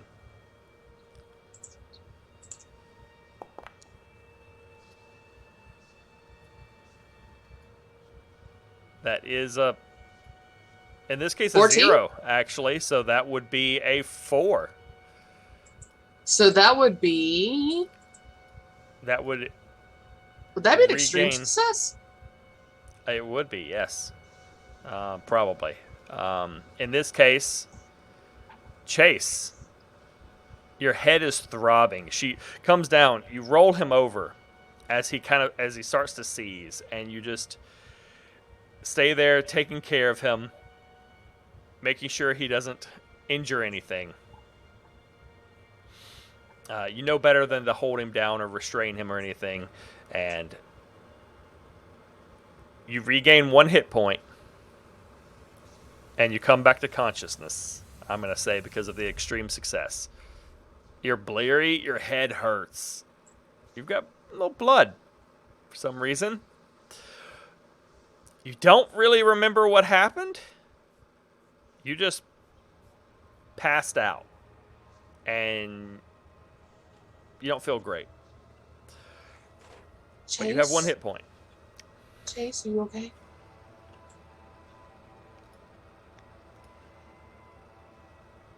You muted yourself. Nice. Oh. No. Oh god, that hurt. What happened? Just stay there. Just don't try to move yet.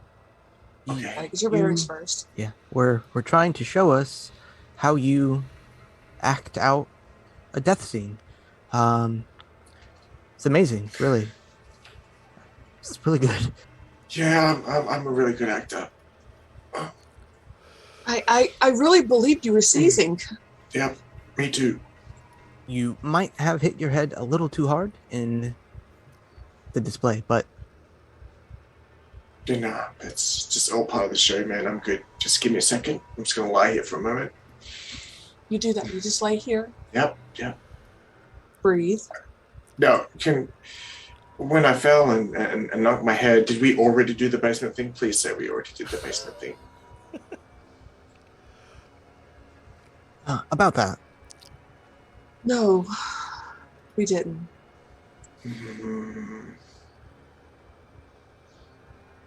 This is a really shit day. On that, we can agree.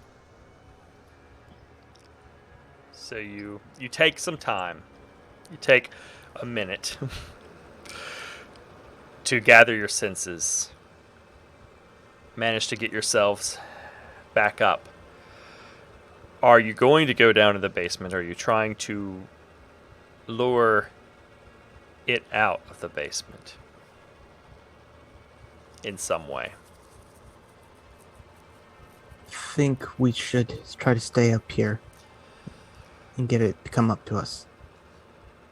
I can't believe I'm gonna say this, but didn't it just attack us from down there? Well, I felt like I just got attacked. I really feel attacked right now. I'm not attacking you. It's okay. Don't be a dickhead. Sorry.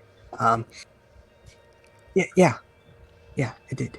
I feel Oh, I don't want to say it, man, but I think we got to go down there.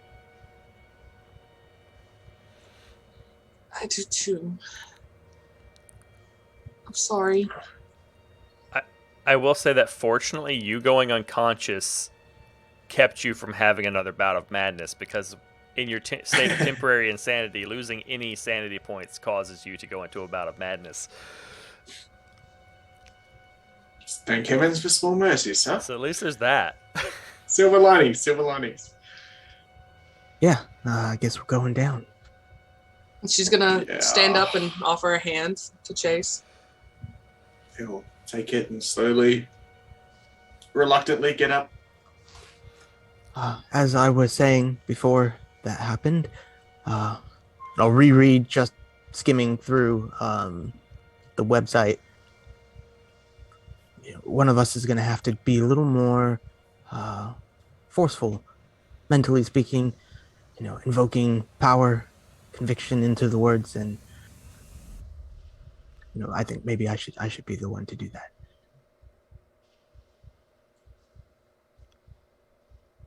You think Or you are can? you waiting for me to object?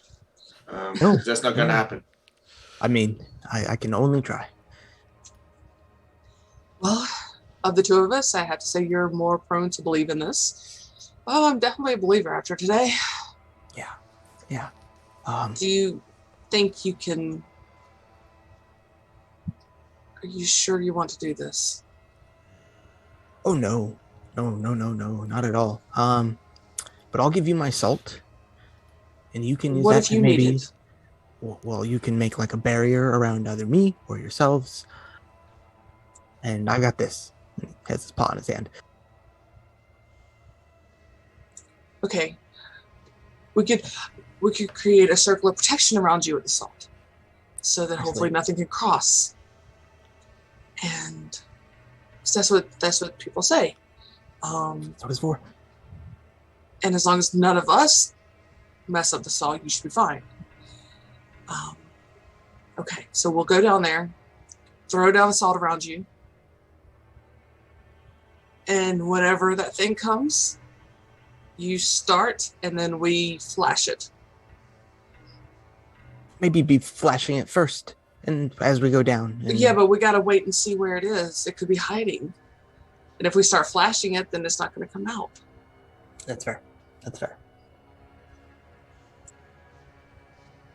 Good plan. Good plan. Let's do it. So you could maybe at best go two abreast down these stairs. So who's in front? Nope. Nope. You said two? Then Sophia's going to be with Alex. Okay. I assume Chase and Sophia have the cameras.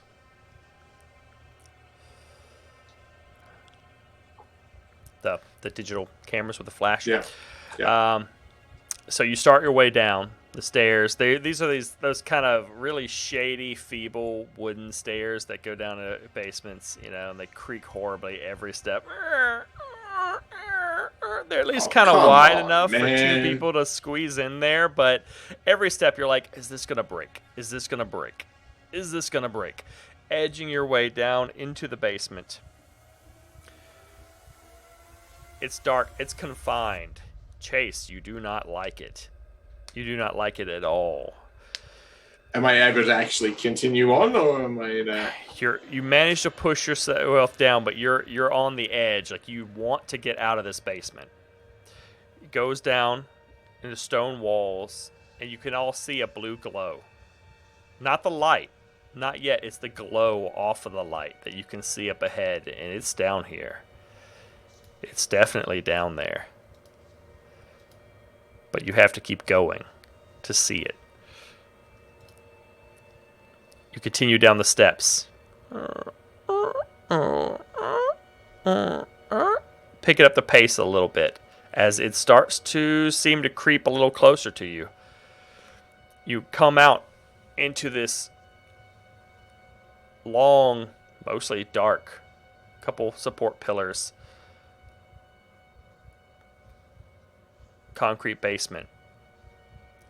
And you see the light not on the floor, but in the air, hovering there. It's not gas. It's not water. It's light. Just a pale blue shimmering in the air itself, shimmering against the darkness. And to the right, you see a person huddled down on the ground with a camera. His hair is streaked with gray. Skin is kind of pruned and wrinkled up. Like 30 or 40 years older than he should look. And this light, this color, begins to approach you. Now, you are all prepared coming down here. So, even though in initiative order, it's faster than you. And it begins to approach you through the air, just gliding. It's hard to even see it moving because it's like watching a one-dimensional thing move through 3 dimensions. It doesn't quite make sense with your eyes. But you get a sense of the light coming nearer. And I'm going to give you each 1 round of action before the start of initiative, because it does go first. And then it would be Chase, then Sophia, and then finally Alex. So Chase, what do you do? Okay, I want to preface this by saying something. As I was coming down the stairs, sort of behind everyone, they've got the torches and the cameras and stuff. Mm-hmm. My torch is a little bit redundant, and in perhaps Chase's finest hour, has an idea. He puts the torch away and pulls the gun out again. Mm-hmm. So his action will be to both flash the camera and shoot the gun just anywhere up in the air, doesn't matter, for the muzzle flash at the same time. Okay. I'm going to assume you don't shoot at the ceiling right above you. No. I'm happy to... It doesn't really matter where I shoot, so I'm happy to shoot at it. Yeah, not really expecting much to I'm happen. going to give you the benefit of the doubt that you don't risk imminent ricochet. No. I'm certainly not trying to kill myself and my friends. Yeah. But the main point is just firing off the round so that the muzzle flashes and the camera flashes at the same time. It is going to get a power roll against your flash.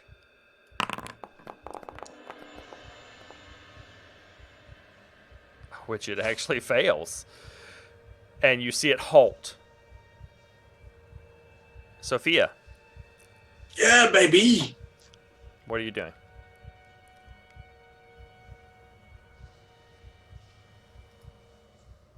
She's going to she's got her camera ready. She's going to go ahead and flash it too, see if she can get to back down. Okay. Ooh, hard success. It's still held at bay by the first flash.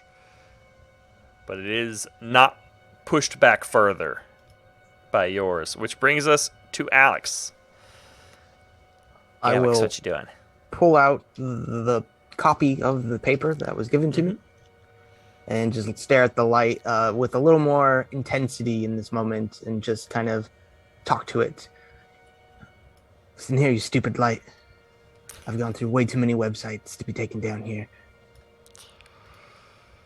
And I will try to connect to it as I understand this as best as I can to power into it and to will over it and start to recite the first of 3 segments of that phrase.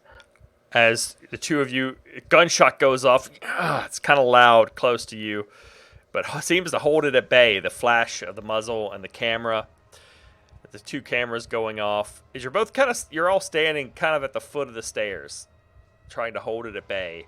You say that, you look at your paper with your flashlight and recite, Passi tua, passim interis, parva sub ingenti, passi tua, passim interis. And it's its turn now. But it cannot approach you because of the flashes.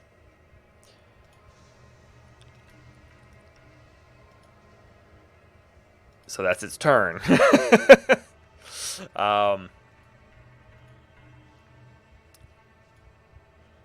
And we will come as it seems to struggle in the air there. Slowly, it's inching closer, but kind of having difficulty doing so.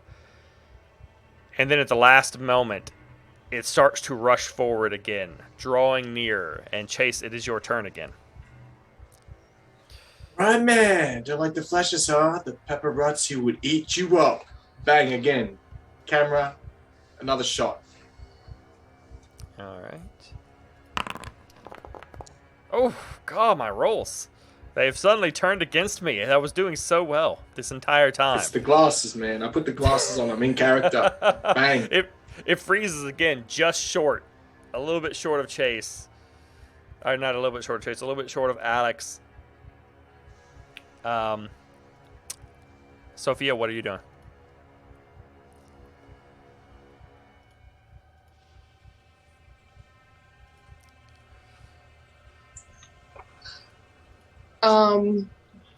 You remind me on their turn,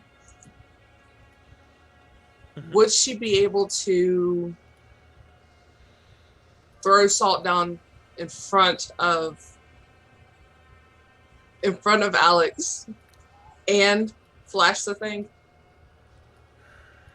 I will say, because y'all talked about setting it to auto flash, even though you didn't say you did it, you talked about doing it, I'll say sure. Okay. Then, yeah, that's what she's going to do. So she's going to hold the camera out to make sure it's facing the right way, and while she salts the ground in front of Alex to kind of create a barrier. Okay. Throw the salt down. Power against your flash. Oh. It is ushered back a short distance. Not as far as you would like, Alex, because it seems to be drawn straight towards you. It is coming in your direction. It's your turn. Do you recite the words once again? Yes, I'll kind of spread my legs out though and kind of stance myself a little more powerfully, and with the one hand holding the piece of paper, I will grab some salt with my other hand, and purposefully at the end of the reciting is kind of crescendoing up in tone and getting louder. I'll throw salt forward and it'll just sprinkle over the two of them. All right. You recite the words for a second time. Comes to his turn, and you can almost feel the frustration to this thing, as if there's a certain degree of intellect here, and it's pushing with its concentration against you, and it starts to rush forward again.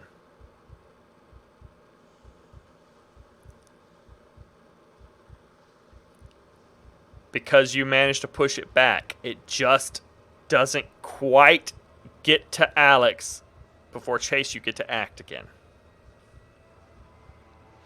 Are you going to flash it once more?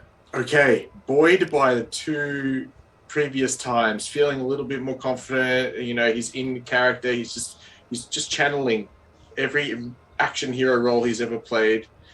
Just turns, looks at Sophia with a pistol hand, wraps it around behind her head, just plants a kiss on her. Pulls back, says, "Come on, asshole. Do you want to live forever?" Runs down the stairs and just bang, pistol and flash at the camera. One more time. It fails again. It freezes in place. You can feel the glow on you. It is like right in front of you, all encompassing. Sophia, do you flash it again? Now that you've just been, that happened. It's a good thing it's on a timer. Because she's just kind of standing there. Not sure what to do now. All right. So she's just kind of holding it. Doesn't do anything. Just lets it do its own thing. Extreme success. It's pushing against to the degree that Alex, as you're going to recite the words for a third time, you can see it creeping closer. It is inching into your view. It is surrounding, and it begins to go onto your body. The blue light, you all see it. It's not in front of him anymore. It's on him. The blue light is on his body as he is saying the words. And I assume that Alex says them again. And I need you, Alex, to make me a hard power roll. As I say them, I only know I need to say them the 3 times after finally finishing it, kind of maybe having trouble breathing as it's touching me and kind of coating me. I'll just let out a weakened whisper. I beat you last time. And then try to overpower it. Does the salt give advantage? No, the salt does nothing.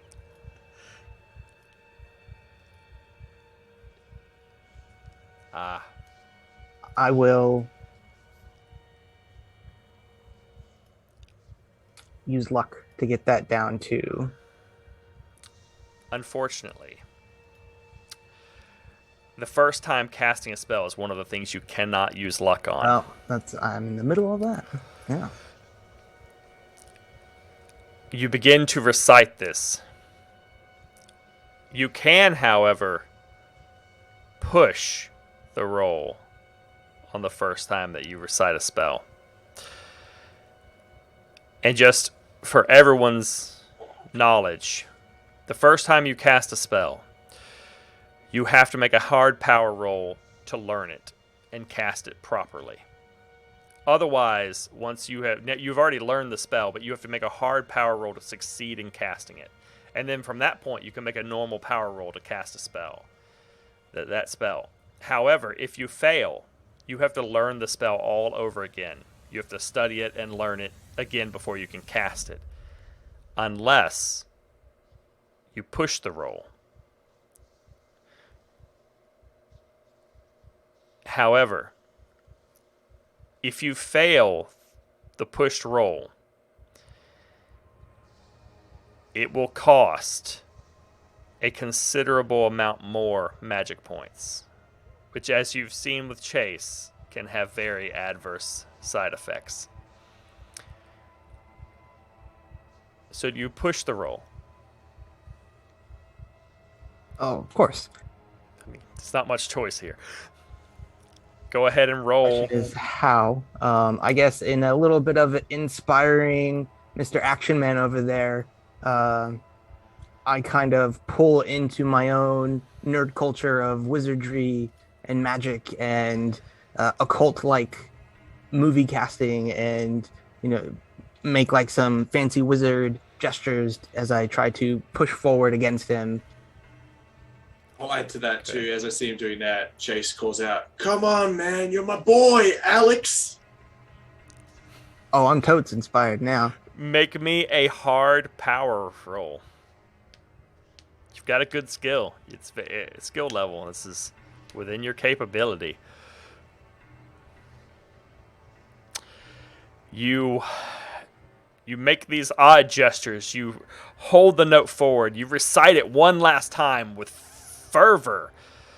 Passi tua, passem interis, parva sobeginti, passe tua, passem interis. And as you do, the slip of paper in your hands flares up, engulfed in fire, into the air. Bits of embers of paper flare out into the room and begin to swirl.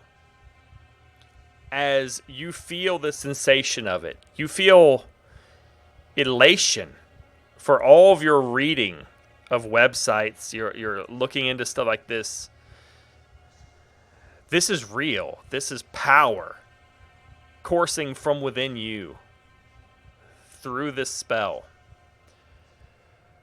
And as these particles of paper flare up into fire and then ash swirling around the room, you hear in your mind a shrill shriek, and this light suddenly flares up brightly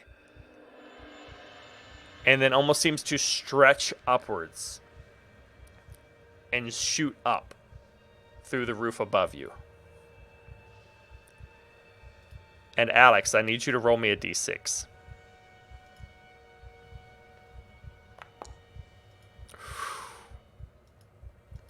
How many magic points do you have right now? 12. 12. You hold your ground, you plant your feet. You concentrate. How many hit points do you have? 8. This paper engulfed, gone. Your body kind of trembling. But you focus, like when it was on you before and you willed it away. You focus, jaw set.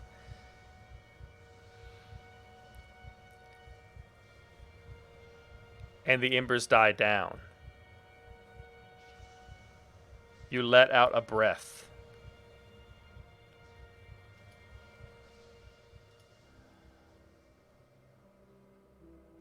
You're okay.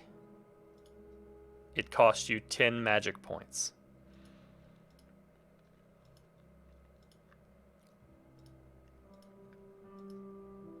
And so, left there, the light gone.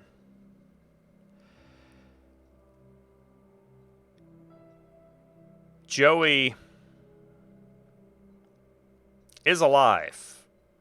He's just staring, kind of gibbering to himself. But you collect him. You crawl yourselves out of the basement. You check your phones for surprisingly the first time, and you have signal. I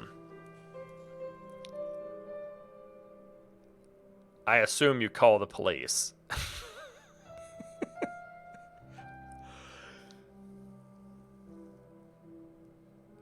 But you're okay, having survived the Sackett Sick house, having cleansed it of the color out of space. And good job, everybody. Point of order. Before calling the police, I call my manager. I bet you do. I quit. How Well done, dare team. you, sir? You call your manager and he gets an earful, I'm sure. You're fired, boy.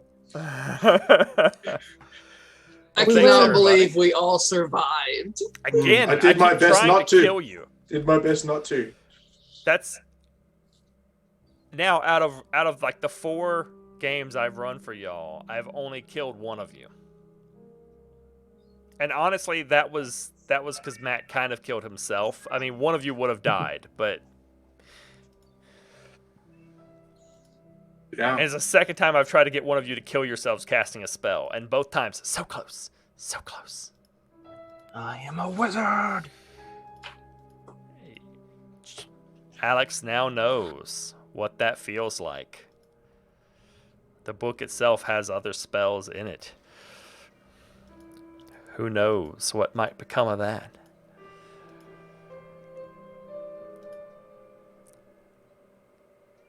But that was fun. It's a little later than I intended. Oh, Yeah, Yeah. went a little longer, but that was cool, guys. Thank you so much. I hope that was fun for everybody. That was my first time running a homebrewed scenario. Instead of, all of our other games, I used a pre-made scenario, and this was my first time putting something together myself. So I was a little worried about how that would go, but no, it wouldn't. Smooth, I feel. That was a lot of fun. I'm so anxious now. That was a lot of fun. Thank you. Breathe. deep breaths. And now I can't scream at me. Your cat is pissed. hmm He can shut up. We haven't had dinner yet. I know, right? It's been longer since we've had food. I know. It's midnight. I haven't eaten anything. Yeah, That was you so best much get fun. yourself some food. I'm glad you all could make it. Yeah, that was great. Yeah, thanks for having me. Thanks, everybody. Thank you to our viewers. Yeah, thanks to everyone who hung Aurora, around like for Malice. 4.5 hours. On our way out, I do want to remind everybody I have a Mass Effect stream Sunday. Also, want to thank once again Syrinscape for the wonderful music we've used today. Not a sponsor, but just thanking them for our use of the platform. They provide music and sound effects for tabletop games. We're also using Foundry Virtual Tabletop for all of our die rolls and our Call of Cthulhu module hosted by Forge VTT. So we're going to go ahead. It's kind of late, so we're going to go ahead and head out. But thanks, everybody, for coming out. Thank you to the players, especially. And I'm going to go to our credit screen, and then we will hopefully see some of you around sometime. Good night, everybody. Thanks, guys. See you later. Hey, Tor.